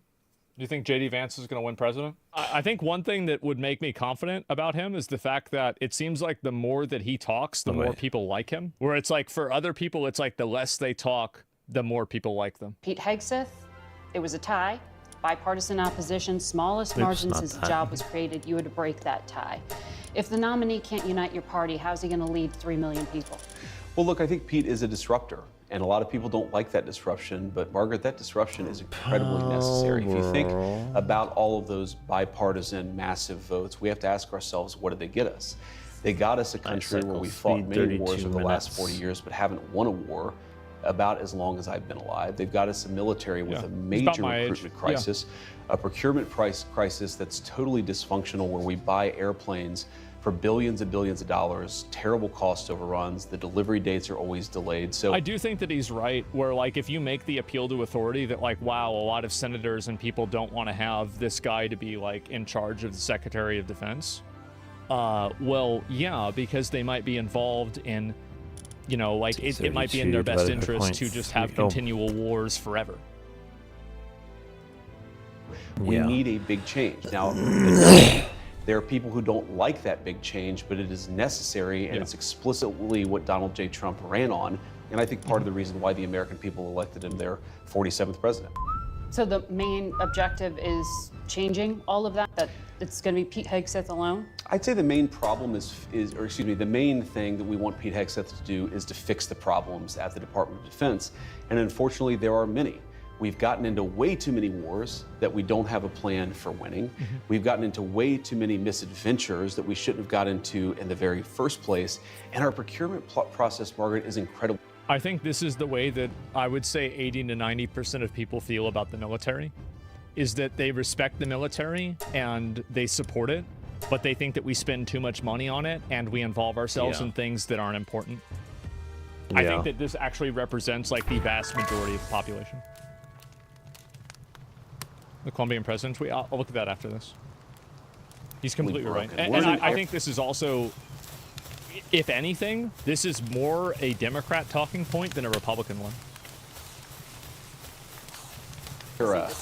Well, of course they're policy decisions, but they're also logistical and implementation decisions. If you look at where we are with the rise of artificial intelligence, with the rise of drone technology, drone warfare, we have to really top to bottom change the way that we fund the procurement of weapons, the way that we arm our troops. This is a major... The thing is that you have to keep in mind, like, JD Vance and, like, everybody that's, like, around his age and, like, our age, too. Like, he's 40, I'm 34.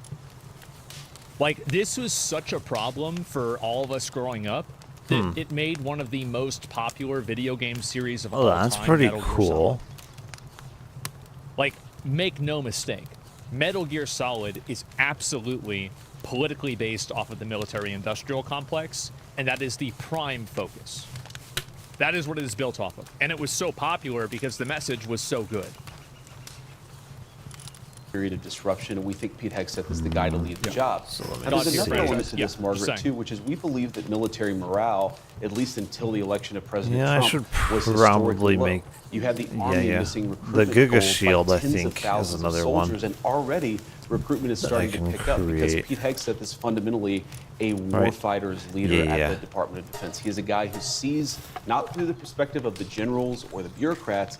He looks And at probably things through the the weapon perspective as of the well. men and women that we send off to fight in our wars. I think it's also like it's a motivational thing. Like I heard that there were a lot of people that wanted to sign up for like border patrol, and they were like more willing to sign up for like the military now because they believe in the goals of the military. Yeah. And this is exactly what happened after September 11th, is that a lot of people signed up to the military like crazy.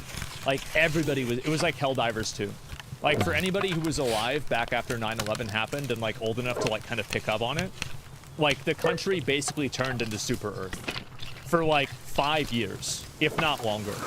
And so yeah, I was in high school. Well, I was in middle school at the time, and it totally shifted everything, right? That post 9/11 patriotism, exactly. And I think that Yeah, really that's double the shield the capacity. reason why people Jeez. probably stopped wanting to enlist into the military is that nobody wants to fight a proxy war for oil. Yeah. Nobody wants to, you know, be a pawn in some, you know, oligarch dispute in Syria. Why would somebody want to do that? There's no, like, I mean, it's easy to see why a guy would sign up to fight Hitler. Fuck yeah. Absolutely. But with something like this, no. Just like what Armstrong said, as I said, man, the series... Oh, we need that more actually, ingots for wasn't- that. That wasn't Armstrong. That was Sundowner. And he said, just like the good old days after 9/11. I remember that so well. And he's right. That's why that game was so good. Journal and the National Review, conservative publications, Yeah. as you know, have been critical of Tulsi Gabbard. And by the way, just to go even farther, look at Sundowner, look at Dick Cheney. Can we produce ammo in this? I think we can, right? I think so. Conservative publications, as you know, have been critical of Tulsi Gabbard. Yeah. The review called Gunpowder, her an though. atrocious nominee who deserves to be defeated. Gunpowder takes They the compared charcoal. her defense of Okay. Edward Snowden, the fugitive, who stole U.S. secrets, to an attorney general who thinks the mob gets a bad rap. Her refusal to accept U.S. intelligence findings. Thinking the mob gets a bad rap. So is quite simply a traitor and a fugitive from U.S. justice. Yeah, that's the problem. That Assad gassed his own people, they said, was like a nominee for OMB director not being able to count. I think this is a fair criticism, and I know a couple of people who have family in Syria, and they showed me some of the photos and some of the things that Assad did, and it was actually shocking to me that Oh when yeah, he's all just of that gonna instantly happened, die. He's too low level. I didn't hear about it almost at all in American media. Can I just Gassing capture his own him? people? Maybe. It like he was literally like that There's dude. a decent apparently, chance for it at least. It was like Bane in fucking like Batman. There were like women who were imprisoned who got pregnant because they probably got raped by the guards or other prisoners there, and they had kids that were born into the prisons. Straight up, it's terrible. Yeah. Oh man. Fake news? Well, hey, not according to people that I know. I could be wrong. Hey, but these are people that I talked to directly. They told me this personally. Nope. Any of this give you pause, Yeah. putting her in charge of the U.S. intelligence community? Yes or no? No, Margaret, look, these are publications that attacked Donald J. Trump obsessively, but those publications don't determine who the president is, the American people do. And Donald J. Trump is the person who determines who his cabinet is, not these publications that I think, frankly, have lost relevance. Here's They have, and I think also the issue of like media trying to pretend to be the fourth branch of government is extremely dangerous. I don't like it at all. Tulsi Gabbard's, decide. well, the Senate will provide advice and consent as is its constitutional obligation, but I feel confident that Tulsi Gabbard will ultimately get through. Two things that are important to know about Tulsi. First of all, she is a career military servant who's had a classification at the highest levels for nearly 2 decades. She has impeccable character, impeccable record of service, and she also is a person who I think is going to bring some trust back to the intelligence services. The bureaucrats... She was the one that shut down Kamala Harris. in like this debate, Kamala Harris was doing some bullshit, and then Tulsi Gabbard called her out for putting people in jail for smoking weed, and then talking about how she was smoking weed on a podcast. Yeah. And that was the end of Kamala Harris. It took her, I think she had like 2 or 3%, and it took that 2 or 3% down to 0. Yeah. Huge. And our intelligence services have gotten completely out of control. They've been part of the weaponization of our political system, the weaponization of our justice system. We need to have good intelligence services who keep us safe, but part of that is restoring trust in those services, and we think Tulsi's the right person to do it. That's why the president... She doesn't trust those intelligence services. She recognizes that the bureaucrats have gotten out of control, and we need somebody there who's going to rein them in and return those services to their core mission of identifying information that's going to keep us safe. Yeah, why would you on trust lowering them? Prices for consumers. We've seen all of these executive orders. Which one lowers prices? We have done a lot, and there have been a number of executive orders that have caused... It's been 5 days, right? 6 days. Like, I mean, it's going to be kind of hard to fix that in a few days. Yeah, already jobs to start coming back into our country, which is a core part of lowering prices. More capital investment, more job creation in our economy is one of the things that's going to drive down prices for all consumers, but also raise wages so that people can afford to buy the things that they need. Like, we saw Trump do it in his first term. What makes her think that it's not going to happen again? Like, history alone tells us that it will. If you look at our slate of executive orders, no, Margaret, prices are going to come down. Yeah, but it's going to we take saw a it little bit of happen time, before. Right? The president has been president for all of 5 days. I think that I mean, it took a little while for prices to come down the first time. It's been an incredible. Prices went up initially with all the tariffs. That's kind of what happens with tariffs. Then long term, the prices go down. The way that you lower prices is that you encourage more capital investment into our country. And you ask specifically, what executive order is going to help lower prices? All of the stuff that we've done on energy to explore more energy reserves. Some One thing more, I always really I think. like our Is that? respect No, and I don't appreciate think it with JD is. Vance is that he answers the question. Yeah. Like, there's a lot of times like people will like not answer the question, but he is directly answering this question. Yeah. Develop more energy resources in the United States of America.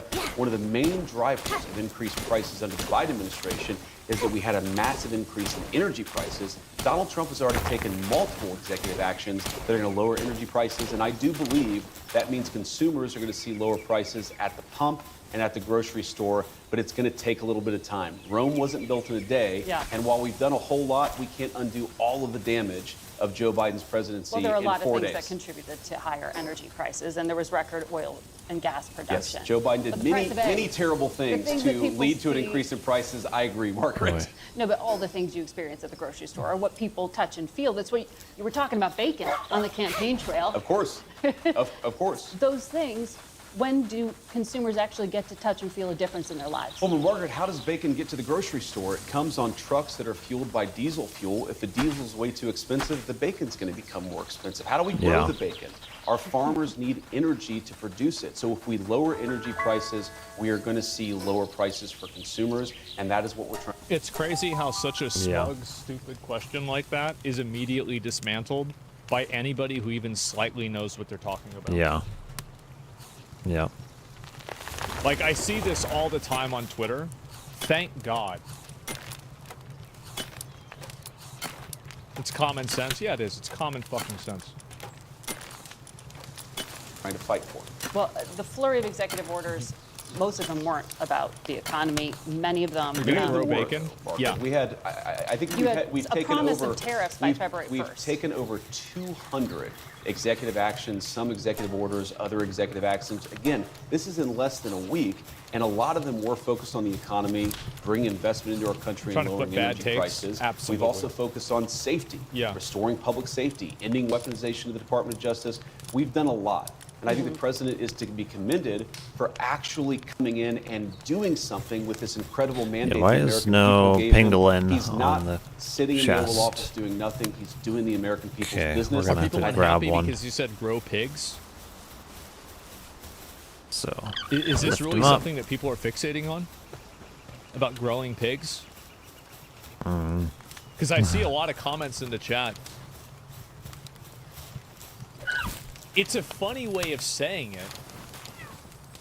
But yeah, that's basically it. Yeah. That's pretty much what happens. Can I have some oats, brother? Why are they feeding him the oats? I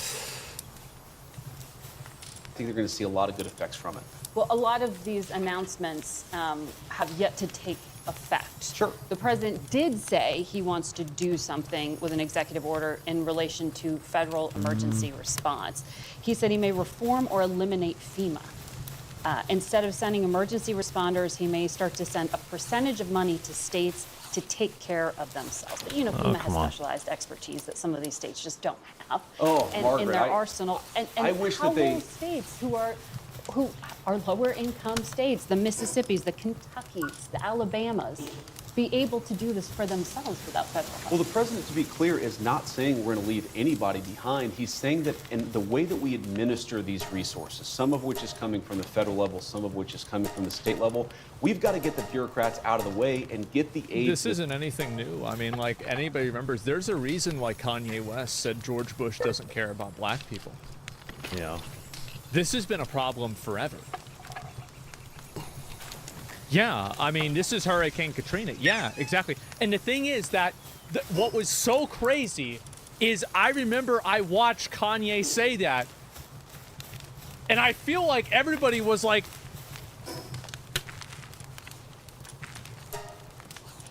yeah, right?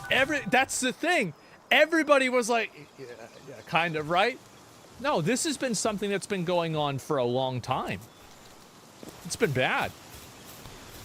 Okay. People who need it most. I'm guessing they probably respawned sometime. Yeah, they have. North Carolina and California. They've definitely respawned a bit.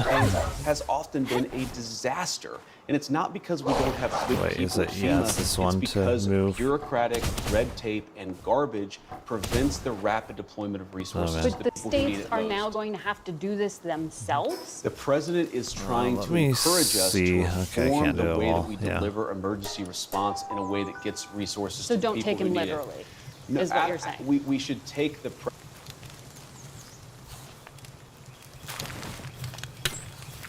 They're so disingenuous.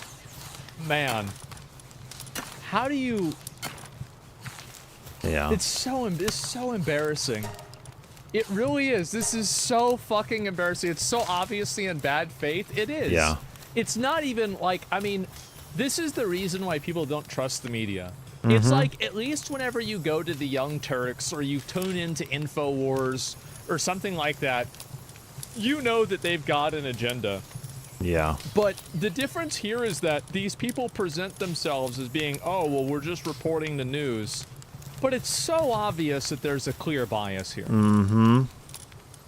It is. It's so obvious. To anyone with a brain, yes.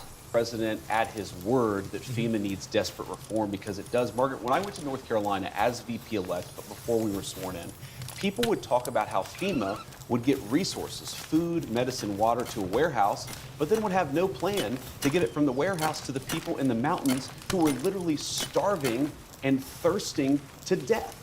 We can do so much better, and under Donald Trump's leadership, we will. But they work with the state and local officials. They often don't So work now well it's enough. And again, that's going not to be on because the state of and local officials. the FEMA management officials don't work well enough with the state and local officials to get resources to the people who need it. We should expect, and this is, I think, one of the fundamental premises of President Trump's leadership, the American people should expect more of their government. When there's a terrible disaster, where's the they one? should expect food, medicine, the and water revolver? to get to the people who need Thought it. I When unlocked there's a it. terrible Yeah, old fire in revolver. California, the fire hydrants ought to actually turn on. I am sick of the American people having such low expectations for their government. They should demand more of us because it's the I think greatest... that's one of the big surprises that people have, because like apparently like Trump mobilized 1100 the military attack to, on like, that? help Wait, repair what? some things, and a lot of people were like, "Wait, you can do that?" Like a bunch of engineers That's from the a military, like, "Oh, lot. you can even do that." Like, I think that people have been Look, I should just go for the conditioned compound to bow. completely accept like lower and lower Yeah. expectations all the time. And I think it's embarrassing, especially That for still how much takes an taxes we ingot. pay. Let me see. We pay a lot of money in What taxes. is the? Why Is are there it potholes handgun in the ammo? I roads think all it the is. time? Why It are they takes not 2 able to sort ingots this for a out? handgun ammo, Really? but that It- makes 10 what are we doing? bullets. I feel like that's country more in the world, efficient. and that's what Donald Trump's Yeah. leadership promises to bring back. So still count So on the that's federal 1 government to watch ingot that per space. 5 bullets, but Let me ask then you about another area that you campaigned on quite a lot, gunpowder. and there was a flurry of activity I on, don't and that know, has to do with gunpowder tastes immigration. like charcoal. Oh, The boy. U.S. Conference of Catholic Bishops this week condemned some of the executive Charcoal orders takes what? signed by President Trump, It might be specifically more those efficient. allowing immigration and customs enforcement. Wow, so a bunch of religious people said not to do something. To enter churches and to enter schools. Do you personally support the idea of conducting a raid or enforcement action in a church service, at a school? Well, let me address this. Of course, if you have I think that if the Catholic Association feels this strongly about it, that we should ship all of those people over to the Vatican. Yeah. That's what I think. Yep. I think we should ship all of them over there, and then they can deal with it. I would and agree with they that. can As a actually, Christian, I would you know, agree that's with their that. problem. That's the thing. a person who They can is help them. convicted Yep. of a violent crime, whether they're an illegal immigrant or a non-illegal Where's immigrant, this gun you at, have to go though? and get that Like- person to protect the public safety. That's not unique to immigration. Old Let me revolver. just address this particular issue, Margaret, because as a practicing Catholic, I was actually heartbroken by that statement. And I think that the Yeah. U.S. Conference of Catholic Bishops needs to Well, they're actually... full of shit. They live in a Yeah. they literally live in a walled city. It's not even a question. It shouldn't Yeah. even be taken seriously for a second. Yeah, exactly. Like you're gonna let people lecture you about open borders who live in Where- a walled city? Where is this old revolver? Are How you do we kidding even me? make this? I don't know. look in the mirror a little bit and recognize that when they receive over $100 million to help resettle illegal immigrants, are they Back worried the Old Nazis? revolver. That I don't think. The world old revolver.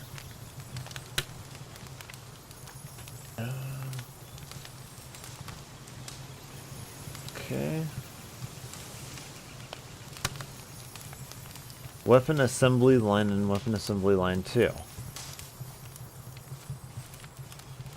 Don't we have the weapon assembly line?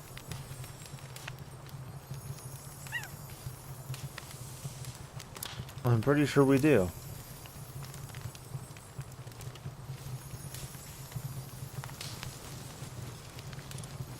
I think that that's true.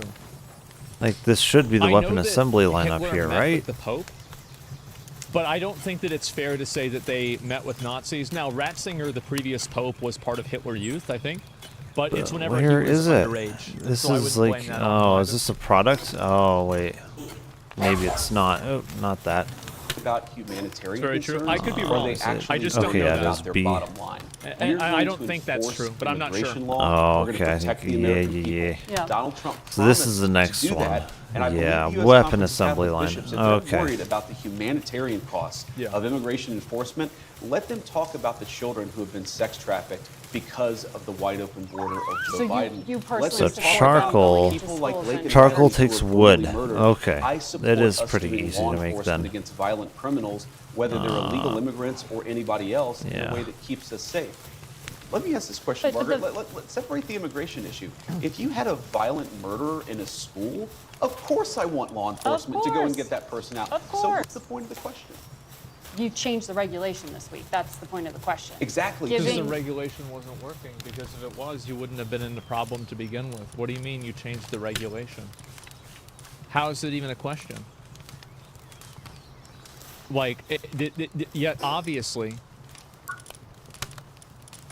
the authority Yes. to go into churches Exactly. and go into schools. We empowered law enforcement to enforce but the that law also everywhere has a to protect knock-on Americans. effect, a chilling effect, arguably, to people to not send their kids to school. I desperately hope you don't want to send your kids to school because there might be law enforcement at the school.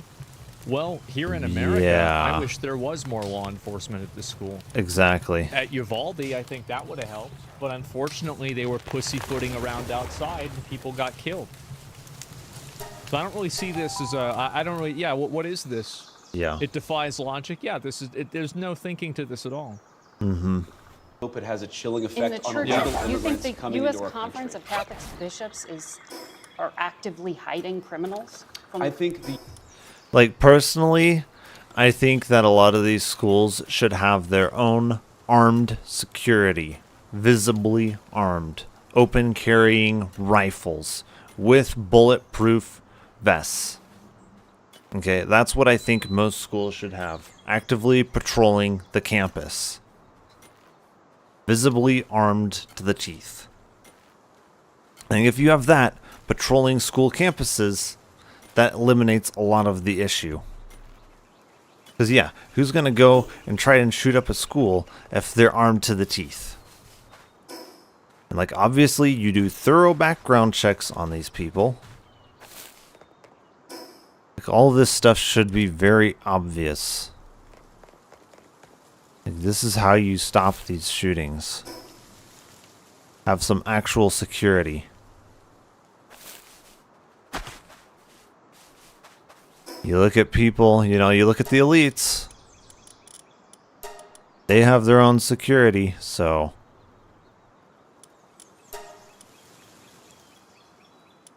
If it works for them, isn't it going to work for other people?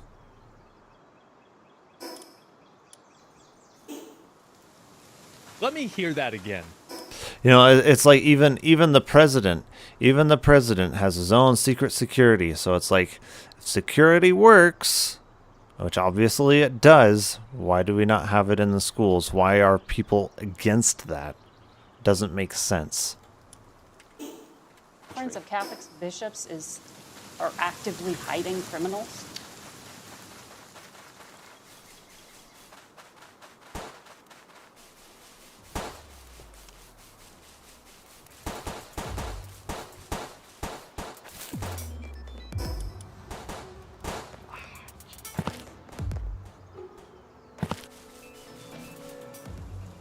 Man. I think the U.S. Conference of Catholic Bishops has frankly not been a good partner in common sense immigration enforcement that the American people voted for. No. And I hope, again, as a devout Catholic, that they'll do better. There are 5 legal challenges already to one of the other immigration. Keep in mind that, like, the only person in the Catholic faith who is any sort of order to God is the Pope himself. So any sort I think of along this bishops route getting there together is to have an a decent opinion amount of ore. about something, this is not the word of God. This is not any sort of like unique, unquestionable doctrine. The only person who has the authority to, advocate for God on God's behalf is the Pope himself. Now, I could be a little bit off base on this. Yeah, you are, because it doesn't actually say that in the Bible. It only says that in... Well, yeah. I don't even think in their version of the Bible it says that. Like, according to them, they're the only ones that can interpret the Bible, which is already very suspicious. Like, yeah. But that's what I remember. Like, nowhere in the Bible do you even find, oh, we should pray to Mary. Like, you don't find that anywhere in the Bible. Like, this is, yeah. It's just such unbiblical stuff that they teach in the Catholic sphere of things. Actions, the order on birthright citizenship. A federal judge appointed by Ronald Reagan, I think you'd agree, has some conservative credentials, paused the order to end birthright citizenship, calling it blatantly unconstitutional. How do you reconcile this challenge to the 14th Amendment to the Constitution? So I obviously disagree with that judge, and these things, some of them will be litigated. That's the nature of our constitutional system. But here's the basic idea of President Trump's view on this. If you are a lawful permanent resident or a legal immigrant who plans to stay, your children, of course, should become American citizens. But let's say you're the child of an ambassador. You don't become... But that's not part of it. Well, that is an having to do important with kids of principle. But we're saying that that carve-out should apply to anybody who doesn't plan to stay here. If you come here on vacation and you have a baby in an American hospital, that baby doesn't become an American citizen. If you're an illegal... It does sound illogical. It does. It sounds ridiculous. Yeah, I mean, I don't... like, how do people not see it this way? It's crazy. It's a good point, yeah. And you come here temporarily. You don't hate the media enough? Well, this is the reason why a lot of people are so critical of the media. This is exactly the reason. Absolutely. People are tired of this shit. Why do they carry water for the illegals? I don't know. And I think that, like, for a long time, they had, like, the emotional upper hand with it. And I think that a lot of the types of messaging that these people use is primarily emotional messaging. Yeah. And I think that when you look at it more logically, it becomes a little bit sillier. Mhm. And it's optics. Yeah, it's optics and emotions. Yep. And I think that really they've kind of lost that battle nowadays because there's just been so many Okay, so we need more instances of, nails. you know, some immigrant that's been Oh, arrested what on 17 earth? times and still in the country. Like, you tell that to an average Walmart American, and they're going to be like, why the fuck did this happen? Because you think also about this, it's like if they've been arrested 17 times, that means that there are 17 instances of government funding going into micromanaging this person that shouldn't even be here in the first place. Yeah. Like, a lot of it is just so stupid. It just gives people who shouldn't have a free ride into the country a free ride into the country. Oh, really? Ooh.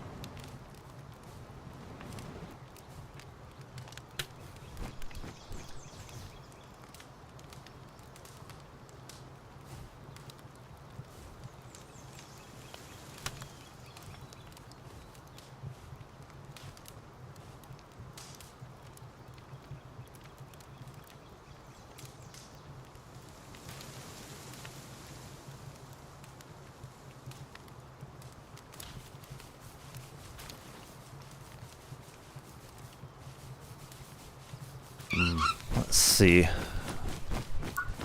Oh, yeah, we need more nails. That's right. Collectively, that's probably over $100,000. So that's $100,000 minimum, probably hundreds of thousands of dollars, realistically, that have been spent on micromanaging this person who shouldn't even be here.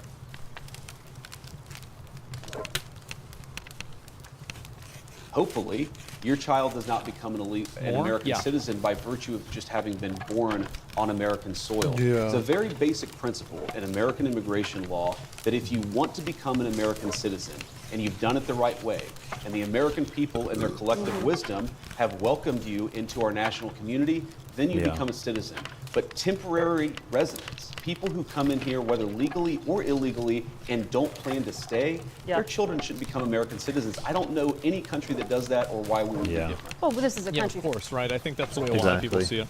Yeah. A lot of people think that, like, here we go, not understanding. How does economics having when a it comes to baby illegal in the immigrants. United States give I you think merit that to be illegal here? immigrants do contribute to the economy, and they do Like- absolutely, like, they do jobs for like Some of really them. cheap amounts. Some of amounts them money. do. Other ones but not. I don't I mean, think that that's a good argument. if I think you're in that that's touch probably enough with I mean, that's the really, Mexican like, it's basically a community, slave you know argument, this. right? Some of them are a Where you're very big saying that, contribution, well, other because ones not these so people much. are willing to work Like, you need to for look at this below, on a case-by-case below minimum basis. wage, You really and do. accept conditions that are below average. That Like, now we need to keep I've them in personally here because worked we need with this a lot of underclass Mexicans people for to quite a maintain number low of prices. years. I find that to be very exploitative and bad. Yeah, the thing is, like, I've worked personally with quite a few Mexicans for a lot of years. Hopefully they were all here legally. I don't really know. There's not really any way to really know. But, like, yeah. Some of them are definitely, you know, a contribution to society. Others, not so much. You can't just, like, lump them all into the category of, oh, they're all such a benefit to society, or, oh, they're all not a benefit. Like, no, you can't really do that, because they definitely fit into two different categories. Like, there's definitely some Mexicans who are very much lazy, very much entitled, like a lot of Americans, and then you've got other Mexicans who are very hardworking. Like, they very much fit into two very different categories. You can't just pretend like they all fit into one category or another, because they just don't.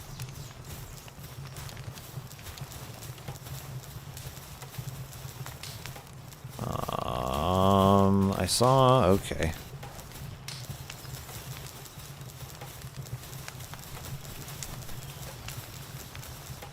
Interesting. Well, I guess if that one will work, yeah.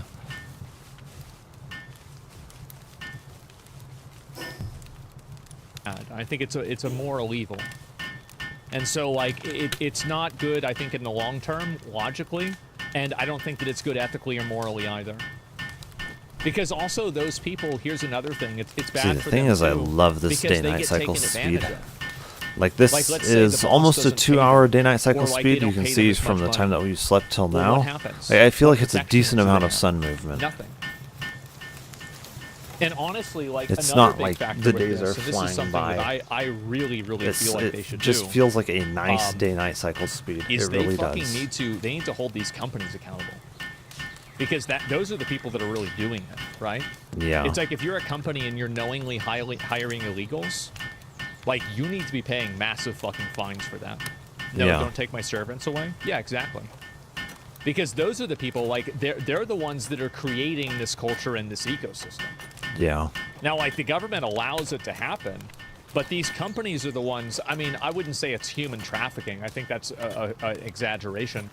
But they're effectively taking advantage of these people, and, like, they're spawn camping these people that come across the border, and Oh, no, we need putting them in more. Wow, we positions need that more they shouldn't high-quality be in. pallet oil, too. Jeez. Companies will see no retribution. That doesn't Well, take I, any. Unfortunately, I agree with you. I think that you're right that that's the outcome, but that shouldn't be the outcome. High-quality pallet oil. What happens when I need my lawn cut? I think we just need more high-quality pallet oil. I mean, hopefully when you need your lawn cut, either A, you'll do it yourself, B, you'll get a, what do they call those? Like, it's like an automated lawn cutter. They have them. My brother has one. They actually work very well. I don't know how much more expensive it honestly is than just like a normal lawnmower, but it works very well. You might as well just get one, honestly. And then option 3 would be hiring like a legal American citizen rather than an illegal citizen to do the work, which employs somebody, and yeah, it's much more beneficial to the company or to the country than hiring an illegal to cut your lawn. That's the thing. Let me see. Palworld high quality pallet oil. How will we get some more?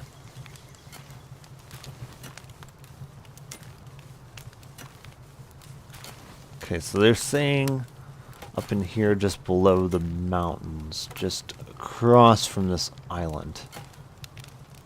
You think I know where that is? Let's see if this one...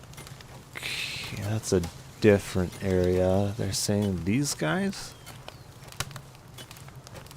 Them.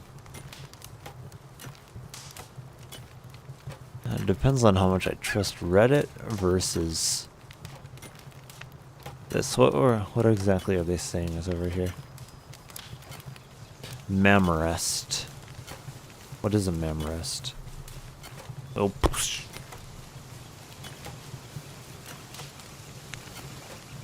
Memrest. Oh, yeah, I don't know if we can take those down.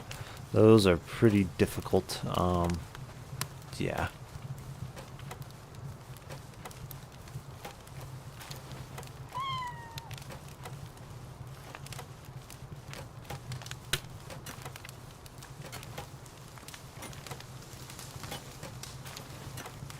Alexosaurus wyvern.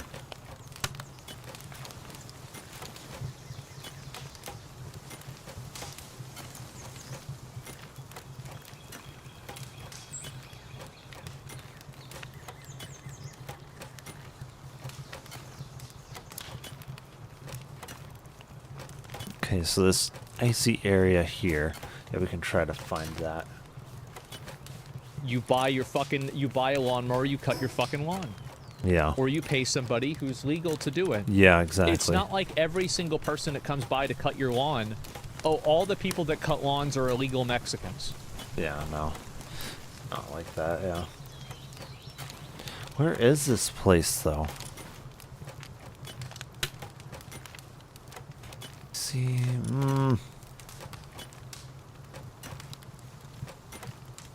I want to say it's gotta be somewhere up in here, would be my guess. I'm just gonna travel north from here. Oops. Okay. What are we talking about? Really? Like, what is this? So yeah, let's go Wait, up no, towards I know what it is. here. It's racism. What is this? It's crazy. Founded by immigrants. Well, this is a country This is a founded unique by. country. Yeah. This is a very unique country, and it was founded by some immigrants and some settlers. But just because we were founded by immigrants doesn't mean that 240 years later that we have to have the dumbest immigration policy in the world. Yeah. No. Fucking obviously. Mm-hmm. Yeah, the argument of like, well, you know, the country was founded on this, and so now we have. Yeah, they're like, what? Like, why? Why does that matter? It's like. The country was this, like, founded by emotional and settlers. There's a optical, very big like, difference kind of between manipulation. settlers and immigrants. What I really like about this is the focus especially on illegal pragmatism and logic. immigrants. And I think people are just fucking Like the settlers came here to build things, build a society when none existed over here. The illegal immigrants come to take from the society that we have created. There is a massive difference between those two things. If you don't see the difference, like, you're not very intelligent, honestly. exhausted with the optics and the manipulation of this. Yeah. It's crazy. It doesn't work anymore? Yeah, people are tired says of it. that temporary visitors, their children, will be given complete access to the benefits and blessings of American citizenship. America should actually look out for the interests of our citizens first, and that means, again, if you're here we gotta go permanently further and north. lawfully, your kid becomes an American citizen. If you're not here permanently, if you're not subject to the jurisdiction of the United States and don't plan No, to be, it's not that why would we one. make those people's children American citizens permanently? I'm going to be honest. I think he's right. Mm-hmm. I do. I think he's right, and it always seemed like... The thing is, if this was a video game, that would have been patched out. It would have been considered an exploit. Absolutely. Yeah, it is. They're exploiting I want to the ask about system. refugee admissions, which were Absolutely. just suspended by We've the known this president. for a long That time. has nothing to do with the U.S. border. They take advantages of a refugee screening lot of takes these 18 to benefits at the 24 months to taxpayers' go through. expense. They're heavily vetted. Left literally And out at of our airport debts this week were expense. thousands of Afghans Our who- inflation's some of whom had expense. worked with the United States government and were promised to come here. It's like, When how you many talked to us in freeloaders are we gonna August, he support? said, I don't think we should 'Cause that's abandon exactly anybody what who it can is. This properly is more emotional reasoning. I should try using the logic to this katana. at all. The katana is So we very need to help these interesting, honestly. Afghans. We have starving, we have homeless veterans. What's the logic here? Oh gosh. It's the emotional guilt. Yeah. Well, Margaret, I don't agree that all these immigrants or all these refugees have been properly vetted. In fact, we know that there are cases Oh my. of people who allegedly Yeah, this were becomes properly hard to vetted, use and then sometimes. were literally planning terrorist attacks on our country. That happened during the campaign, if you may remember. So clearly not all of these my. foreign No, nationals but there are have been properly 30,000 vetted. people in the pipeline, Afghan refugees. But my primary Do you stand concern by it? as the vice president, Margaret, is to look after the American people. And Yeah, fucking exactly. Fucking exactly. Yeah, your responsibility is to Afghans. Like, no. No, Yeah. I don't want to have you advocating for refugees from Afghanistan. How is... What? It's I can't hit amazing him. that this is even... Oh. That this is even happening. It's shocking. Common sense tastes so good. I know. And it's crazy to see, like, I'm so happy that people are finally pushing back on this total fucking manipulation. Yeah. It's been exhausting to deal with. Yeah, this journalist is a joke. I mean, Obviously. yeah, I agree. That's different. The U.S. caused a lot of the conflict in Afghanistan. I don't care. What are they saying that there? doesn't matter. That's not the... yes? Yeah, what does that have to do with anything? So what? Doesn't I'm- matter. Yeah, so this yeah. means that we have to, like, put people here at risk? That's Yeah. crazy. now that we know Well, we cause problems somewhere else, so then we have to do something stupid because of that? How does that logic work? Like, yeah, we did something stupid, so now we have to do something stupid. Like, do more of something stupid. that we have vetting problems with a lot of these refugee how does programs, what? we absolutely cannot unleash. What exactly is the thousands logic of supposed to be unvetted there? people into our country. These It's people are not vetted. good. These people are vetted. Just like the guy who planned a terrorist attack in Oklahoma a few months ago, he was allegedly properly vetted, and many people in the media and the Democratic Party said that he was properly vetted. Clearly, he Yeah. wasn't. I don't want my children to share a neighborhood with people who are not properly vetted, and because I don't want it for my kids, I'm not going to force any other American citizens' kids to do that either. And this is the problem that I think a lot of people have, is that a lot of the people that advocate for this kind of stuff are never victims of their own empathy. And so, like, they never have to deal with the negative consequences of this kind of stuff. And so, yeah, because they're just sending their kids to a private school anyways. It's like the whole idea of like a they don't care. Belief. No, and that was a very particular case. It wasn't clear if he was ratified. Their kids aren't having to go to a dangerous school. I don't really care, Margaret. I don't want that person in my country, and I think most Americans agree with me. Yeah, obviously, or else Man. Trump wouldn't have been elected. Yep. Obviously. There you go. This is common Fucking sense. finally. This is a really Oh my good spot God. for mining. Yeah, this is I really don't good. care. Yep. Very, People very live in good an spot ivory for tower. mining. 2 weeks ago, you were on Fox News and you said, if you protested peacefully on January 6th and had Merrick Garland's Department of Justice treat you like a gang member, you should be pardoned. If you committed violence on that day, obviously you shouldn't be pardoned. Did you counsel the president against these blanket pardons for 1,500 people? Well, Margaret, I noticed... Including those who committed violence. Margaret, I noticed that you cut off the thing that I said immediately after that. The full quote is that, of course, there are gray areas. And here's the nature of the gray area. Merrick Garland's Department of Justice denied constitutional protections in the prosecutions. There were double... We're almost at max weight He here. was ready for this shit, man. Mm-hmm. Yeah. Well, we already know that they're Man. going to take things out of context, and yeah. I feel like this again, is how they work. am They're I the very only person disingenuous that- and fake.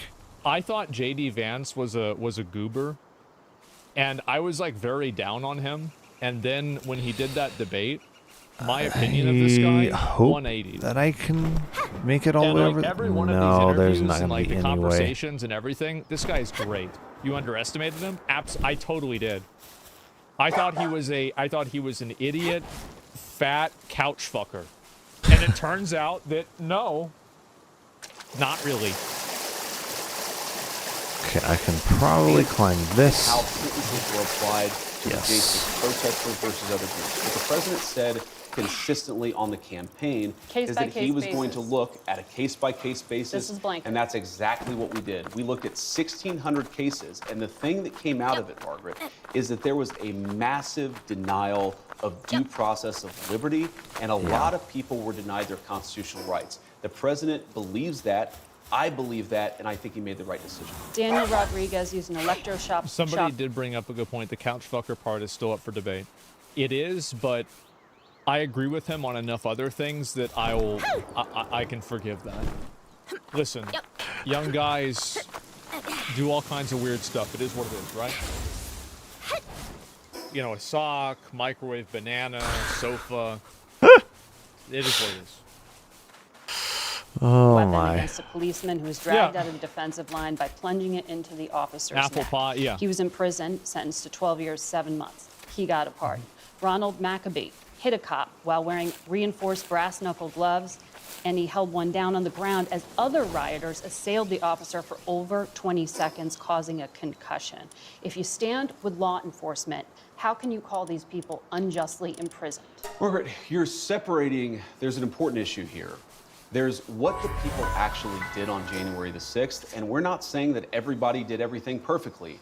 And then what did Merrick Garland's Department of Justice do in unjustly prosecuting well over 1,000 Americans in a way that was politically Is motivated? violence like that against a police officer ever justified? Violence against a police officer is not justified, but that doesn't mean that you should have Merrick Garland's weaponized Department of Justice. I think that Trump and them made a mistake by pardoning a lot of the people that were violent, and I think that they should have been a little bit more conservative with the pardons, and I think that it opened them up to criticism that they didn't need to have.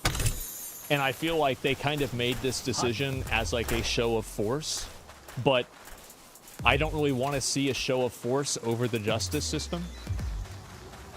I don't think that. I There's a lot of understand that good other people don't mining think north that, of this but I do think it's an unnecessary spot too. and they don't need to do that. You have to be fair. Like my viewpoint is that if you assault a police officer, you need to be in jail. It's not even a question. Yeah, see, there's a lot of mining stuff just north They of were that over-sentenced, spot, though? so Well, also and I'm not saying do that I think this. that a lot of them definitely were over-sentenced. But having some of them go free that were violent towards police officers is an unnecessary L. And I Yeah. think it was a mistake to do it. Now, is it a big deal? It's not really a huge deal. It's probably a handful of people. But it's an unnecessary L and it didn't have to happen. Wow. So, yeah. Does expose you to incredibly unfair process, to denial of constitutional rights, and frankly, to a double standard that was not applied to many people, including, of course, the Black Lives Matter rioters who killed over 24 people I don't think and it never is. had the weight of a weaponized Department of Justice come against them.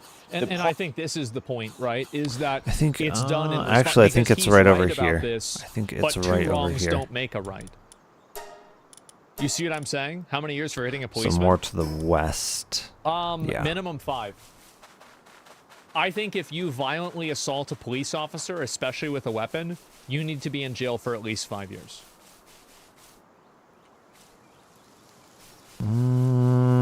That's at least.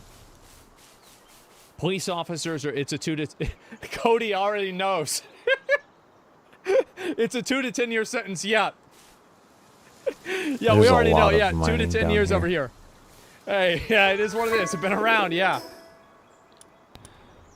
Pardon power is not just for people who are angels or people who are perfect. And of course, we love our law enforcement and want people to be. I mean, the thing is, though, is that we've seen a lot of our Justice Department and things like that weaponized against the people and also used for not the most legitimate of purposes during a lot of these events. So, I mean, it kind of depends on why someone felt that they had to in the first place. Peaceful with everybody, but especially with our good cops. Who got 5 years for That's a trespassing? separate issue Yeah. from what Merrick Garland's Department of Justice did. We rectified a wrong, and I stand by it. I'm being told we're out of time, but I want to quickly Sure. ask I you. bet. The Please. richest men in the world were at that Capitol on Inauguration Day. Heads of Amazon, Google, Yeah. Mark Zuckerberg of Facebook. In August, you told us Google and Facebook are too big. We ought to take the Teddy Roosevelt approach. Break them up. Don't let them control what people are allowed to say. They've now donated Yes. to the Trump inauguration. Are you still going to break up big tech? So, you know who else was at the inauguration was my mom, and a lot of people who just supported the president and fought every single day Can I to get his make it election. to that? And They to make gave it, $1 and to make million it, Maybe. to the inauguration. Well, there were a lot of people who didn't give $1 million to the inauguration. pretty good Yeah, $1 seating. million is a lot. Margaret, they didn't have as good a Like, seating as my mom and a lot of other people who were there to support us. even if you've But got a look, lot of we money, it's believe still a large fundamentally contribution. that big Like, tech did does you give $1 million? have too much No, power, then and there are two ways shut they the can go F about up. this. They can either respect America's constitutional rights. They can stop engaging in censorship. I hate it and when if they people don't, do stuff like you can that. be They absolutely only sure did it, that Donald donated Trump $1 million is not out of their So they're still on 100 notice. million. Like, did you donate $1 million? They're very much on notice. For the first time in more than I feel like that. It's still a large I feel like contribution. that's what makes sense, Like, right? you got no Because, like, there reason are to monopolies, and here's say the thing: crap. is that monopolies exist, Oh. but Oh my. they're regulated, and they're basically held accountable by the government. JD did a good job. Yeah, he did. I think that it's disappointing that he has to across? defend what I consider to be kind of Maybe. a bad decision with the January 6 hostages, the fucking criminals in a lot of cases, felons in some cases. with I the mean, you have to stealing look at it on a and case-by-case hitting police basis. officers. I think it's disappointing that he has to defend that decision. I don't think Thing that's a is great that there's a decision to make. lot of them But that didn't. otherwise, I feel Many like of a lot them the that stuff didn't. he said was really fucking accurate. Yeah, it was absolutely accurate. It's Didn't portrayed by the trouble media recently like, for oh, they're monopolization. all that way. They Dismantle all every are bad faith violent argument against fees. police Yeah, I mean, officers you when really came very prepared, few of and them I were. think that also, I mean, this has been something that I feel like I'm not the only person with. A lot of people have felt this way, that this guy has totally turned things around in terms of like people's perception of him. Because I think that he, at the beginning, was probably one of the least liked people, especially compared to like Tim Walz. And all he's done after that is like elevate people's opinions of him, right? Obviously, you know, Wait, what is like, this? Not in every, not No, it's not everybody's one of them. opinions, but like the people that were on the fence, I think that they're kind of on his side. I don't think it was a bad decision. He upheld the Fourth Amendment with this decision. Lapsed administration unconstitutionally prosecuted too many January 6 people. Yeah, no, I understand that. I understand the argument for it, but all I'm saying, I feel like this isn't really a crazy thing. Oh. Is that they should have been a Yes, little that's bit more one of them. conservative with the pardons. Like, I'm not saying that they shouldn't have pardoned anybody. I'm saying that just a little bit more conservative would have been something that I would prefer. That's about it. And so, like, yeah. Okay, so he dropped 3 That's pal about the oil. context of it. Yeah, I get it. What is He this was heavily guy? unfavored until they sat down and spoke with them. Oh, I yeah. think so. Yep. But either way, this interview, I remember seeing it, you know, a couple of clips and, like, things about it, and, like, also interviews with this guy before. Oh, come on. I Okay. really do think that, like, He has, yeah, a lot of his viewpoints very are difficult to things actually that catch average one. people think. Okay. And This will I probably think get that he him. does represent, like, a huge amount of people, especially with, like, the position of, like, it doesn't really matter where, like, you know, the Yes, justification okay, that gave for, me a like, whether pal somebody's oil. vetted Good. or not. If you have these people coming in and it's in a danger to other people that are here, then, you know, you're the Can I president. get of the other United one? I'm not States, trying to get you. right? And so, yeah, makes sense comment again? Yeah, exactly. I think Oh that's my what a lot of people are looking for. What is this? Withdrawing from the World Health Organization, sir? Ooh, that's a big one. On his first day back in office, President Donald Trump signed an executive order calling for the US to withdraw from the World Health Organization. In 2020, Donald Trump began making moves to free the US from the United Nations agency, but President Joe Biden Okay, reversed come on. course when he took office. Oh, Now well. Donald I Trump think these is guys are really good president at mining, if I again. remember He's it. wasted no time Alert signing now. the order, which declares that the Secretary of State shall immediately inform the Secretary General of the United Nations and the leadership of the World Health Organization of the withdrawal. Now, Trump's order calls for the Secretary of State to pause the future transfer of any United States government funds, got him. support or resources to the World Health Organization, and also to recall and reassign US government personnel or contractors working in any capacity Discard it, with the discard organization. this. Now, Donald Trump previously labeled the World Health Organization as a corrupt globalist scam. The World Health Organization has become nothing more than a corrupt globalist scam. True. Paid for by the United States, but owned and controlled by China. When the China True. virus reached our shores 3 years ago, the World Health Organization disgracefully covered It's been the very tracks of the weaponized Chinese and Communist politicized. Party True. every single step of the way. The World Health Organization has responded to the move, saying it regrets the announcement that the United States of America intends to withdraw from the organization. We hope that the United States will reconsider, and we look forward to engaging in constructive dialogue to maintain partnership between the USA and the World Health Organization for the benefit of the health and well-being of millions of people around the globe. But the decision is being met with support. Australia's One Nation leader, Pauline Hanson, is calling for Australia to follow suit. Ms Hanson posted on X, One Nation has long called for Australia to withdraw from international agreements and organisations that do not align with the best interests of Australians. Donald Trump has shown that leaving these organisations and agreements is simply a matter of political will. It's time to put Australia first, reclaim our sovereignty, and ensure our future is decided by Australians for Australians. Trump's move calling for the US to withdraw from the World Health Organization We need to was find one a of many waypoint executive somewhere. orders the president made on his first day back. Annalise Nielsen has had a front seat to all See, this things is a Trump very 2.0, good area for from the Pal announcement Oil of his back candidacy all here. the way through to the election, and of course was part of an What are excellent these coverage, guys? if I do say so ourselves. Nah, at Sky not those News from guys. the middle of the night to now the end of the night here. Yeah, it's like this. Many hours later, she joins us now from Yeah, Washington, kind of DC, down where it's in just gone 5:30 in the here-ish. morning, mate. You I'll are mark the this, Energizer Bunny. You just keep going. Well done, mate. Congrats to you, the team, and Palworld. I'll everyone put an else. oil Chris thing as there, well with this yeah. show has been absolutely fabulous, and Tom with all the great I'll details. put the oil So, thing there. I do want to spend much This is of this Palworld conversation oil. looking forward, because we've all done the highlight reel, and people who are watching at this time of the night have seen it many times over. But what to you was most striking about being in that arena when there was not just the parade, there was a speech, of course, by the president, much more informal speech What to is one this that he guy? had made at the inaugural, but oh. also those executive orders where that I change remember, that people had he's voted for, am I very sort of onto difficult. something here that they wanted it, so he gave it I to think them, he's one and of he the gave most it to them via a powerful fire hose. pals in the game, if I remember correctly. I heard one journalist say that they were drowning in news lines, and I think that is exactly how it's felt. And it's because we've had the water cut off for so long. I mentioned this previously, that news organizations, when the Biden administration came in, they said that there's not going to be news broken on the weekends. So they had just skeleton staff at the White House on the weekends. Now, news will happen when it happens. And Donald Trump had that impromptu press conference last night. This is what people expect from the White House. And for 4 years, they've had this kind of drip feeding of information from an administration that said that they were the most transparent administration in history. Last night, when Donald Trump had his press conference, his press secretary, Caroline Leavitt, was saying, this is what transparency looks like. And that is true. As he was signing the executive orders, he was taking questions from reporters, and he was really answering them. And so this is going to be the new normal. There will be news broken when it breaks. This will be reactive.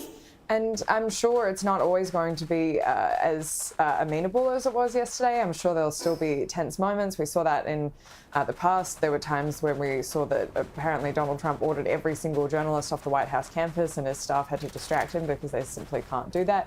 But what we are seeing is what the American people expected. And Paul, I tell you, for the last 4 years, when I've traveled around America and I tell them what I do, tell people what I do in Washington, D.C., and they want to know all about it, the first question they'll say is, who's actually running the country?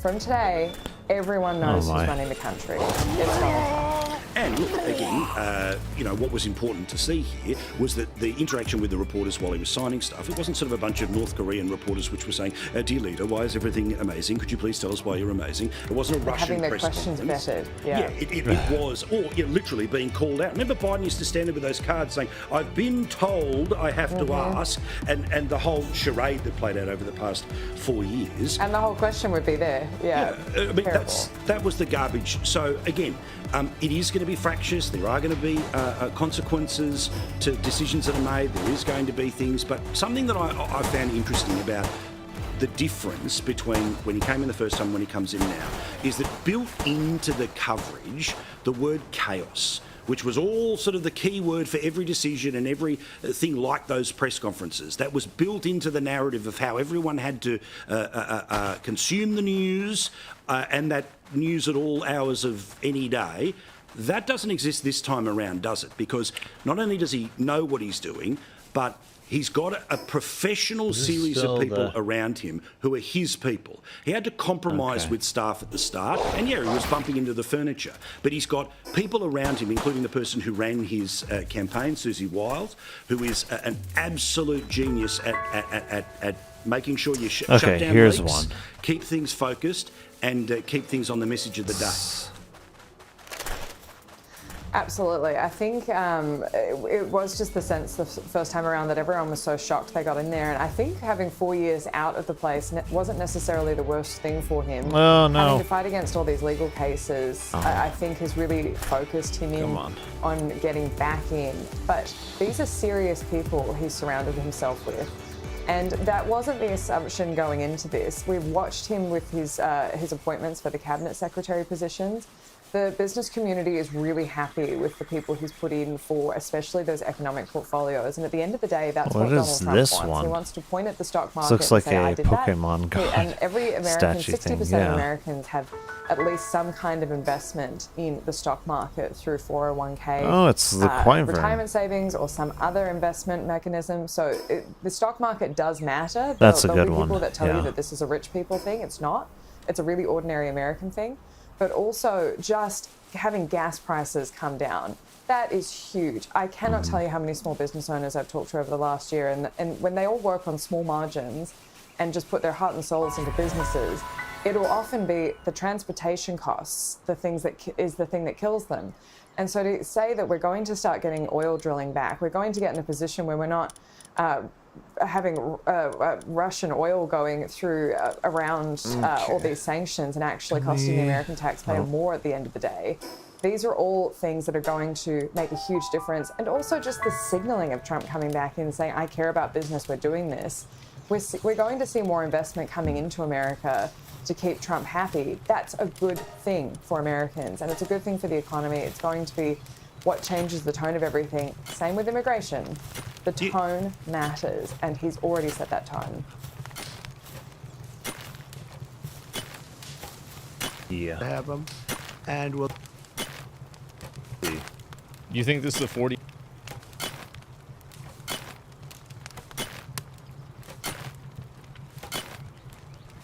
What else have we got here?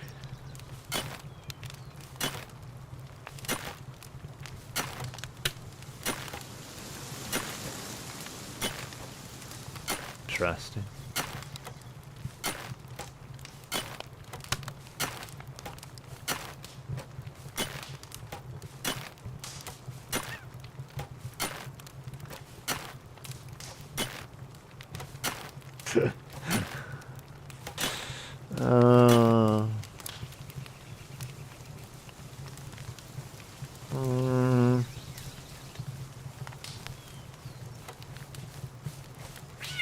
Oh, interesting. This will be an interesting video here.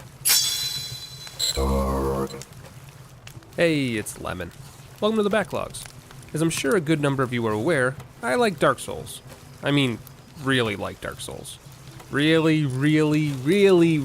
so it should be no surprise that, whenever someone shows any interest in playing it, I actively promote the game, and will give an entire rundown of the lore, mechanics, and impact it's had on gaming as a whole to whoever will listen. And I'm not alone.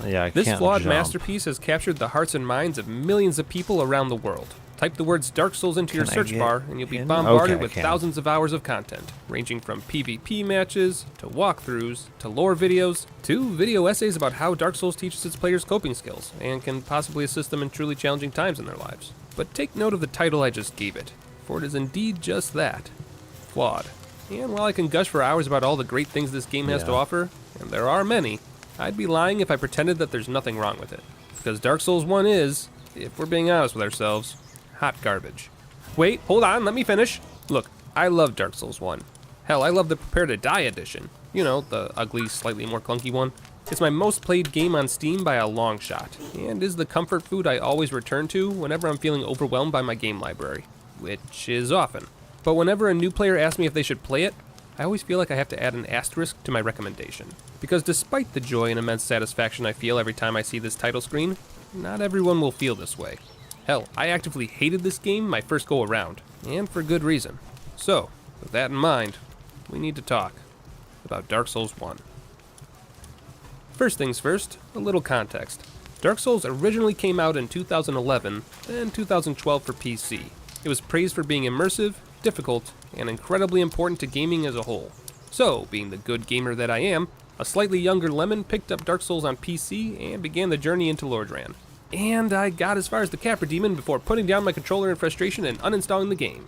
Then, approximately 8 months later, I picked it up again. Why? Because someone made a video. Someone whose storytelling skills and research are unmatched when it comes to FromSoft deep dives. I'm of course talking about Terra Mantis. Don't get me wrong, I watched my fair share of Vaudi video like everyone else, but Terra Mantis just spoke to me. The storytelling, the cinematography, all of it dripping with atmosphere and weight. And it was clear to me that he wasn't making fan fiction. The story of Paladin Leroy and his fall into despair in the Tomb of Giants was real. It was a thing in the game, and I needed to see it for myself. So with Terra Mantis' words echoing in my ears, I began again, and again, and again. Each time getting a little farther, each time getting a little closer to my goals. And eventually, for reasons I think a lot of the problem that a lot of players can have with Dark Souls is when they reach a point where they die like 5-10 times in a row and they can't get past it, rather than going and farming and getting stronger, finding items and things that will help them be stronger so that they can get past it. Rather than doing that, they'll just keep on failing at the challenge again and again and again and again for the next 40 times, as if the first 5 or 10 times wasn't enough. And it's like, no, it's like Einstein said, if you repeat the same mistake again and again, it's just insanity. Yeah. I still don't understand myself, everything just clicked. And so, the spiral of madness that is my Dark Souls obsession began. But that's a story for another time, because it's the first half of that story that truly matters. Dark Souls, for all of its beauty, has some of the least intuitive and hateful game design I've ever seen. And while I don't think it's intentional, considering they improved upon this problem with each iteration of the series, it is a serious problem for anyone who decides to pick it up for themselves. So, let's get into it. First things first, we need to make a character. There's a lot going on here, and very little explaining it. There's plenty of customization options, all of which don't matter gameplay-wise, but there are several important decisions you'll be making. The first decision that matters is your class. They all have different gear, different stats, and different strengths. None of this will be told to you. And while yes, every character can be molded into whatever build you desire, the starting equipment can sometimes make or break your first experience. Then there's the gifts, which are also given little to no explanation. Is the goddess's blessing good? Like, will healing be hard to come by? What's an STD bomb? What are humanities? Also, why is there an item in here that has literally no effect, followed immediately by an item that is so overpowered that every player picks it? And suddenly, we get a great example of the problem we're going to be bumping into throughout the entire game. Key information, no pun intended, is technically told to you, but not in a way that's clear or understandable. Take the master key description, for example. Initial equip for the thief. Shouldn't this information be, you know, in the previous tab? Like, on the screen that shows the thief's starting equipment? But no, the only way you'd even know is by reading it here. Which means yes, the thief is the only class that can start with 2 gifts. There's also the argument that having the master key as a new player is extremely problematic, since you'll continuously sequence break the normal flow of the game and find yourself in difficult areas at a low level. But we've got enough problems to talk about as it is. Then there's the stats. Their nomenclature isn't nearly as obtuse as later games, but why can't I get an explanation of what they do? Is endurance good? Is resistance? Why is humanity popping up again, and why do I have 0 of it? Guess we'll pick the Wanderer. They seem cool. And so begins the lore. And whoo, baby, are you slapped over the head with it. There's dragons, great lords, furtive pygmies, and all sorts of wild cutscenes playing behind it. Gunpowder also requires and as sulfur. with any game that thrives on vague lore, it all seems pretty nonsensical if you're just starting out. And it'll probably stay that way unless you plunge down the rabbit hole of Dark Souls lore videos, or avidly read every item description you can find. Oh my. But more on that later. So, here we are, Dark Souls 1. It seems simple enough at first. Read the messages on the floor, learn how to play. Tutorial 101 stuff. But then you arrive at the first boss arena. Big Booty Boppin' drops down from above. The messages tell us to get away, and so we do just that. We take our broken weapon, pressing all the buttons the game has told us to use, and what is that damage? Too bad. Is that supposed to happen? Is this what the reviews meant by hard? Well, no. Turns out there's a nice little door to your left that opens up. And you could be forgiven for not noticing it, considering a demon the size of the screen just fell on top of you. Is this the worst thing ever? No. But it's another bit of frustration added to the pile. And we're only 5 minutes into the game. Not a great start. Moving forward, we begin to find all of our starting equipment we were promised. Excellent, let's get that shield equipped. What is all this? Okay, wrong screen, I guess. Ah, there we go. This looks a little more correct. We slap the shield into our left hand, then move forward. And would you look at that, we've got a sword now.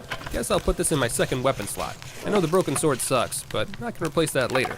And congratulations, you've just doomed your character to a slow, fat-rolling death. Because something the game makes no mention of, as far as I can tell, is how every piece of equipment you throw on has a weight. And how the more weight you add, the more clunky and awful your movement becomes. Why is there no message for this? Why do I have to willfully toggle the status pages, then find the equip load section amongst all of these overwhelming numbers, just to understand that weight is being accounted for?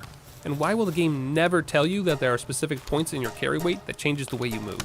Speaking of overwhelming numbers, let's take a look at the sword itself. What am I looking at here?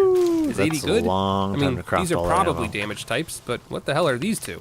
Maybe if I press I think that's going to do it for today. Good, even more today. numbers. At least here we can see what the symbols meant, but now we've got more questions. Like, what do param bonuses do? What are rec params? What are these numbers? What are these symbols now? And why are some of them 0 and others a dash? Now, here's the thing. Some of you are probably rolling your eyes right about now. After all, rec params obviously means required parameters, which means your stats. And the red splotchy thing is clearly bleed damage. But humor me for a moment. Did you know that when you first started this game? And more importantly... Yeah, Dark Souls 1, I mean, you really need a guide to do. I mean, quite a lot of the Dark Souls games, if we're being honest, like, you're going to get stuck at certain points. You're going to need to find stuff which is just going to be very difficult to find without looking at some kind of guide, so yeah.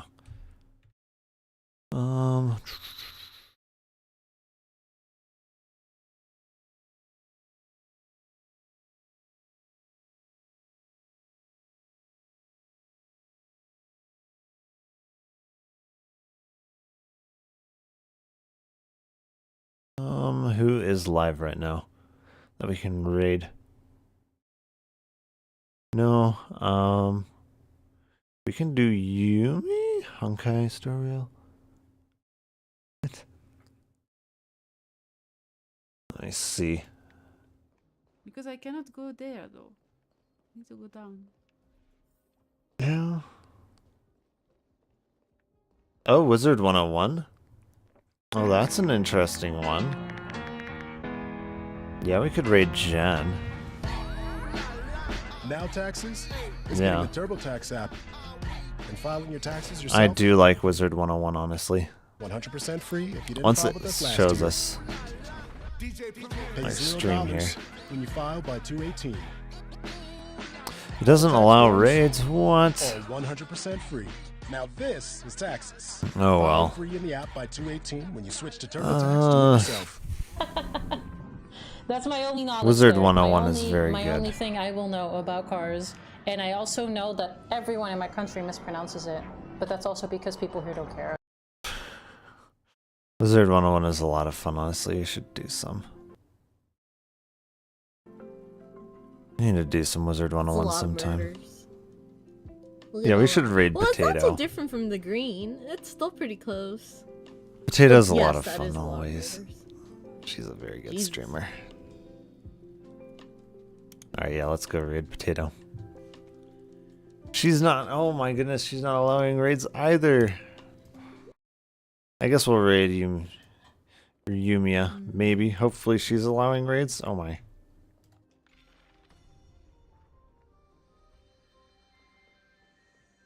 Okay, yes. At least she's allowing Because raids. here it's not Yes, we'll broken, raid huh? Yumiya.